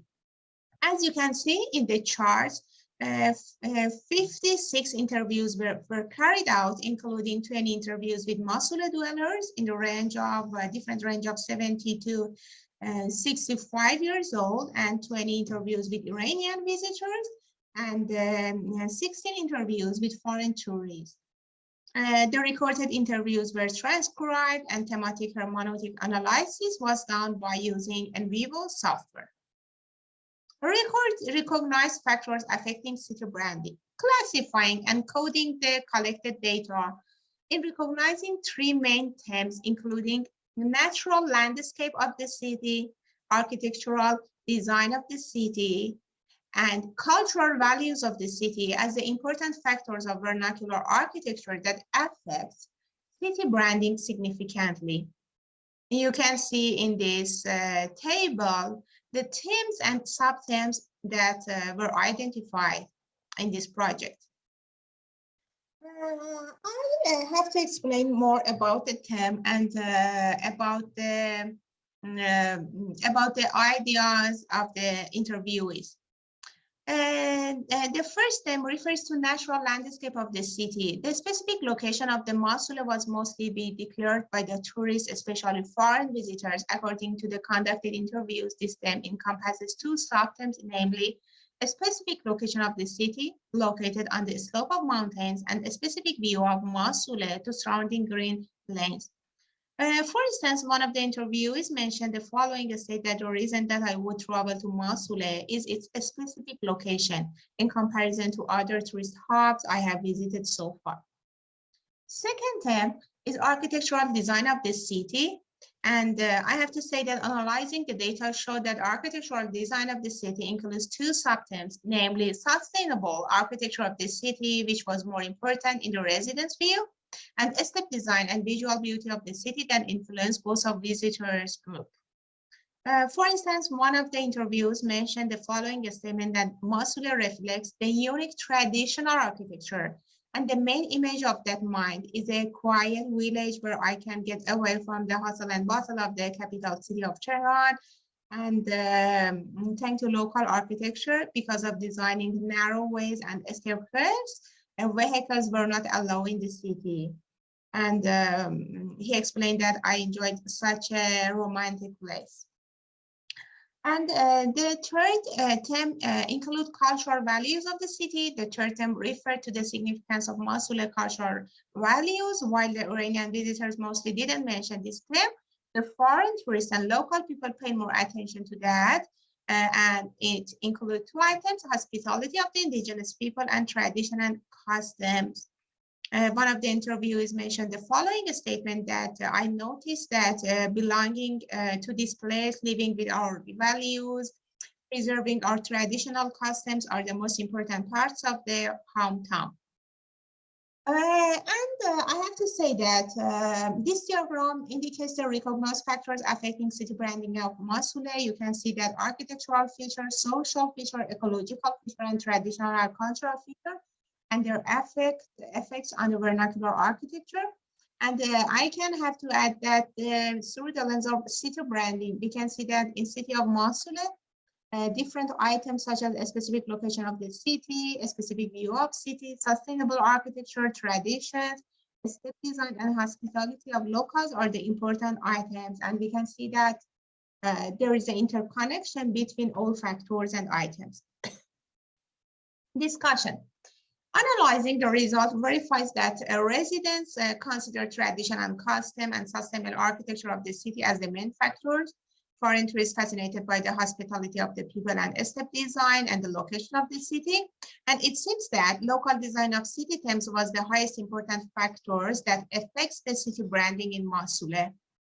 The results verified not only those vernacular architecture enhanced the city branding, its image and user conception of the place, but also has a productive domino effect on the other factors such as value and culture. And unique local design of a place would be very effective for attracting the people. And thank you so much for your time and consideration. Thank you. Bye.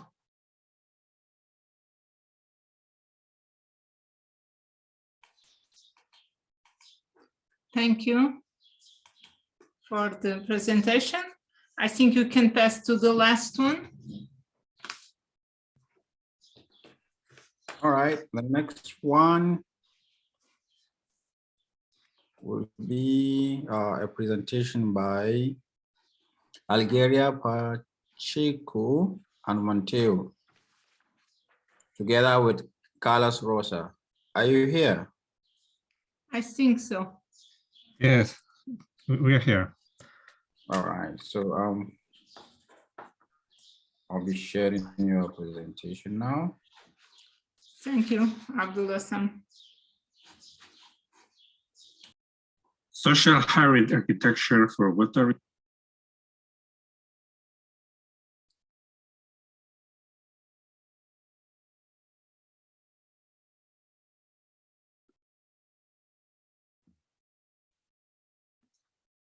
Social hybrid architecture for water regeneration in rural settlements, a case study in La Vega de Guadalfeo in Spain. This text reflects on the role of landscape in contemporary urban discourse. In this sense, this research relates to problems such as the eutrophication of seas and oceans, together with the spontaneous appearance of rural settlements outside the cities and infrastructures that support them. The discovery at the beginning of the 20th century of anthropogenic nitrogen revolutionized the agriculture world with the incorporation of artificial fertilizers. However, these fertilizers are carried by irrigation return flows from cultivated land to rivers and groundwater.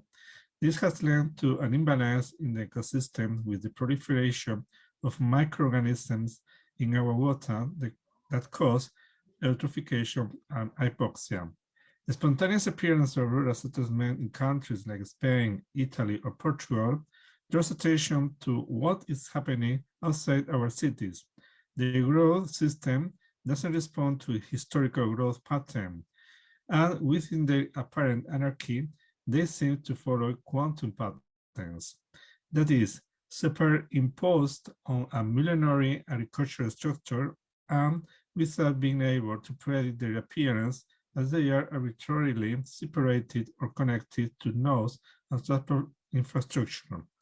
The aim of this paper is to develop methodologies aimed at developing a planning focused on landscape-related processes, which are able to address the multi-scale problem that may arise, and to demonstrate flexibility in terms of design strategies and urban intervention, all this understanding the place in all its economic, social, ecological, and cultural complexity. Kuhl has highlighted the almost total lack of attention to the rural world and its transformation processes, which occurs at a higher speed than the urban world, both in multi-scale, social, technological, ecological, and digital problems. In his reading, we can identify 4 processes: the rural world as the backyard of the cities, effects produced by major redistribution policies in the countryside, megastructure installed on rural land, the reoccupation of rural villages. The reflection of this author helped us to structure a methodology based on a first phase. We are going to propose 3 case studies of different actions in the landscape that have been developing since the 16th and the 20th century. And by comparing them with the different realities of the rural world described by Koolhaas, we will say if they also offer some kind of ecological, economical, social, cultural, or architectural Easter egg. After that, we will compare that with our study case in La Vega de Guadalfeo, Spain, that this is a horticultural territory, and we propose a hybrid project. The strategy for rural landscape intervention, we found 3 of them. Landscape as a laboratory for habitat experimentation, productive agricultural landscape as a center of a city, agricultural city plan as a structure. In contrast to the tapestry design with a square and no human presence of the countryside as a backyard, there is another productive tapestry completely irregular in shape, chaotic with a millionary irrigation system and inhabited in a scattered way. In the European framework, Secchia and Viganò describe the peri-urban landscape as a continuous whole in territorial coordination plan of the Salento region in Italy. In contrast to the speciality of urban or rural space, Secchia and Viganò define the peri-urban space as a 3rd specialty, and its main lines of intervention are ecological, protection of its historical crops and development of proximity agriculture, incorporation of activity-based and circular metabolism, and the reduction of the human footprint on the earth. Economic, to keep the agricultural area always productive, supported by tourism or agritourism. Social, focus on the local inhabitant and infrastructure connection between facilities, central and villages. Koolhaas compared the grid policy of human redistribution of totalitarian state with the common agricultural policy of the European Union, apparently conceived on white paper and not as sensitive to a multi-complex, multicultural, and over-inhabited tapestry. A situation similar to the design of new capital that emerged in the mid-20th century with principles far removed from the local realities, such as Brasilia or Chandigarh. The project, The City of 1,000 Cities by Perea, makes an interesting reflection on preserving a large central productive agricultural space and build around it a ring of intermediate cities where citizens can interact without the need for a motor vehicle. As opposed to Tesla megastructure gigafactory located at Spark, Nevada, Buffalo, New York, Shanghai, a product of the development of the 4th Industrial Revolution, the rural world has also been the object of the development of agricultural megastructures at the proposed agricultural city plan of Kurokawa, where a structure of similar dimension to the previous one articulated by units that are combining close and is implemented on the rural landscape, becoming a self-sufficient whole. La Vega de Guadalhorce, as a study case, in contrast to the occupation of rural villages, is the process of rural sprawl. It is about the appearance, proliferation, and expansion of the urban sphere in the rural environment without administrative authorization. The Vega de Guadalfeo is located on the southern coast of Andalusia, Spain, and covers 2 areas, the western of Vega Salobreña, the eastern of Vega de Motril. In this way, a set of urban islands is generated in a similar way to the archipelago defined by Angers, but a large non-urban productive green space and productive agricultural character. The evolution of the peri-urban agricultural space is uneven by illegal construction that serve as leisure for the inhabitants of the nucleus and industry, especially with the hyper-development of intensive greenhouse agriculture, warehouse and more industry, but always subject to a historical product structure whose size and shape is conditioned by its agricultural production, and in time by the ability to be irrigated by the water of the irrigation ditches.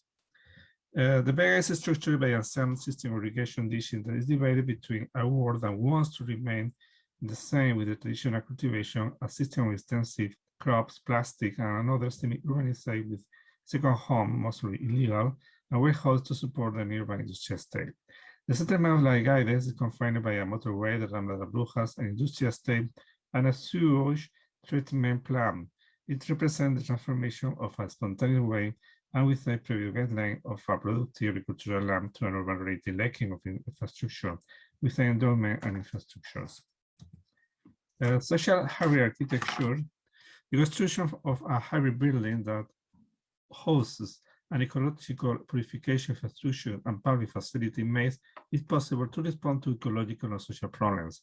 As an infrastructure, the building treats wastewater from scattered settlement and manage the denitrification of irrigation return water, but this discharged into rivers or wadis.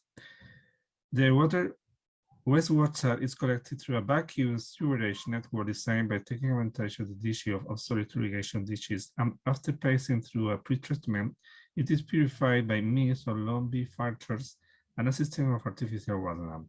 Groundwater only through artificial wetlands.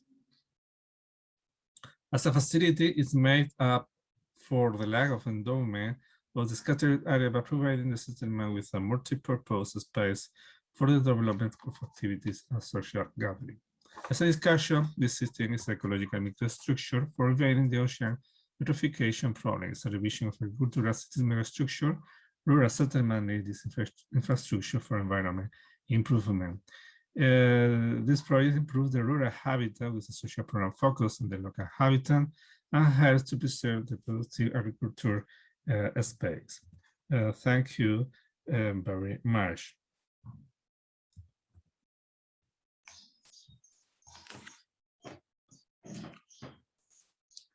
Thank you for all presentations. I don't know if anyone has any questions or something that we could discuss now. No? Okay. I don't know if Abdul Salam wants to. Yes, Doctor. I don't know if you want to say something, because I think no one has questions, so I can make some. At first, I want to thank for all presentations. I think they are they give us four different perspectives about looking to the territory, and I think it's interesting. How can we have 3 different countries, Portugal, Turkey, and Spain, with almost the same problems and almost with the same questions. So I think we can look as a Mediterranean areas and not just only as countries in Europe or around. I think this last work by Carlos Rosa and the way that they look to the landscape and to the habitat as a laboratory of habitat experimentation, I think it's very, very interesting. And when we look to our territory in the interior without people, I think it's important to start a very important discussion and a very important reflection, because almost people lives in the cities, and I think it's not only an European problem. I think it's a global problem, and our interior are empty. So agriculture starts to be only an industrial and not as something to where people can have their sustenance and as a sustainability activity. And the case that I present, the home village, I think maybe it could be a solution. It is a study, of course, and they can, and I think at the same time they can kept people to the interior areas, not only the elderly people, but also the young people if they offer jobs. So I think that is the big question. What can I do in the interior area? and what people can do and get their money. Of course, it's important to have some job and some money to live. So, and at the same time, and looking to the study of the branding cities, I think Home Village could be a city branding. So it could be nice to collect all the 4 works and do something with them. So I don't know if anyone has questions. We have only 2 minutes. Thank you, Dr. Anna. This is a very good comment, good insight. And we actually had a very good presentation that were talking about some global trends in terms of the issues that we have. Because if you look at all what they have presented, they can be in the same context, the city branding. They can be in the context of this recently, let's say, finished global pandemic. And this is something that can add value, especially to the environment when you're talking about the employment opportunities, the new life that we should adopt to, either subconsciously or unconsciously. So all these things are things that are on the, let's say, on the global trend now. And the biggest issue, I think, as you said, that the majority of the population are in the cities now. Yes. And we are having massive unemployment, shortage of food, and healthy environment.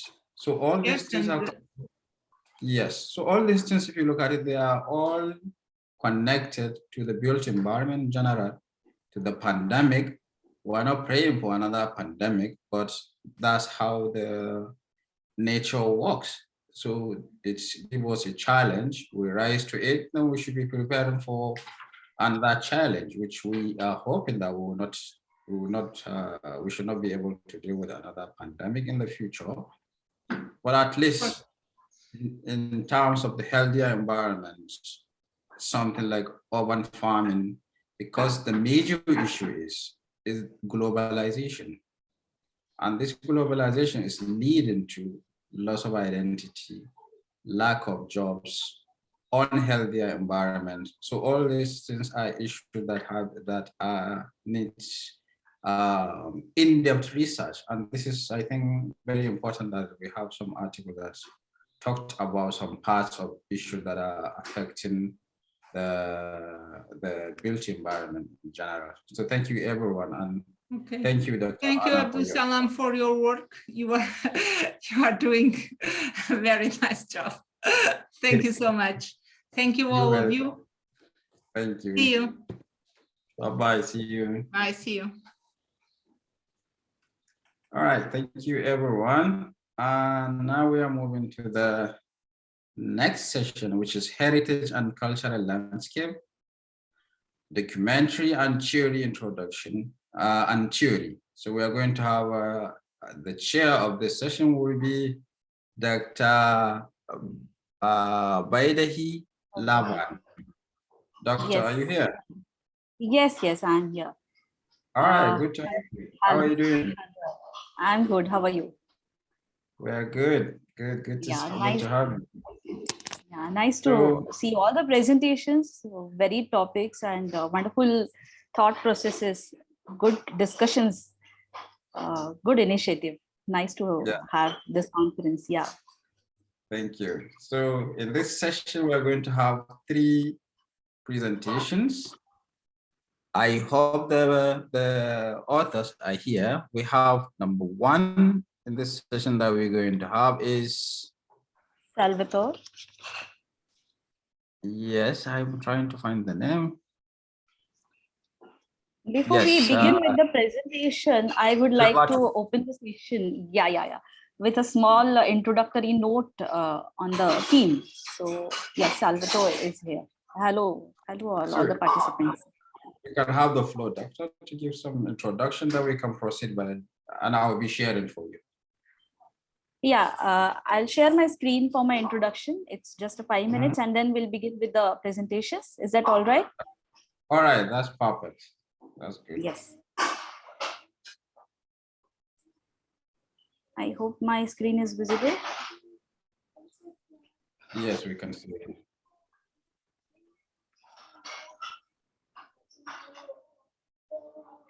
All right, so the theme for the this session is culture and cultural landscapes. That's very close to my heart, and wonderful presentations we received under this session.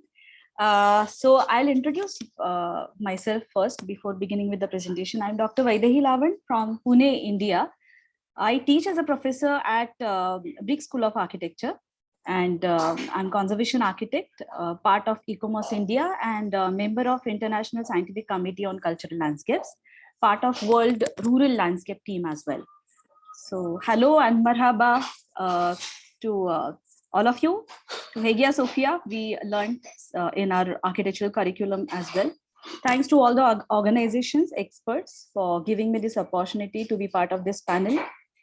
So I'll take this wonderful opportunity to open the session with a few points upon heritage, culture, and cultural landscape. So the contents would be like heritage, changing perceptions, culture as social product, cultural landscape, and new paradigms. Questions to explore and need for more sensitive approach.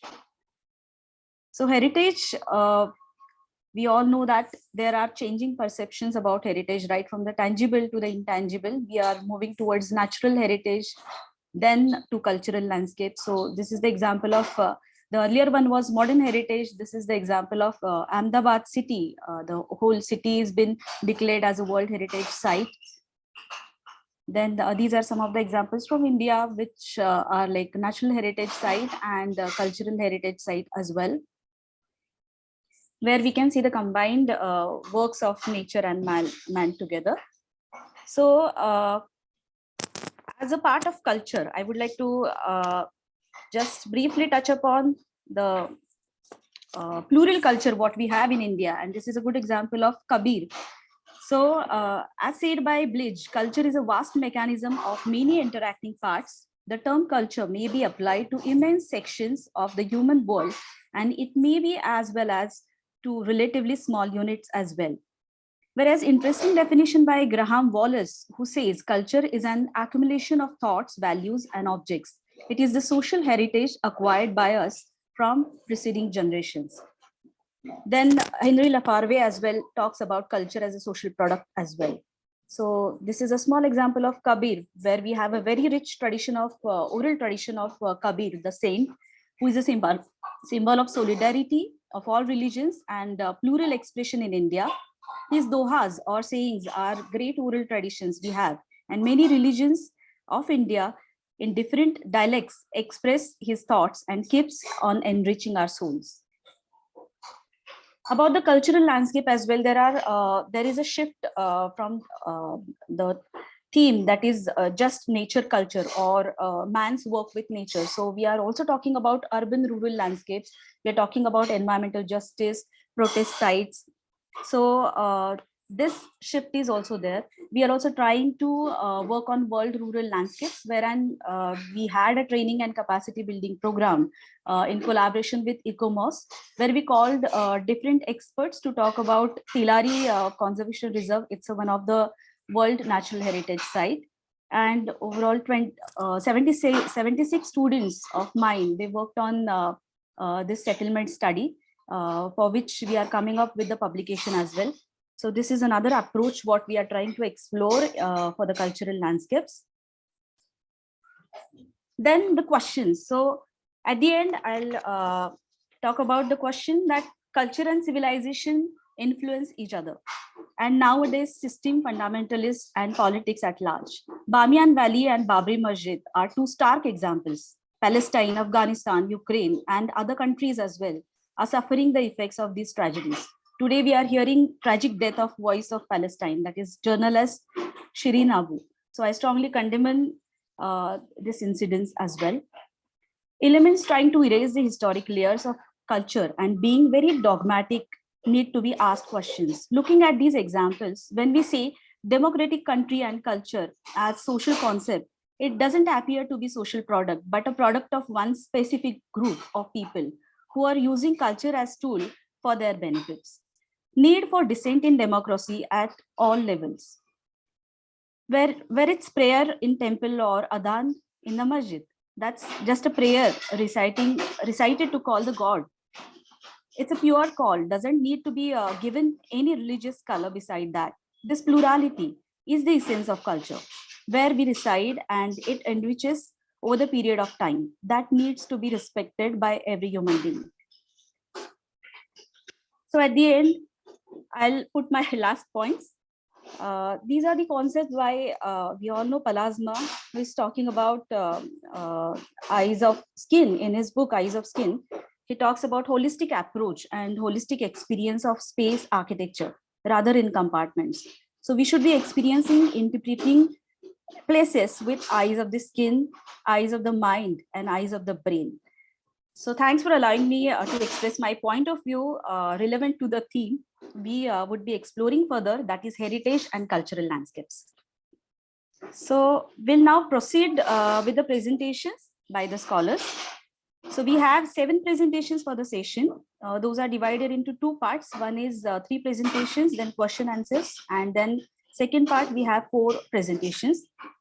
First 3 presentations talks more on theoretical framework of heritage and conservation practices, whereas next 4 presentations discusses various cases and places related to urban landscape, different layers of history, space as a social construct, and experiencing it from art and architectural point of view as well. So we'll now begin with the first presentation. So we have a first presentation by architect Salvatore Polverino on industrial archaeology in the era of Naxos family from Napoli, manufacturing gelato under its Mondial Gelo division. Architect Salvatore, yes. Yeah, you're there, right? So I'll Good just afternoon, share my. Professor. Good afternoon. So I'll stop sharing, and shall I share the video? The recording? Yes, Yeah. that's on YouTube. Yes. Yeah. Just one moment.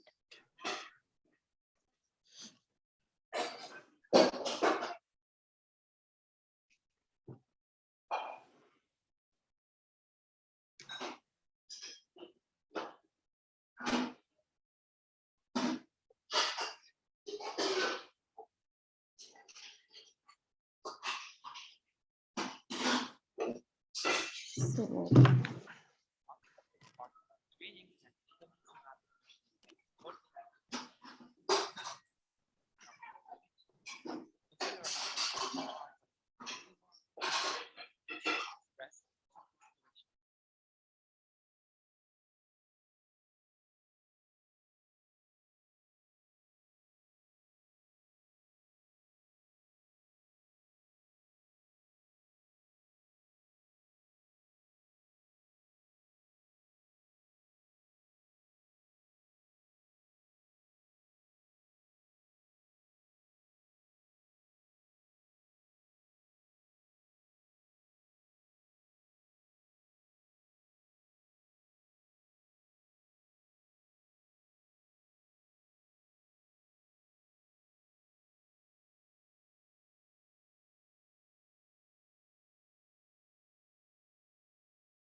Dr. Baidahi, I think there is a sharing problem. So please close this, share again. On the bottom left, you see that I say share with sound. Then you share with sound. So you can hear it. We cannot hear now. All right, now if you're sharing, on the bottom left, you see that share with sound.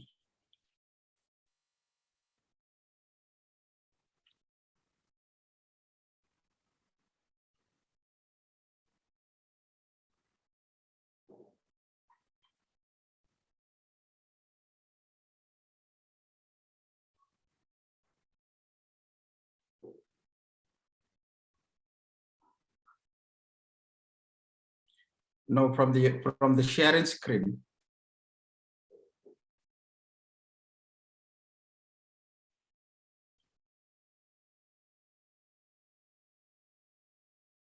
We cannot hear you. Shall I stop sharing once again? Yes, now we can hear you. Because So I'm not able to close- see that tab. Yes, close the sharing now. So now go share file. Bottom left, Share. you will see there is a share with Share sound. sound. Oh, Yes. yes, yes. Optimize video, share. All right, now it is okay.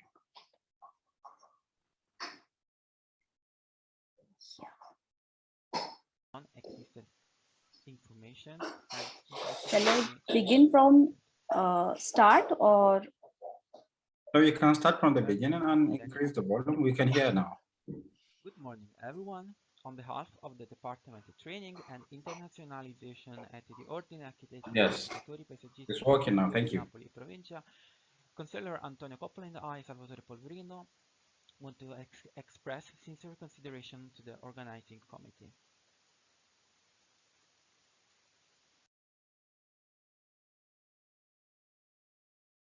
This paper is overall linked to the primary scope of this conference, which is aimed at a range of disciplines including archaeology, architecture, engineering, historic preservation, and urban planning. Hence, industrial archaeology occupies a systematic study of material evidence.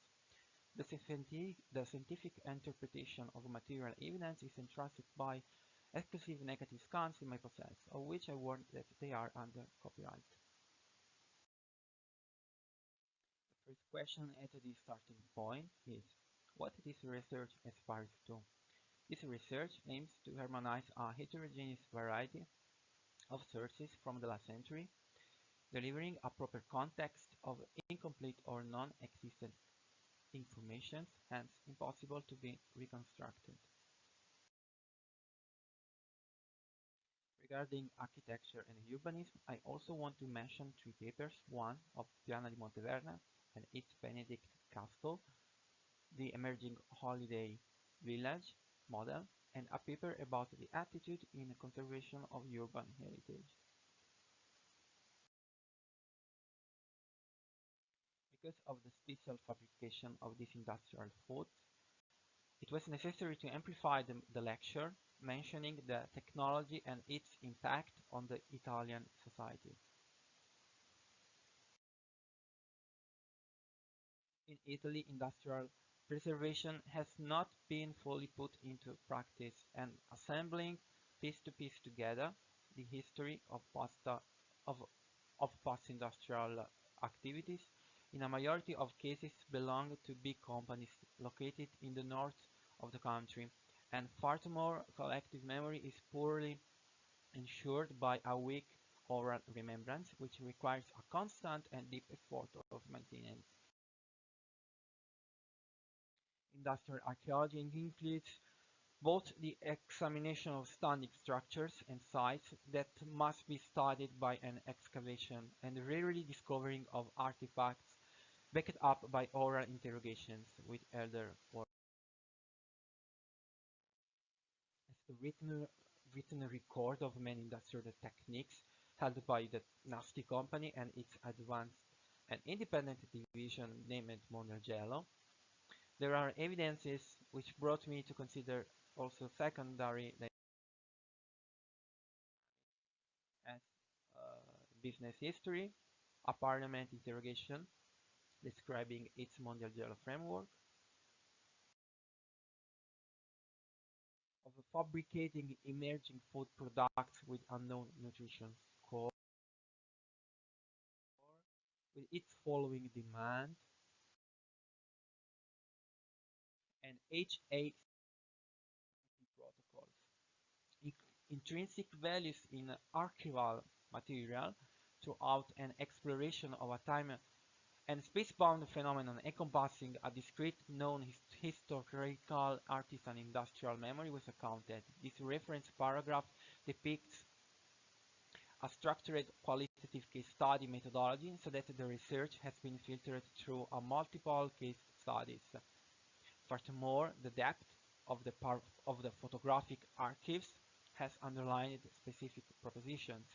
What have inspired the managers to choose this line of business, which personal qualities and technical experience could have been invested into this business? Was it evident the need of this product? Did the founders manage this business into short, medium, or longer period?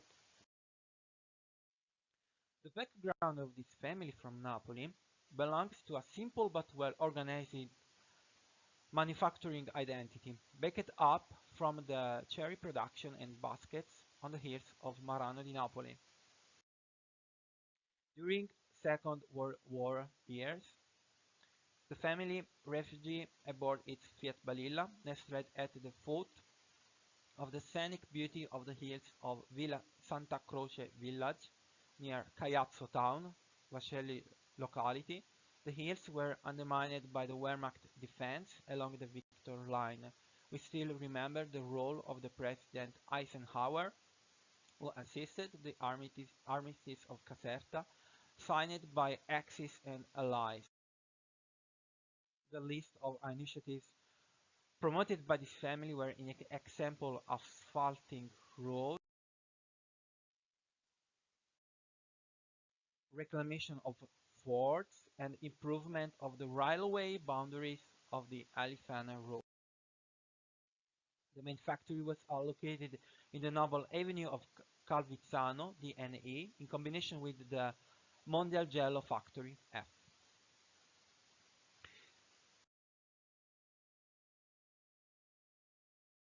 While increased nasty influence was rapidly felt in the development with its machineries that were of non-standard manufacture, a consequent list of the satellite companies revolving around Fratelli Nasti arose in the neighborhoods of the workshops.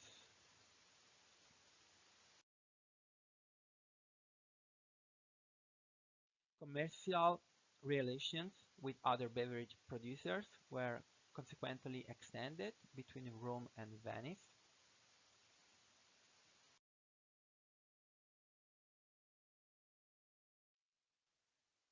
In the immediate aftermath of the Second World War, the United Nations Relief and Rehabilitation Administration delivered heavy supplies of skimmed milk from surplus production in Northern Europe, according to the UN Food and Agricultural Organization and the World Health Organization.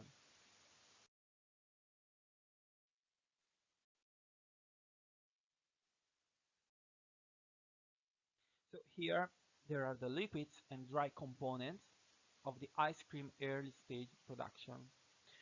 They were the main ingredients carried out from the trucks, chosen, weighted, and fallen inside the silos.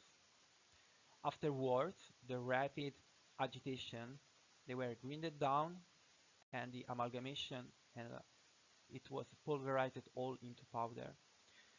The result was chopped and fluidified with a liquid injection passing through a separate inlet that led to a first dispersion. The air was addressed to form the structure to the next stages of the ice cream.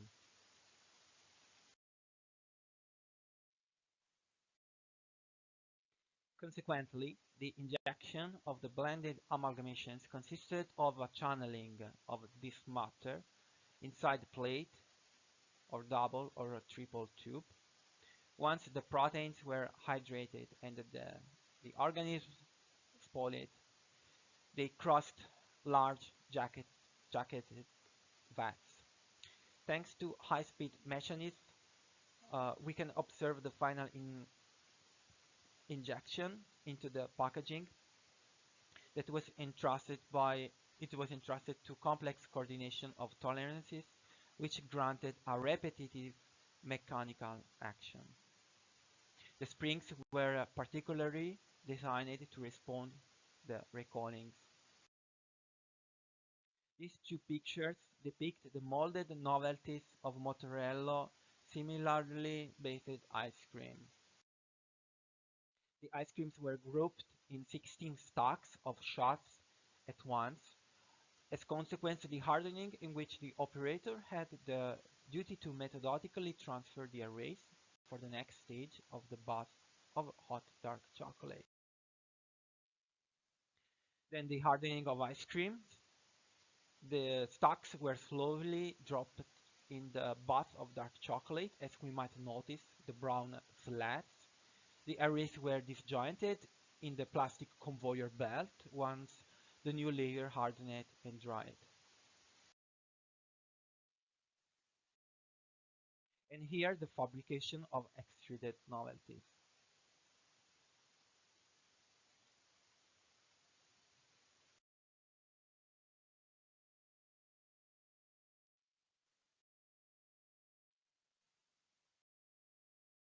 The North American technology behind the pulverization of milk was primarily for the new ice cream technology, whose eminent manufacturer was since the late 70s led by the Unilever Group with an efficient cold chain logistics.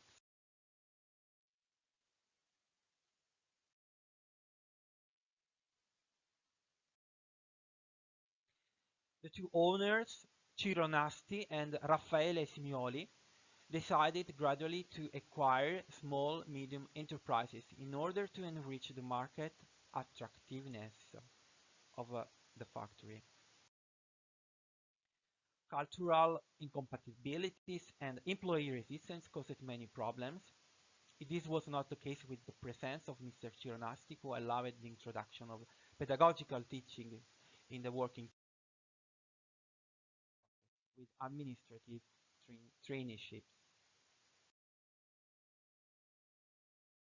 Mondelghello was acquired by Tanara in 1973 under the mention of Italgel, SPA, as we might notice, following the acquisition by SMA, also of Alemania. It must be contextualized that this year was destined for the liquidation despite the vast success of the industrial enterprise, with a production estimated at 57 models of product. Two factors undermined this factory. One was the energy crisis, and the second, the left-wing syndicates.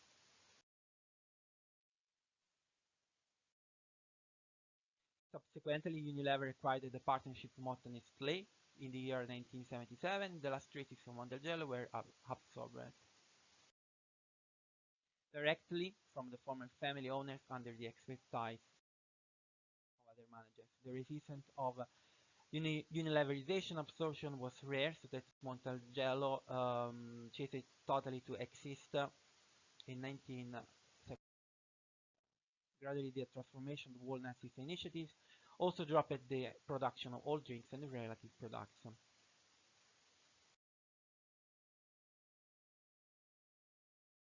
Thanks for this space and attention.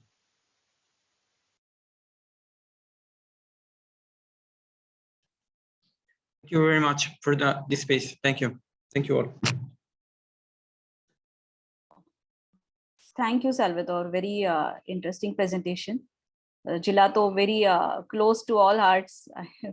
Wonderful presentation. Next we have Mr. Heng Song and Professor Jihan Selim, who would be focusing on smart heritage for the urban sustainability, a review of cultural definitions and future developments. Both the authors are affiliated with Architecture and Urbanism Research Group, School of Civil Engineering, University of Leeds, UK. So I'll now once again share my screen.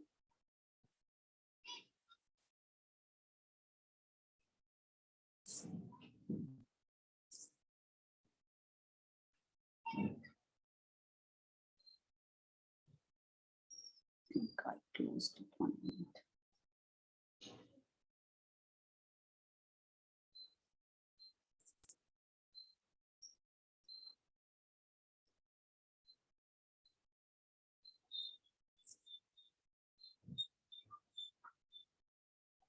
Hello, everybody. Our paper is about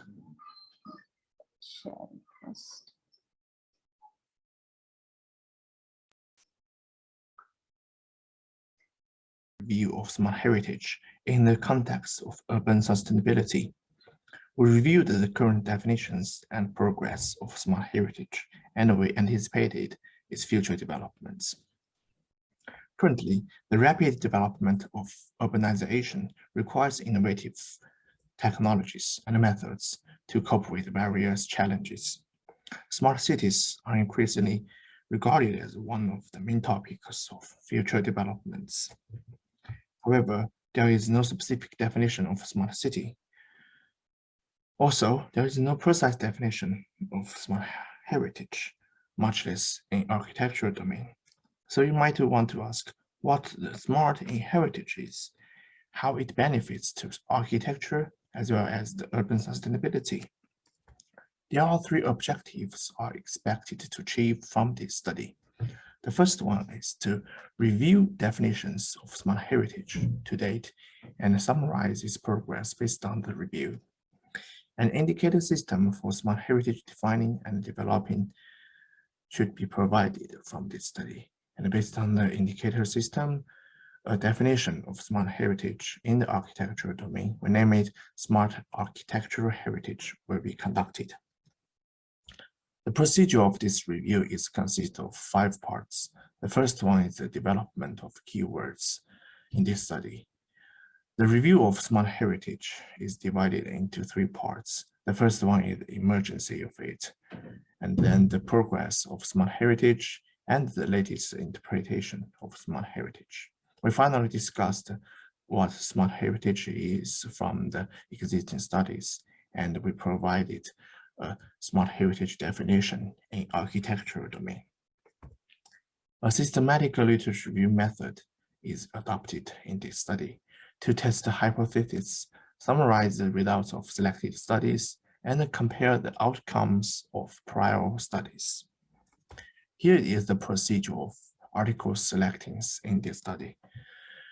To start with identification of searching aim and keywords, we firstly use smart heritage and sustainability for searching.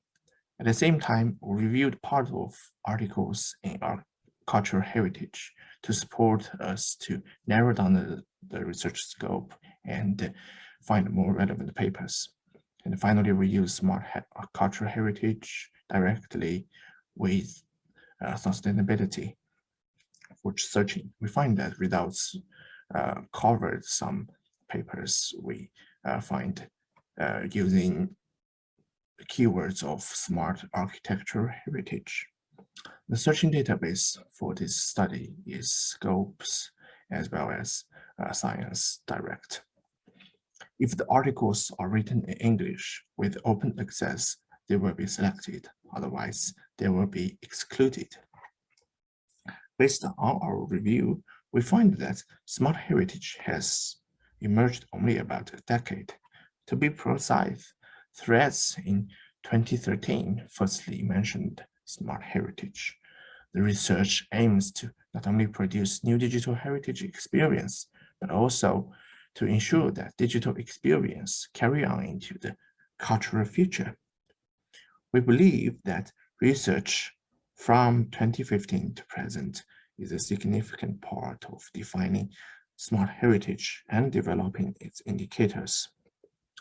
Importantly, Chinese, etc. in 2015 mentioned that the cultural heritage sector has been working with smart requirements for many years due to the inseparable association with location and identity.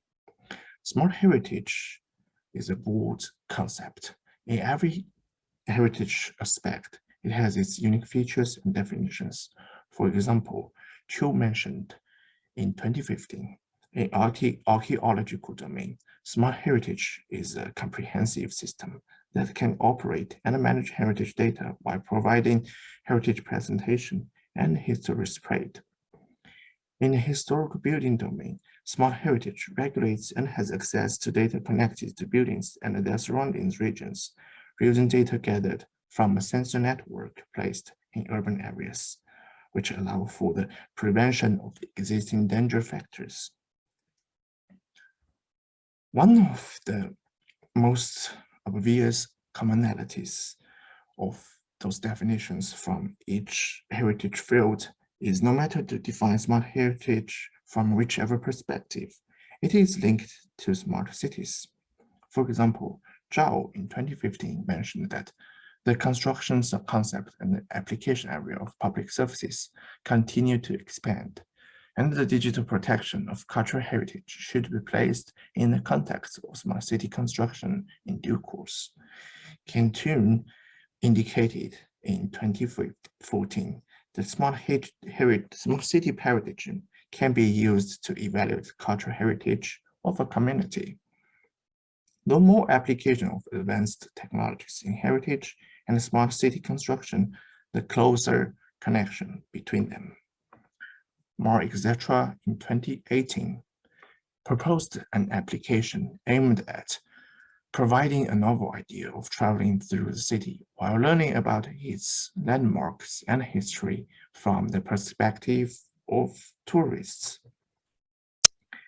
Sindhu and Rashmi in 2020 pointed out heritage monitoring and preservation are helped with smart city solutions.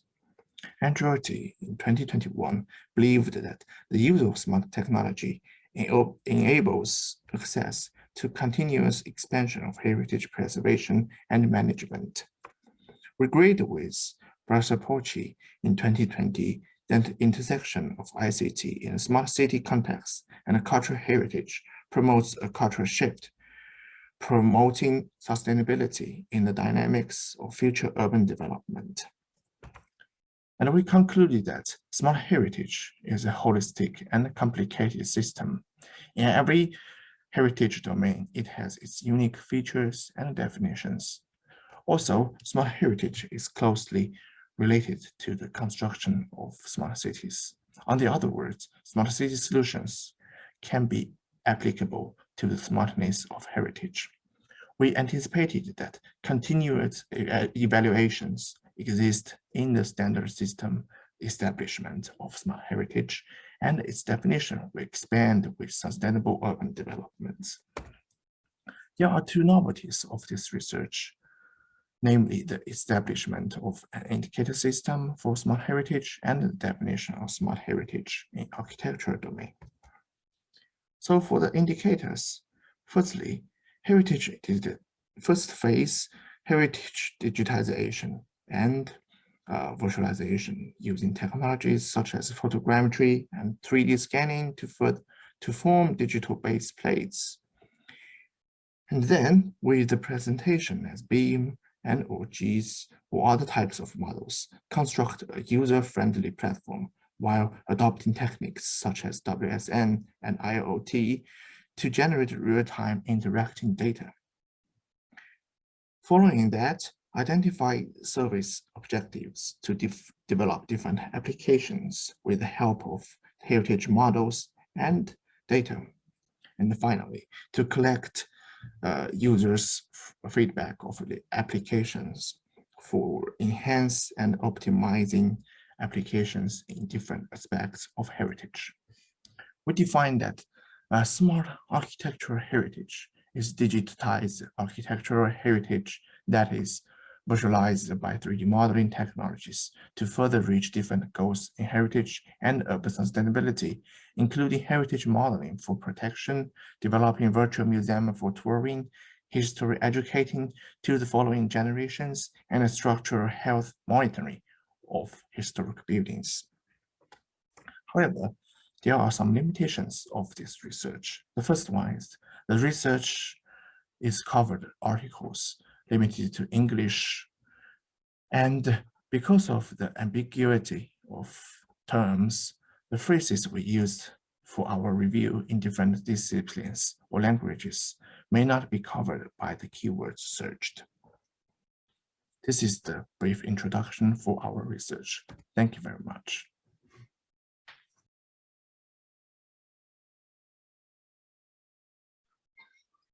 Thank you for the presentation, Mr. Heng Song and Gehan. So next to that, we have Narmin. She's a PhD candidate who will be presenting on theories of conservation and scientific restoration from Gustav Giovanni's point of view. She is PhD candidate from Eastern Mediterranean University, Faculty of Architecture, Famagusta, North Cyprus. So I'll start presenting. I think Narmin is there. Yeah, hello Narmin. I could see you. I'll just open the presentation first.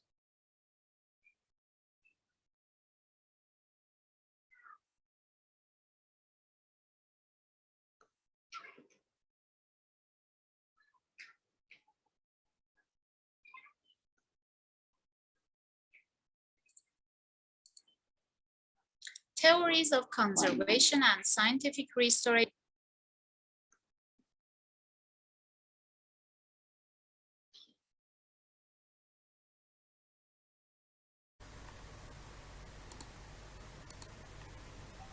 Theories of conservation and scientific restoration from Gustavo Giovanni's point of view. Table of contents. After the introduction, the biography and theories of him and Camillo Buito, then the scientific restoration and explanation of specialized words, and the fourth part is the international charters of conservation of historic buildings, conclusions, and references. Abstract. Gustavo Giovanni, the Italian architect, urban designer, and restorer who was born in Rome and studied civil engineering at the University of Rome, became the professor of architecture department in 1905 and latterly the dean of the same university. He edited a set of regulations that were adopted in the Athens Charter later in 1913. His four main principles are restoration by consolidation, installation, liberation, completion, or renovation. Although he established a scientific center for studying history of architecture and published several articles in various architectural journals, there is little literature about his biography and theories on conservation and scientific restoration. This article tries to enlighten how his theories affected the history of conservation. For this aim, his biography and theories are mentioned in detail. The methodology of this article is a qualitative survey using the reliable books of libraries and first-hand resources and references. Keywords: Gustavo Giovanni, conservation, scientific restoration, the Athens Charter, international charters, Camillo Buito. These are the two pictures of him. Biography of him. He was an Italian architect, urban designer, author, and architectural historian who was born in Rome in January 1873 and died in Rome in July 1947 at the age of 74. He graduated from the University of Rome in 1895 with a degree in civil engineering and received a degree in public health before studying traditional art and architecture under the supervision of Adolfo Venturi, the Italian art historian. In 1899, he was a pupil and assistant of Guglielmo Calderini, the Italian architect, in the School of Engineering, and in 1905, he became a professor of architecture. Strong technique along with traditional art led him to major in restoration and major urban redevelopment projects. In 1910, he became a representative of AICA, which was founded in 1890 to spread awareness of cultural and historical heritage and promote the theoretical foundations of restoration in Rome.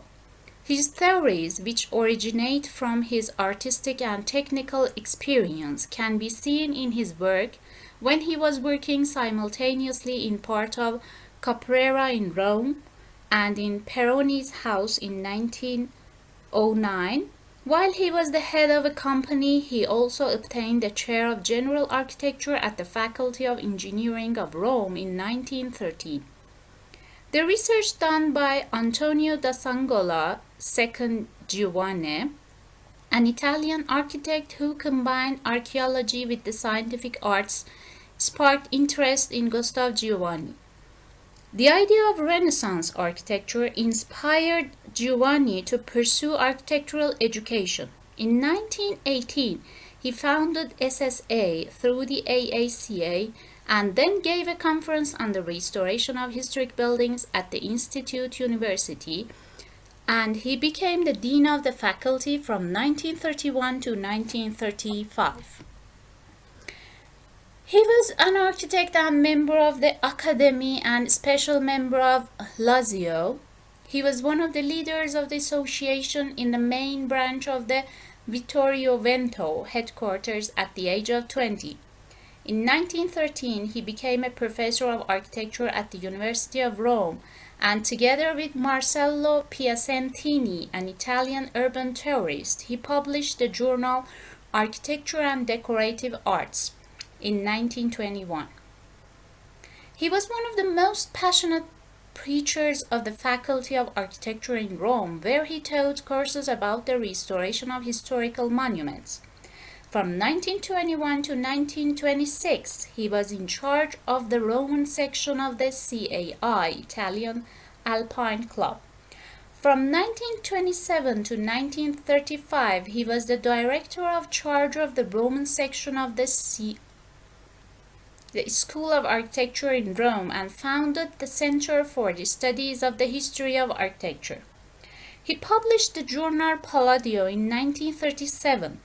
He is the author of many articles such as Through the History of Architecture in 1913, Deep Understanding of the History of Architecture, articles on Renaissance Architecture in 1931, and the Restoration of Historical Monuments in 1945. His architectural achievements include the Toloronia building, the establishment of Birra Peroni, the Church of the Guardian Angels in Rome, and the Torlonia Villa in Formia.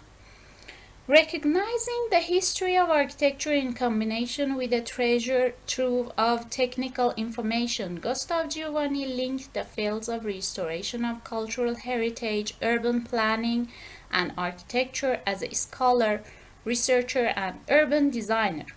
He paid attention to the relationship between new and old contents in the urban fabric of large cities. The two of his fundamental interventions are entitled Old City and New Construction and Delusion of Old Buildings. He was also one of the first conservationists with the message of protecting the natural landscape in 1939. His four most important principles are restoration by strengthening, restoration by setting up components or anastylosis, restoration through liberation, restoration by resorting to completion or renovation.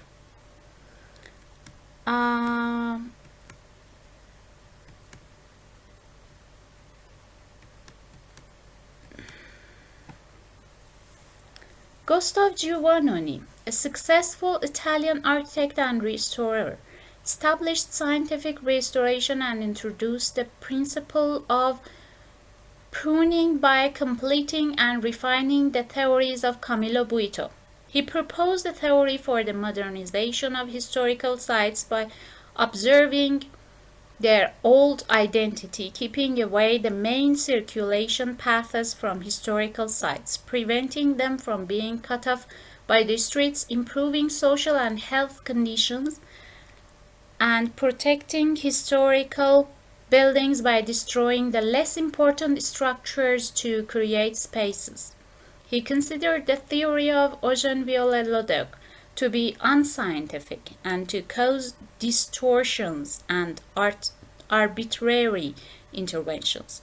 But like Camillo Cid, he emphasized visual values and sudden surprises due to the contrast between the magnificent palaces and the minor architecture and architectural order, which must be studied obsessively. Influenced by the theories of Camillo Buito, which distinguished between the old style and the new style used to regenerate a historical monument, he saw a conflict between the two concepts of life and history. Life means meeting the requirements of modern development and life, and history express the observance of historical and artistic values, and the environment of ancient cities.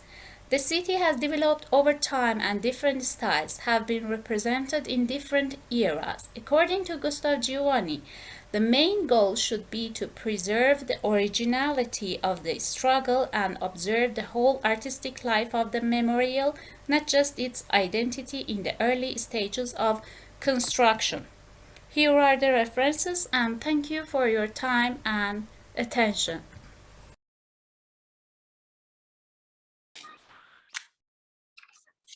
Thank you, Nanmin, for the presentation. Shall we have questions after these three presentations as per the schedule, or if there are any questions? Uniform Code of Military Justice specifies court-martial for any officer who sends a soldier into battle without a weapon. Your YouTube is playing. Sorry, that's from my side. Yes. I think we should continue and we can do the round table together. All right. Okay, then I will open next presentation.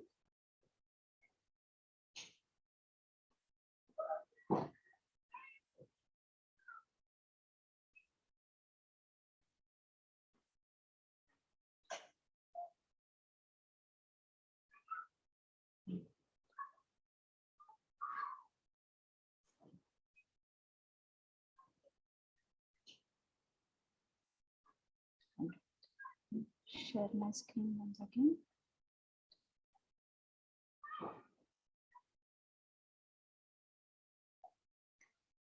Yeah, this is a presentation by myself and my co-author, architect Omkar Kebulkar. We are talking about discourse on lost pages of history, architecture works of a local Indian engineer, Vasudev Kanekar in Western India. I'll begin with the presentation. Hello, all the experts, participants, and organizers. I'm Dr. Vaidehi Lavant and my co-researcher, architect Omkar Kebulkar. We are presenting a research paper titled Discourse on Lost Pages of History, highlighting architectural works of Vasudev Kanekar in Western India, focusing on Deccan region under Bombay Presidency in 19th century.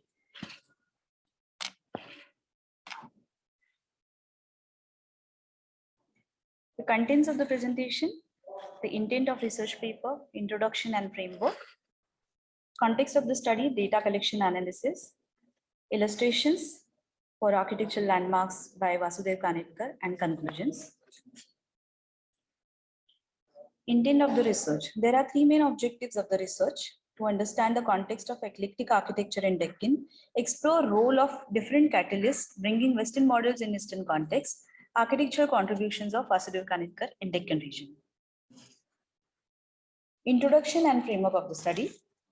In India, colonial rule influenced monumental architecture as a form of imperial expression in the 19th century. Visuals, literature, artwork, and pattern books were used to bring European architecture principles to the Asian subcontinent. This new vocabulary attempted to reach not only the main cities under colonial administration, but also to the smaller towns in India. Beginning with the neoclassical era, Calcutta, Madras, and Bombay developed their identities in the 19th centuries. These three presidential cities were built integrating imperial stylistic components. This was the culmination of locals and British officials working collaboratively. Changes in administration had a huge impact on India's entire social structure. Changes on a macro and micro scale could be witnessed. Changes at macro level, such as city planning systems bringing various typology of landmark edifices. The vocabulary of existing old town has indeed been extended and modified to the gridiron pattern. On the other hand, at the micro level, typological variations, adaptation of Western architectural models, details, style, and finally the emergence of cultural symbol may indeed be observed. This chart displays how treatise manuals and pattern books made their way to smaller towns and were employed as references for engineers on the ground. Many royal engineers and local engineers written their experiences working on various types of structures at numerous locations. This flow chart explains how these manuals worked and they contributed at the grassroots level. First map here shows extent of Maratha rule in India till 1818, till their defeat by Britishers, whereas second shows how the expansion of colonial rule was till 1857. In 1858, the British acquired control of India. The transition from neoclassical to neo-Gothic architecture can be witnessed throughout the Bombay Presidency. This is exemplified in Pune as well. The Bombay Presidency's monsoon capital. Gothic revival style in its religious typology predominantly seen here. Economic boom linked to the American Civil War and cotton exports from Bombay to English mills brought prosperity to the presidency's second capital, Pune. From 1862 until 1867, Sir Bartle Frere, the governor of Bombay, initiated a series of neo-Gothic style public work projects. Deccan College, built in 1869, and College of Engineering of Pune are among the most notables of those. Palatial residential edifices such as Government House Pune, New Palace Kolhapur emerged as icons of modernity. Another example of the same series of palatial house, that is Lakshmi Vilas Palace in Baroda, designed by Royal Engineer Charles Mart, later taken over by Chisholm and partly worked by Kanitkar. This is entirely in an Indo-Saracenic style in Deccan context.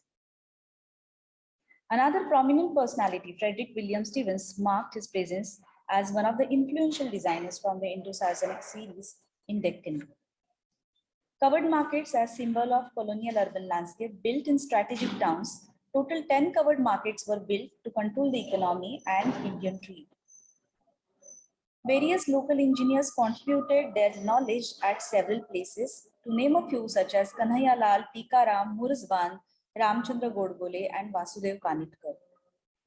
There are scarce resources available on local engineers, particularly from smaller towns. Vasudev Kanitkar extensively worked in Pune, born in Baroda, is one of them. He worked for a number of places in Western India. Further discourse attempts to consolidate architectural contributions of him. Less renowned for his many iconic edifices he designed and completed in Western India.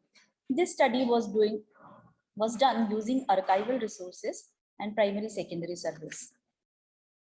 He stayed in Karachi, Pakistan for a longer period of time, where he worked on many construction sites and acquired engineering skills. Despite never having any formal education in the field of architecture, his proficiency could be seen in his projects. For this, he was awarded Rao Bahadur, the honor for skills in the field of construction activity. Vasudev Kanitkar partially worked on the execution of the landmark projects, various towns under Bombay Presidency, such as Baroda and Bombay itself. One of those projects is High Court Building in Bombay, designed by J.F. Fuller. The Secretariat Building in Bombay, designed by Claire Wilkins, is another example where Vasudev Kanitkar had worked on. This map highlights red dots. Those are the works completed by Vasudev Kanitkar in Pune. These are landmarks in the context. Kanitkar designed and built a residence for social reformist Dr. Bhandarkar at the confluence of two rivers in Pune. Kanitkar also designed and built the Nagar Vachan Mandir or city library, which is located in the heart of the town. This library contains a wealth of archival documents, books, and other useful materials published in both Marathi and English. It was referred as Pune Native General Library in all archival texts. Anand Ashram is located in the same premise close to Ray Market and Shaniwar Wada, that is the Royal Fortress in Pune. Reformist and philanthropist Mahadev Chimnaji Apte founded the institution at the heart of the old town. It comprises administrative office, library, and hostel for Brahmin boys from economically weaker sections from nearby towns. Old building of Ferguson College was designed and executed by him in the year 1892, where he worked for educational and social reformist Tilak and Nagarkar. This is the earliest example of collaboration with government and locals. The significance of the series is Ray Market as a part of image building process of British sovereign. 8 flanges coming out of the central octagonal tower, having a clock at one of its faces, is the model implemented for the market. Public garden known as Chakle Bagh, owned by Mr. Khasgiwale, one of the noblemen, was occupied by British officials in a night. Later compensation was given for the same. Images from the inside of the structure. It's a neo-Gothic construction with polychromatic stone on the facade, pointed arches, distinctive tracery work. It's important to note that the majority of the materials used, including iron, glass, are influenced by the Victorian markets. Floral patterns and lion face motifs are carved into the capitals of the columns in sandstone. At the gable end, a rose window catches your eye. Stone sculptures and cornices adorn the roof. Original layout that was inspired by a jail form with a central watchtower was proposed by Royal Engineer Walter Ducat and was executed by Vasudev Kanitkar. This is the plaque showing the important names and catalyst philanthropists who were the triggering points in the execution of this entire project. At the end, conclusions. In colonial India, a number of social catalysts influenced the actual project execution process.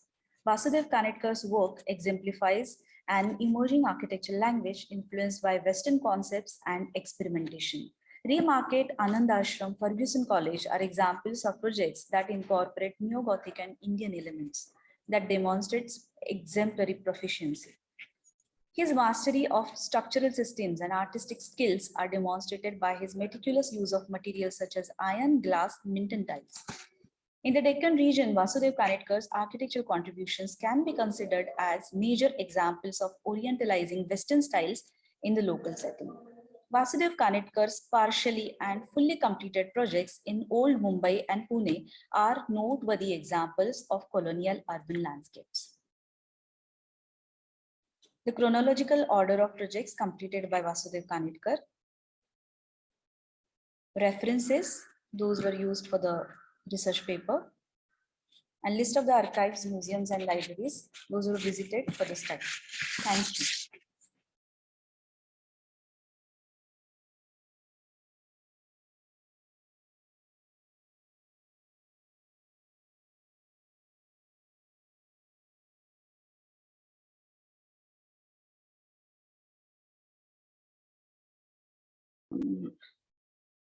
Okay.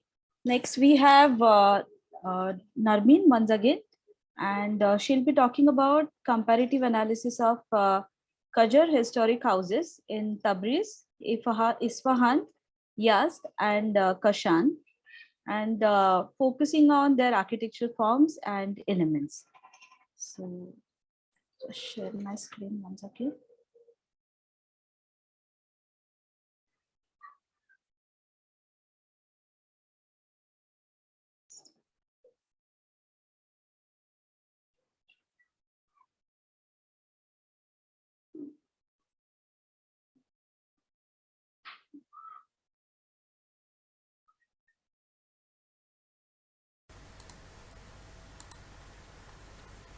Comparative analysis of Qajar historic houses in Tabriz, Isfahan, Yazd, and Kashan regarding their architectural forms and elements. Table of contents. After architectural elements of historic houses in Iran, architectural characteristics of Iranian houses in the Qajar era, and the architecture in the Qajar period in Tabriz, Isfahan, Yazd, and Kashan are mentioned. Then the common features of architectural forms of Qajar houses in Iran are compared, and conclusions and references. Abstract. There are a lot of precious, beautiful Qajar houses in many cities of Iran, indicating the high quality of talent and wisdom of their architects, using a row of columns in the main facade, emphasizing on symmetry axis in the entrance, and replacing the new ornamental patterns with the ancient elements are some of the architectural qualities of this era. This article attempts to answer the question that what are the similar characteristics of Qajar houses in different cities of Iran. For achieving this aim, the history of Iranian houses, especially in the Qajar period, is studied in Tabriz, Isfahan, Yazd, and Kashan cities. The methodology of this historic survey is comparative and qualitative, using the reliable books of libraries and first-hand resources. This article concludes that the architects in that era harmonized the culture of other countries to improve their own values according to their own culture and climate. Keywords: Qajar Historic House, Tabriz, Isfahan, Yazd, Kashan, Iranian architecture. In the map of Iran, you can see the location of Tabriz, Kashan, Isfahan, and Yazd. This is the list of some Qajar houses in these four cities developed by the author based on the references and books. This is the comparative analogy of the Qajar houses in these four cities. Loyalty to traditional and indigenous architecture, considering the hierarchy entering the house, symmetry in the main and secondary access, 5-door room or 3-door rooms are there in four cities. The main front of the building in Tabriz is south or southeast, in Isfahan north, in Yazd south or southwest, in Kashan north or south. Building orientation in Tabriz is north-south or east-west, north-south in Isfahan, in Yazd northeast-southwest, and in Kashan in all the directions. Sitting place on the roof is not used in Tabriz due to the cold climate, but in Isfahan on the east and west front, in Kashan on one of the four sides of the house is available. Introversion, just an extroverted entrance. Diverse and unique entrances. 2-leaf wooden entrance door with 2-door knockers. 2 platforms on both sides of the main entrance.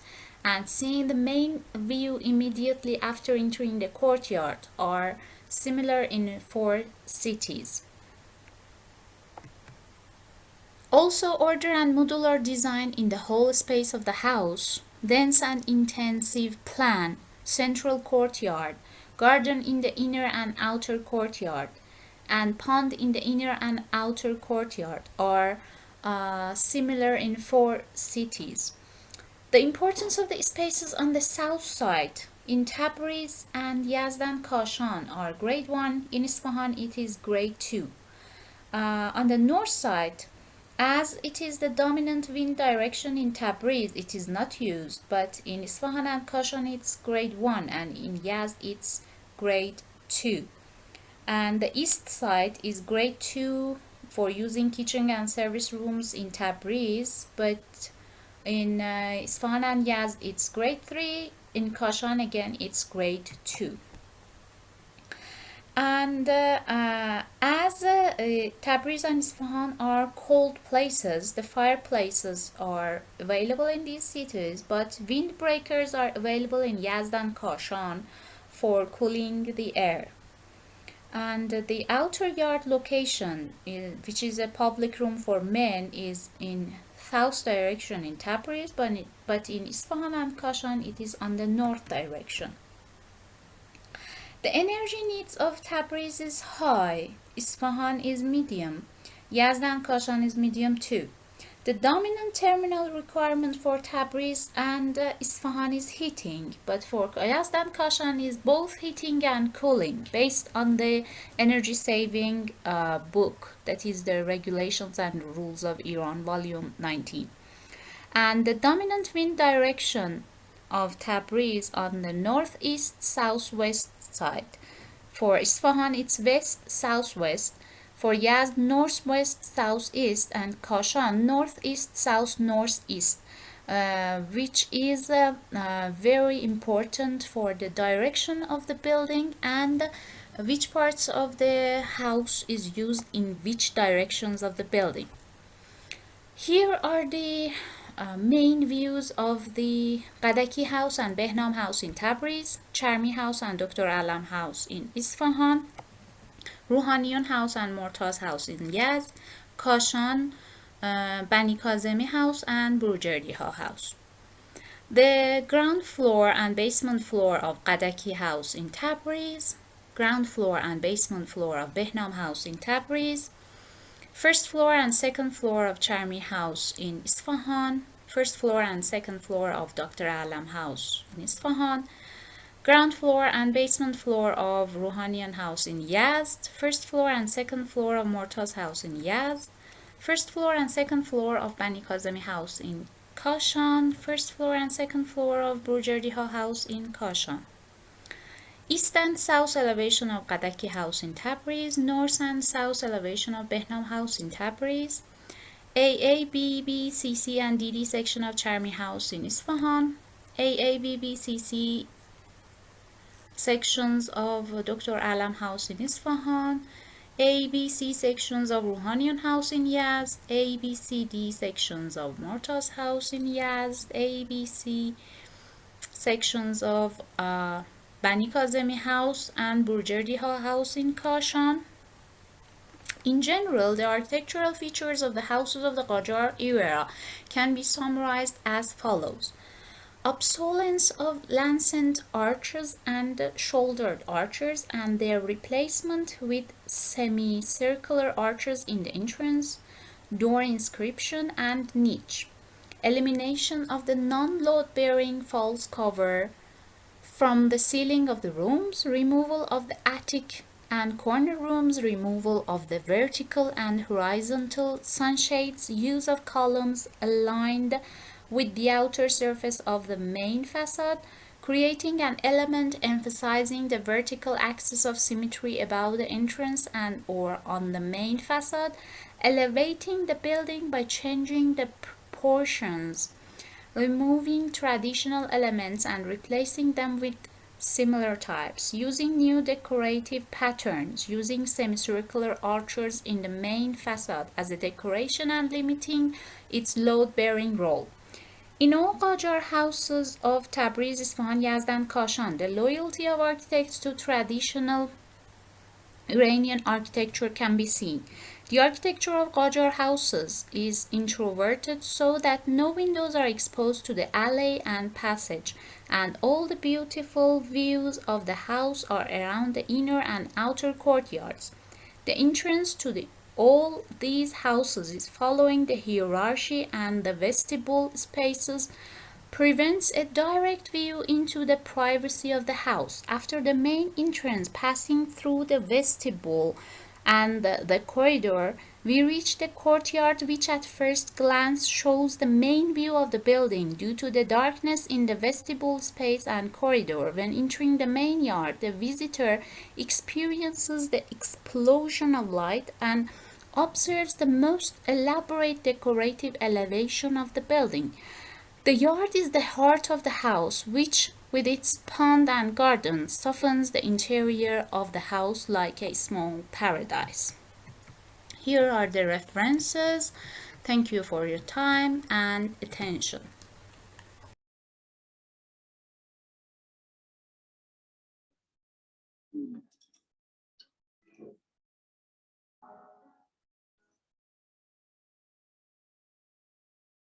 Thank you, Norman. Wonderful presentation, beautiful houses, really nice presentation. Shall we proceed with the next? Next, we have architect Lester Corzelis. He's a practicing in arts and architecture from London. He'll be presenting on Vietnam Veterans Memorial and arts and architecture based critique. So I'll just share my screen.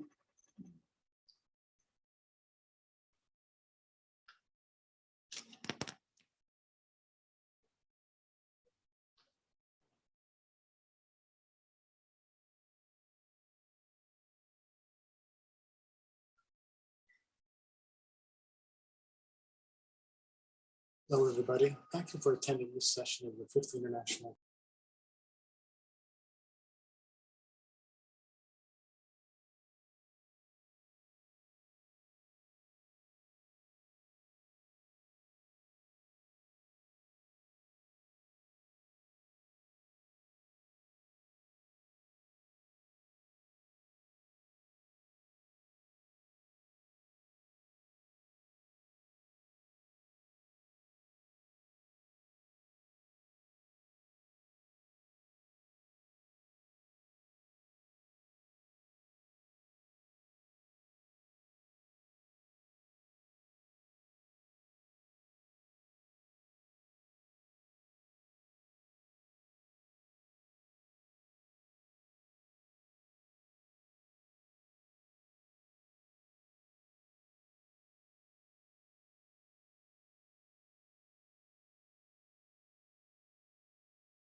Hello, I think there's a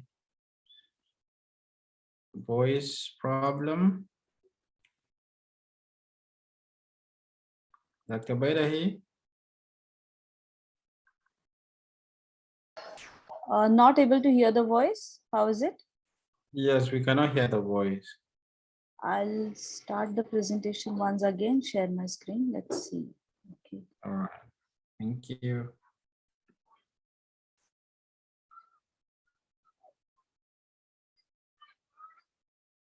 For attending this session of the 5th International Let me know if you could hear the sound. Yeah, it's okay now. Conference of Contemporary Affairs in Architecture and Urbanism. I'm going to be giving an overview of my paper, which is the Vietnam Veterans Memorial, Presenting the Unpresentable. The Vietnam Veterans Memorial is located in Washington, D.C. and was constructed in 1982, and it was won in an open competition by Maya Lin.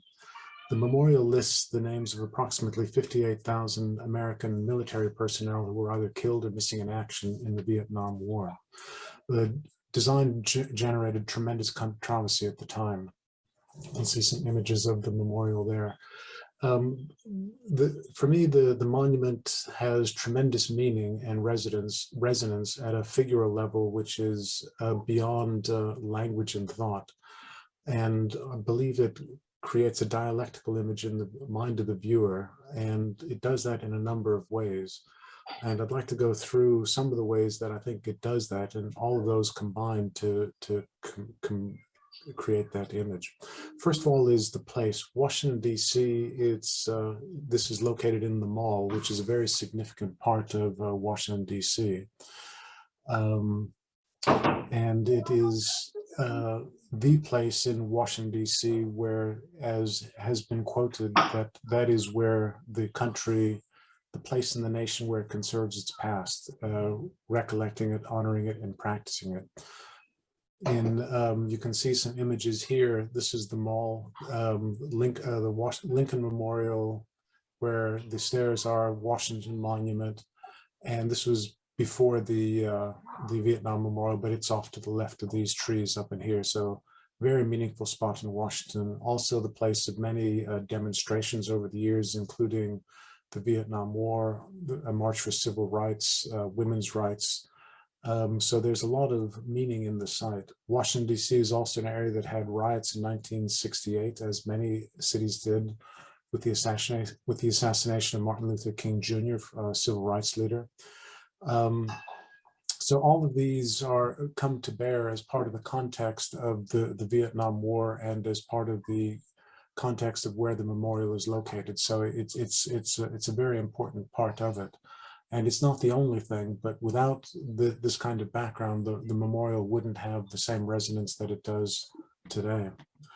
The social context, just briefly, the Vietnam War was the first televised war. So the images here would be what people could see on their television screens every night coming home from work.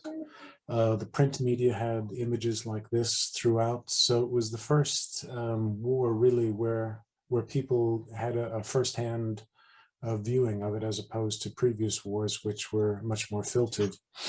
The draft was also televised, which was a little bit perverse, but that's part of the consciousness. And race relations were also part of the social context at the time, and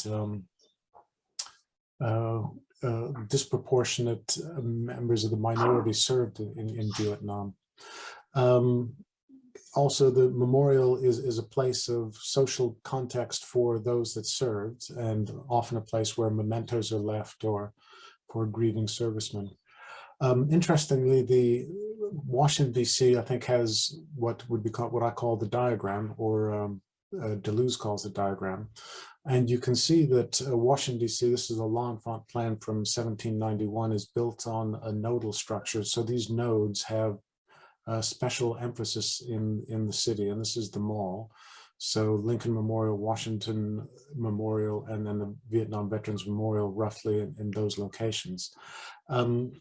It gives a certain structure and meaning to places within Washington, D.C., and the Mall is a supercharged area in that regard. The Panopticon of Jeremy Bentham is a well-known example of a structured power relationship that Michel Foucault described. Gilles Deleuze took this concept further in the concept of the diagram. And for Foucault, the diagram is no longer auditory or a visual archive, but a map that is coextensive with the whole social field. And I think that's very relevant for the Vietnam Memorial. And if you look at the site plan of the Vietnam Memorial, this is the memorial here, Washington Memorial and Lincoln Memorial, and you can see how the memorial ties into that. It very effectively ties into the grid, and I think that's very, very important. And it's one of the elements that gives meaning to this. It ties the monument into the grid of Washington, D.C. and into the psychological infrastructure. Minimalism is, if you think of the tomb of the unknown soldier, here you have the remains of one person who you don't know who it is, and that represents the many. The Vietnam Memorial flips that on its head, and each individual person is named. So it's a very different relationship. In minimalism, you can have seriality, where the individual components make up the greater work, as in these pieces by Carl Andre and Saul LeWitt. And it does that in the Vietnam Memorial, but the Vietnam Memorial, the components actually have greater meaning within themselves, and that they refer to individual people, whereas these are just industrial components. Phenomenology and time, the shape and structure of the Vietnam Memorial is, can you be read in a phenomenological manner that you experience it through your body. So these artworks by Robert Morris and Richard Serra are interpreted phenomenologically, and Robert Morris explained his work as using the viewer, the objects, and the environment to create a three-way process for creating the work of art. And for Robert Morris, you experience the artwork haptically, in other words, through touch and the memory of touch. And so that works at the Vietnam Memorial as well. And so also what the Vietnam Memorial does, it cuts into the earth, which you can see in these diagrams here. And so there's a phenomenological experience of the memorial as you walk along the walls here, and you're descending into the earth and then ascending as you come out the other end. And it is really quite an experience when you do that. Listing of the names on it, and the names are listed in chronological order by the time the people died. So this puts people in a context physically in time, in a place on the memorial, and it puts them relative to each other. So as you would walk along the memorial, you could see the effects of different battles and the casualties that accrued to them. So, and that's also very, very, very powerful. The materiality of the monument is also important. It's a polished black granite, and that has several aspects that it makes it's not a white marble as in most of Washington. So it says that it's not a monument. It also, and the most important aspect is the reflectivity, emphasizes the names of the individuals. And so it's more a monument of names rather than of a cause. Just that the Vietnam Memorial makes no mention of the nearly 3 million Vietnamese that died during the war, which is unfortunate, but it reflects the social context. So in conclusion, the Vietnam Memorial for me is an emotionally powerful work. It touches us at a figural level that is outside of rational language and thought. And it has elements of the sublime. And so for Jean-Luc Nancy, it's not the presentation or non-presentation of the infinite, rather it's movement of the unlimited that takes place on the border of the limit, at the border of presentation, the infinity of a beginning. And for me, that's what the Vietnam Memorial does. And it's experienced phenomenologically. So taking the Morris Merleau-Ponty, is our bodily experience provides us with a way of access to the world and the object. And so you can understand the world without any symbolic or objectifying function. And so, but are these individual elements enough to make the Vietnam Memorial a work of art? I would argue that they're not, but it's when you combine all of them together, then something changes. And using the concept of Walter Benjamin and the dialectical image, it comes together in a flash. So it's not progression, but image suddenly emergent. So with all of these elements, when you experience the Vietnam Memorial, it becomes in the mind of the viewer suddenly emergent. And it's that emergence and that dialectical process that gives it its power.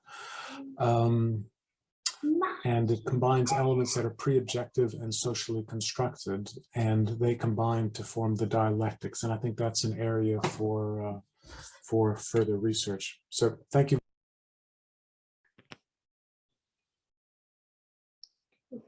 That was a wonderful presentation. Although Elon Musk obtained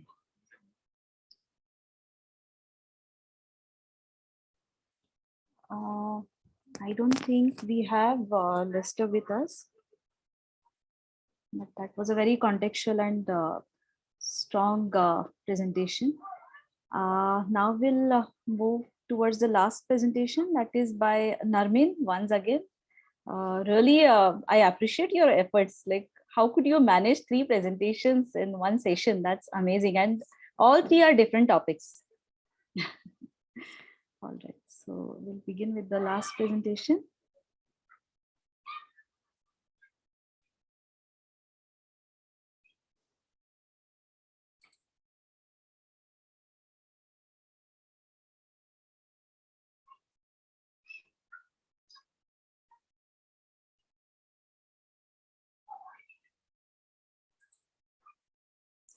The tomb of Sultan Bukht and 2 minarets of the Dardash neighborhood in Isfahan, Iran.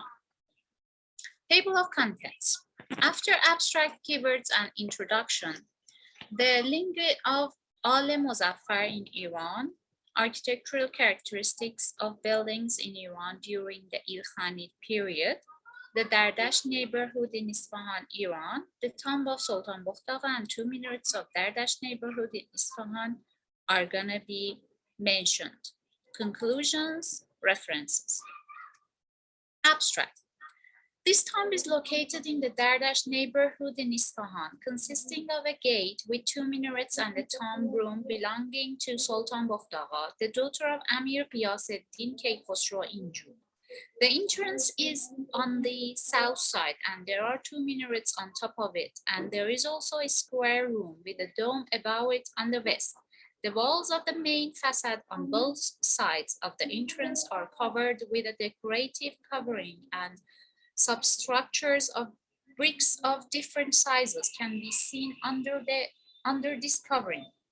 Although this Ilkhanid building remains almost intact, there is little information about it on reliable resources. This article aims to introduce this historic building with the illustrations of its plans and pictures after a short biography of Sultan Bukht. The methodology of this historic survey is analytical and qualitative based on first-hand reliable references. Keywords: Sultan Bukht, tomb, 2 minarets of Dardasht, Isfahan, Ilkhanid architecture, Al-Muzaffar, dome. Introduction. Sultan Bukht was the daughter of Amir Ghiyaseddin Keykhosro Inju. Her uncle was Shah Sheikh Abu Ishaq, and her husband was Shah Muhammad ibn Amir Mubarezaddin. His husband tried to marry another daughter of another Shah, so Sultan Bukht gets jealous, and because of the death of his uncle, Shah Sheikh Abu Ishaq,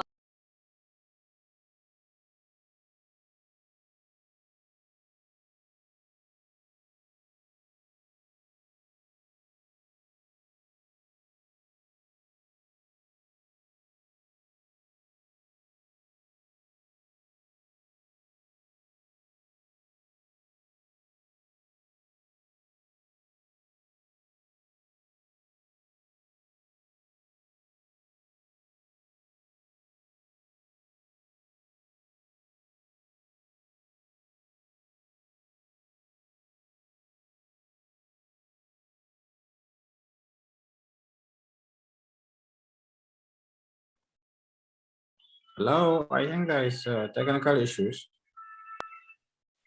The left map of Iran and the location of Oh, it Isfahan is back now. It's during the fine. Mongols' empire. The right is the map of Iran and the occupations of Hulagu Khan with the hatched lines during the Ilkhani period. This is the location of the Sultan Mukhtaga and two minarets of Dardash in Isfahan, and you can see the streets which have access to this neighborhood. The left map is the location and direction of the tombstone in Plan. You can see the north direction and the direction of Qibla. In Islam, the Muslims are buried in a direction that the right parts of the body is facing the Qibla. The right plan is the symmetrical axis of the tomb. The closed space, semi-open space, and open spaces of the plan, and on the right plan, you can see the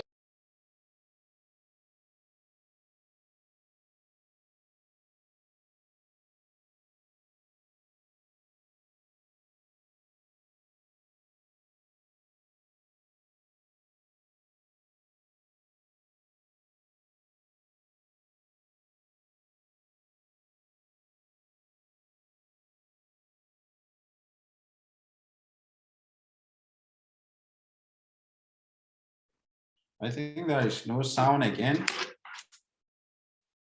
these are the That's samples of everything. brickworks of the tomb. One moment. Since how long you're not able to hear? No, it stops for a while, then it come back. I don't know if it's from you or it's from the presentation. I don't know, actually. I'll start from here maybe. Yes, yeah. Section Can you plan hear now? Yes. of the tomb that is drawn in just one book by Pirnia. These are the perspective views of the tomb developed by author. Different perspective views you can see. These are the samples of brickworks of the tomb, all drawn and developed by the author. On the tombstone, on the left side, you can see the picture of the inscriptions. It is written in the Arabic language. هذا الصخرة المقدسة انشاتها الخاتون العظمى سلطان بختاغا ابنة الأمير خسرو شاه أدام الله توفیقها لنفسها بعد وفاتها في رمضان سنة ثلث و خمسین و سبعمائة, which means this is the holy rock which was created by the great Khatun Sultan Bukhtagha, the daughter of Amir Khosrow Shah. May God grant her success for herself after her death in Ramadan in the year 753.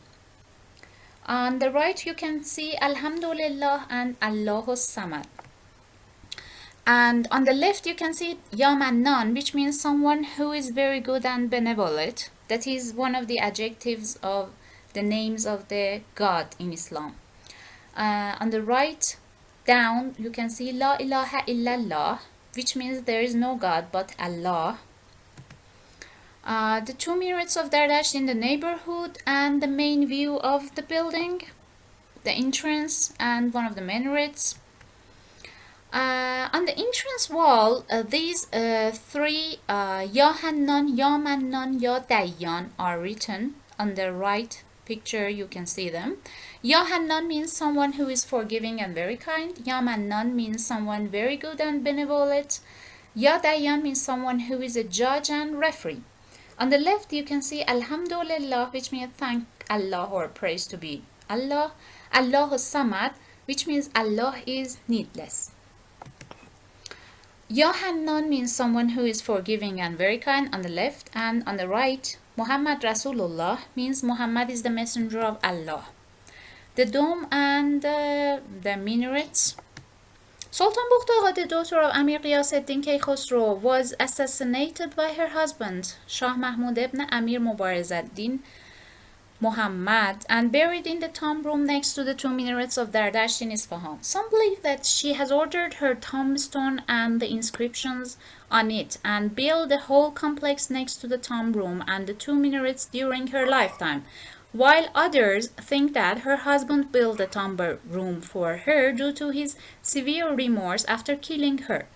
Either way, the building is made in the style of Mongolian, and the date of the building, the complex is said to be between 725 AH and 740 AH, although some are mistaken about the date on the inscription of her tombstone as 553 AH.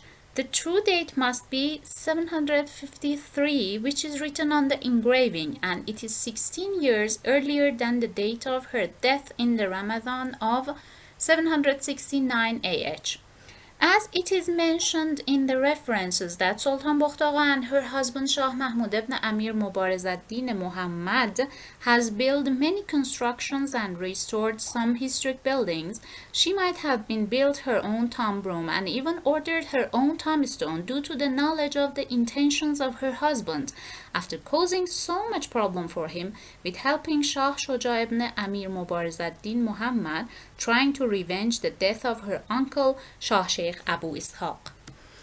The tombstone, tomb room, dome, and the two minarets are recorded as historic national monuments of the Ilkhanid period with the name Dardash Minarets and Dome of Sultan Bukhtaga with the number 115 in the list of national monuments of Iran by the General Office of Cultural Heritage of Isfahan Province in Isfahan City, Iran. The phrase engraved on her tombstone is as follows: "This is the holy rock or sacred stone constructed by the great lady Sultan Bukhtaga, the daughter of Al-Amir Khosrow Shah. May God grant her success to her after her death in Ramazan 753. The inscriptions of the two minarets on the brick building line on the background of the turquoise tile are as follows: There is no God but Allah. Muhammad is the messenger of Allah, and Ali is the true guardian of Allah. The decorations on the outer wall of the minarets are written in turquoise on a brick background, repeating the praises. There is about... Okay, that's the end of the presentation. I think, yeah.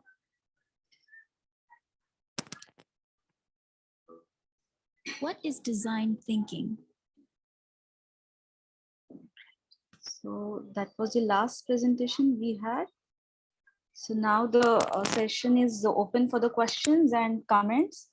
So is there any questions? Or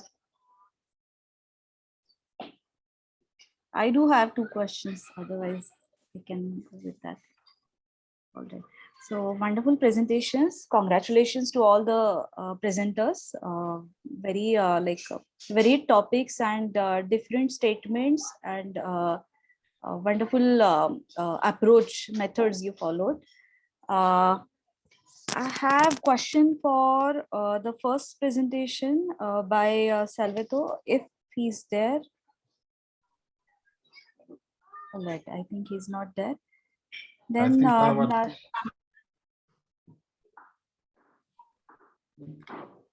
okay. So yeah, I'll ask. I have a question for Narmin for your second presentation. That was related to the houses of Qajar. So I would like to know more about like how the community of Qajars and how that influenced architectural vocabulary of the houses they actually built. So that thread, I think somehow I missed maybe, but I would like to know more about it. Thank you for your question. As far as I understand, you want to know about the architectural characteristics of Qajar, how it impacts. Actually, it's something like two dynasties before the contemporary regime that we have in Iran. That's something like 200 years ago. And when they come to the architecture, the architects of that period are trying to not copy, but somehow influenced from the modern architecture of West Europe, but they they confirm it as the social and the needs of the people living in Iran. For example, nowadays we have open kitchens, but we don't have the culture of open kitchen because we have some foods that are very smelly. And we said, for example, 40 neighbors from here to there can smell qorme sabzi, that is the smell. So, but open kitchen is designed for some European countries when both men and women are working outside, they just come and have a microwave, they just heat a frozen food in 5 minutes, and that's for that. But we have the hierarchy. In those days, women are not very in front of, they cannot cook in front of men. So we have the kitchen at the back part of the house. So this is the culture of Iranian houses. We have the hierarchy. We have 2 yards. One is outer for men, that if a man is coming to visit the man of the house, they will meet in the outer house. But the kitchen is, its window or access or entrance is looking to the inner yard. That is the privacy area.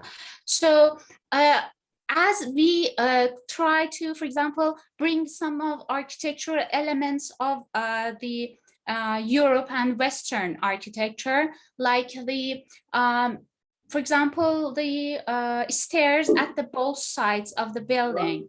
So it is different in the, we use it in the entrance of the building, but inside our yard, because we don't have any windows to the outside of the house. So from the alleys, you don't see anything from inside the house. But inside the house, we have central yards or gardens that are like paradise, and all the windows are looking inside that and getting the light and fresh air and accessories from the yards. And for example, the you can see from the elevations and maybe the pictures, you can remind that the best view of the building is after the courtyard and the alley that you come, and it's dark. It's an explosion of light, and you see the best view of the house, which most of them has urusi windows, we say. It's something like stained glasses in the Gothic architecture that you have with colorful windows and glasses. So we have the light, and we may copy those architecture from outside, but we still are loyal to our own culture and hierarchy and privacy, according to the, especially how can I say, the beliefs, especially the religious beliefs of people, that we have this privacy. We don't have those windows according to the alley, so a stranger cannot see my wife or the women making cooking here. But for example, the staircase are different from the previous time, that is Safavid. We have some 2 staircase from the yard to the main part of the house, that is especially go from the porch, then go inside the house. So we copy these things from the Europe, but we absorb it, and use it according to our own culture and our own religious beliefs. That's the, I think, the masterpiece of architects in that area, according to my idea. But and another thing is climate. You can see most of the Iranian architectures, when they see, they said, aha, this is a Qajar house.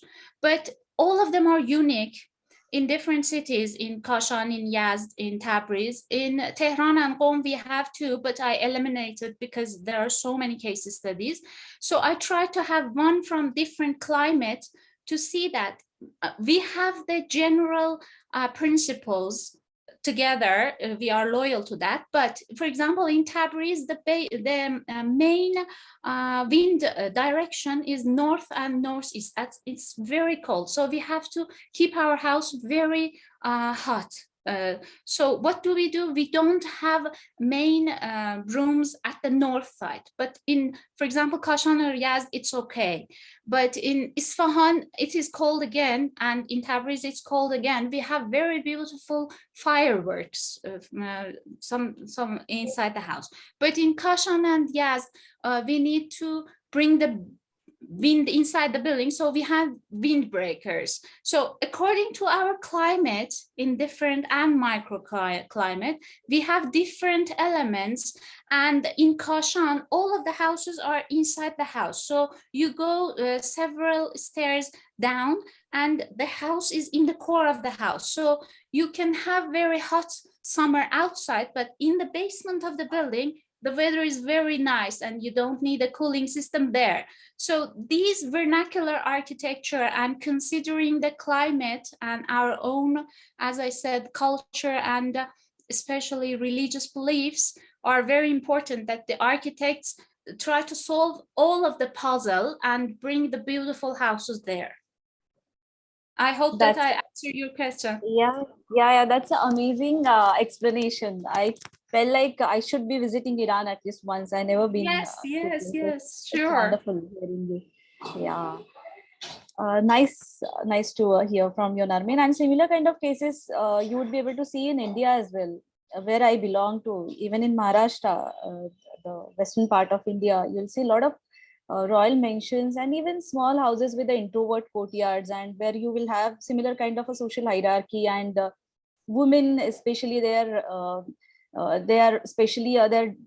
spaces are designed into inner courtyards which are not visible. So similar kind of approach we also do have here as well. So nice hearing from you. Thanks. Hierarchy and privacy, it's very important in our architecture too. Thank you again for your question. Thank you, Narmin. So one more question I have to Architect Lester. Hello, sir. Wonderful presentation. Nice to hear from you. Your presentation was amazing. Just would you like to throw more light on how the art and architecture combinedly could be seen in Vietnam War Memorial? It was a wonderful example. So how to look at it and appreciate it from amalgamation of art and architecture both. So I would like to hear from you. Sure. Thank you very much for the question. I think what is interesting about the project is that it communicates on so many different levels.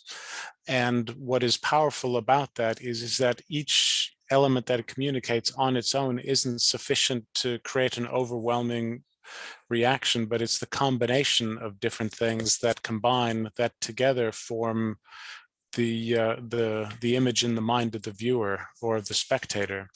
And so I think that's something, the principle of that, and dialectically, the dialectical image of Walter Benjamin is something that I referenced, I think is quite an interesting approach. And I think it's something that we as architects can use in when we design buildings, and all the components that go into it. So it's not just, say, the materials or the orientation or the social functions, it's all of it together, and to be aware of those.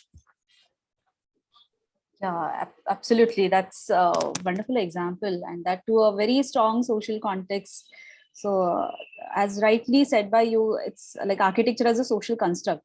So it's a amazing example. Very much so, but there's also phenomenological aspects, as we know, in architecture with our body and materiality and light and verticality. So it's combining all of those together with the social and cultural constructs. Thank you. Yes, thank you, sir. Thank you. So any other comments, any other questions from the other participants?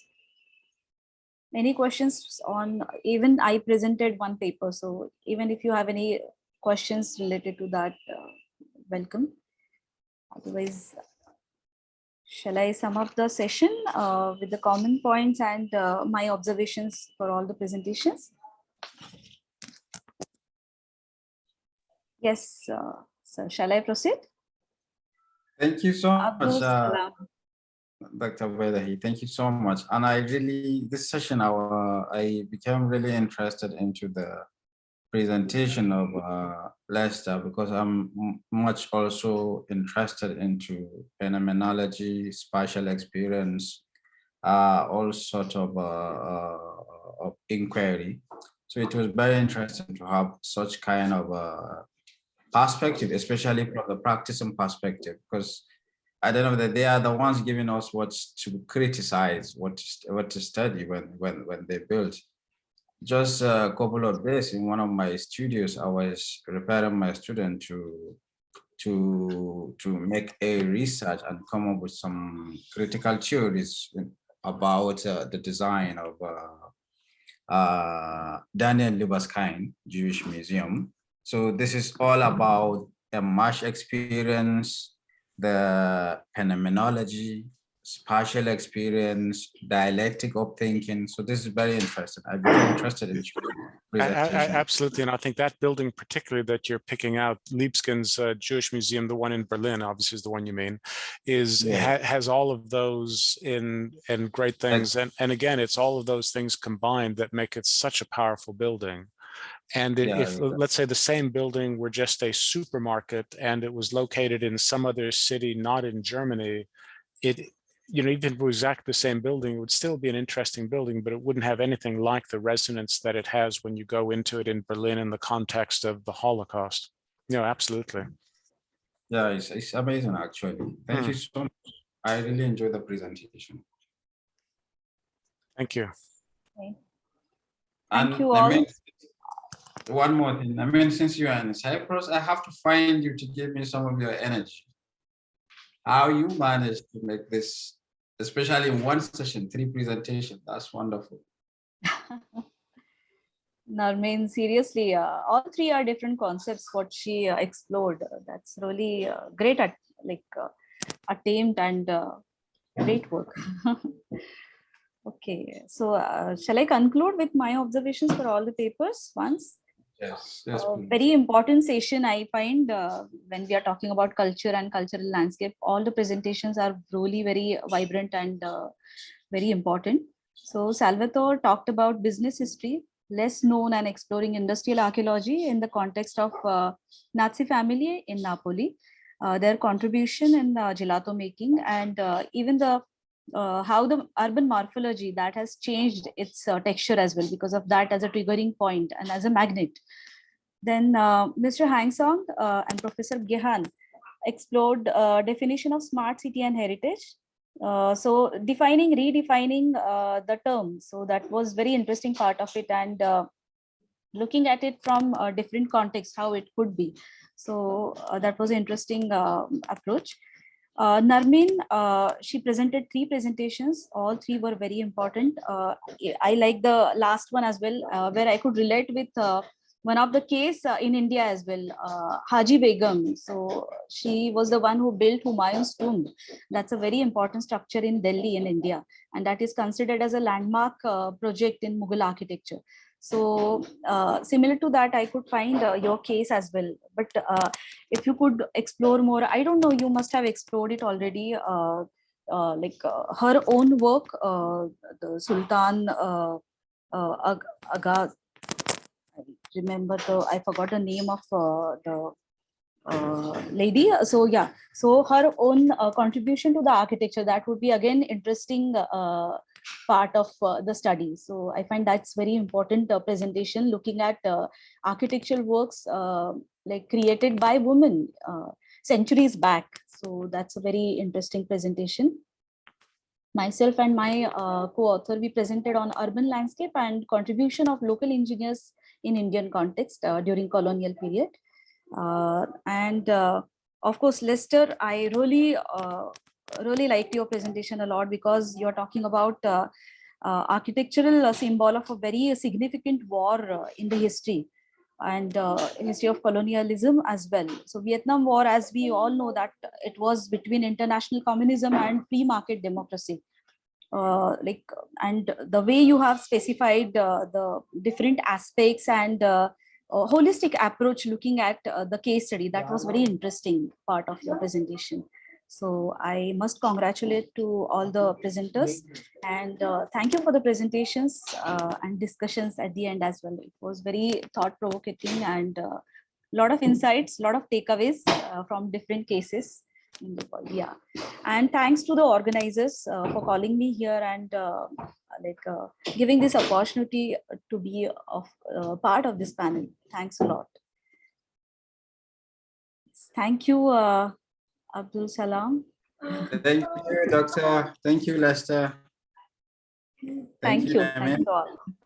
Thank you for your contribution, for your time, for the criticism. That's very interesting. Thank you. Thank you. Dear Dr. Shima, is it? Thank you. Dear Dr. Shima, before the authors leave, within 20 minutes, I will release all the certificates of the authors, participants, session chairs. I really appreciate your valuable contribution, dear Dr. Lavant. I also for great contribution. We have been discussing with our colleagues that since 2 or 3 hours you managed to this session. We really appreciate. I really appreciate your efforts as well. You are managing 3-4 computers at the same time. I don't know how you manage so many meetings at the same time. Amazing the way you are handling all the sessions. That's great efforts, all of you. Whole team is wonderfully, you have organized it. So many details worked out well. Thanks a lot for that.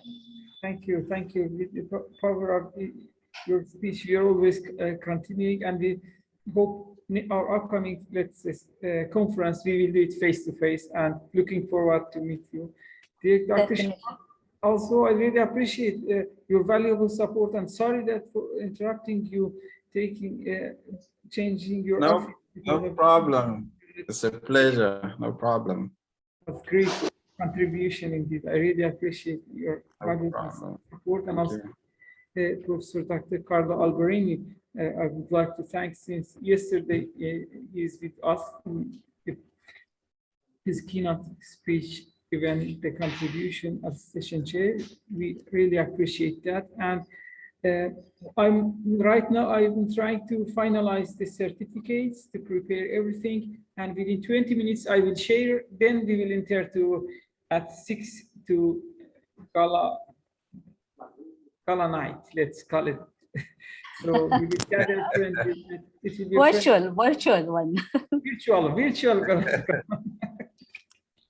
Thank you. Thank you. Thank you, dear Narmin. Thank you for your contribution as well. I really appreciate that, and our other colleagues. So please take care of yourself, and see you very soon. See you. Thank you. Bye bye, dear. See you. Bye bye. Bye all. Bye all. Bye. Ciao. Thank you. Ciao.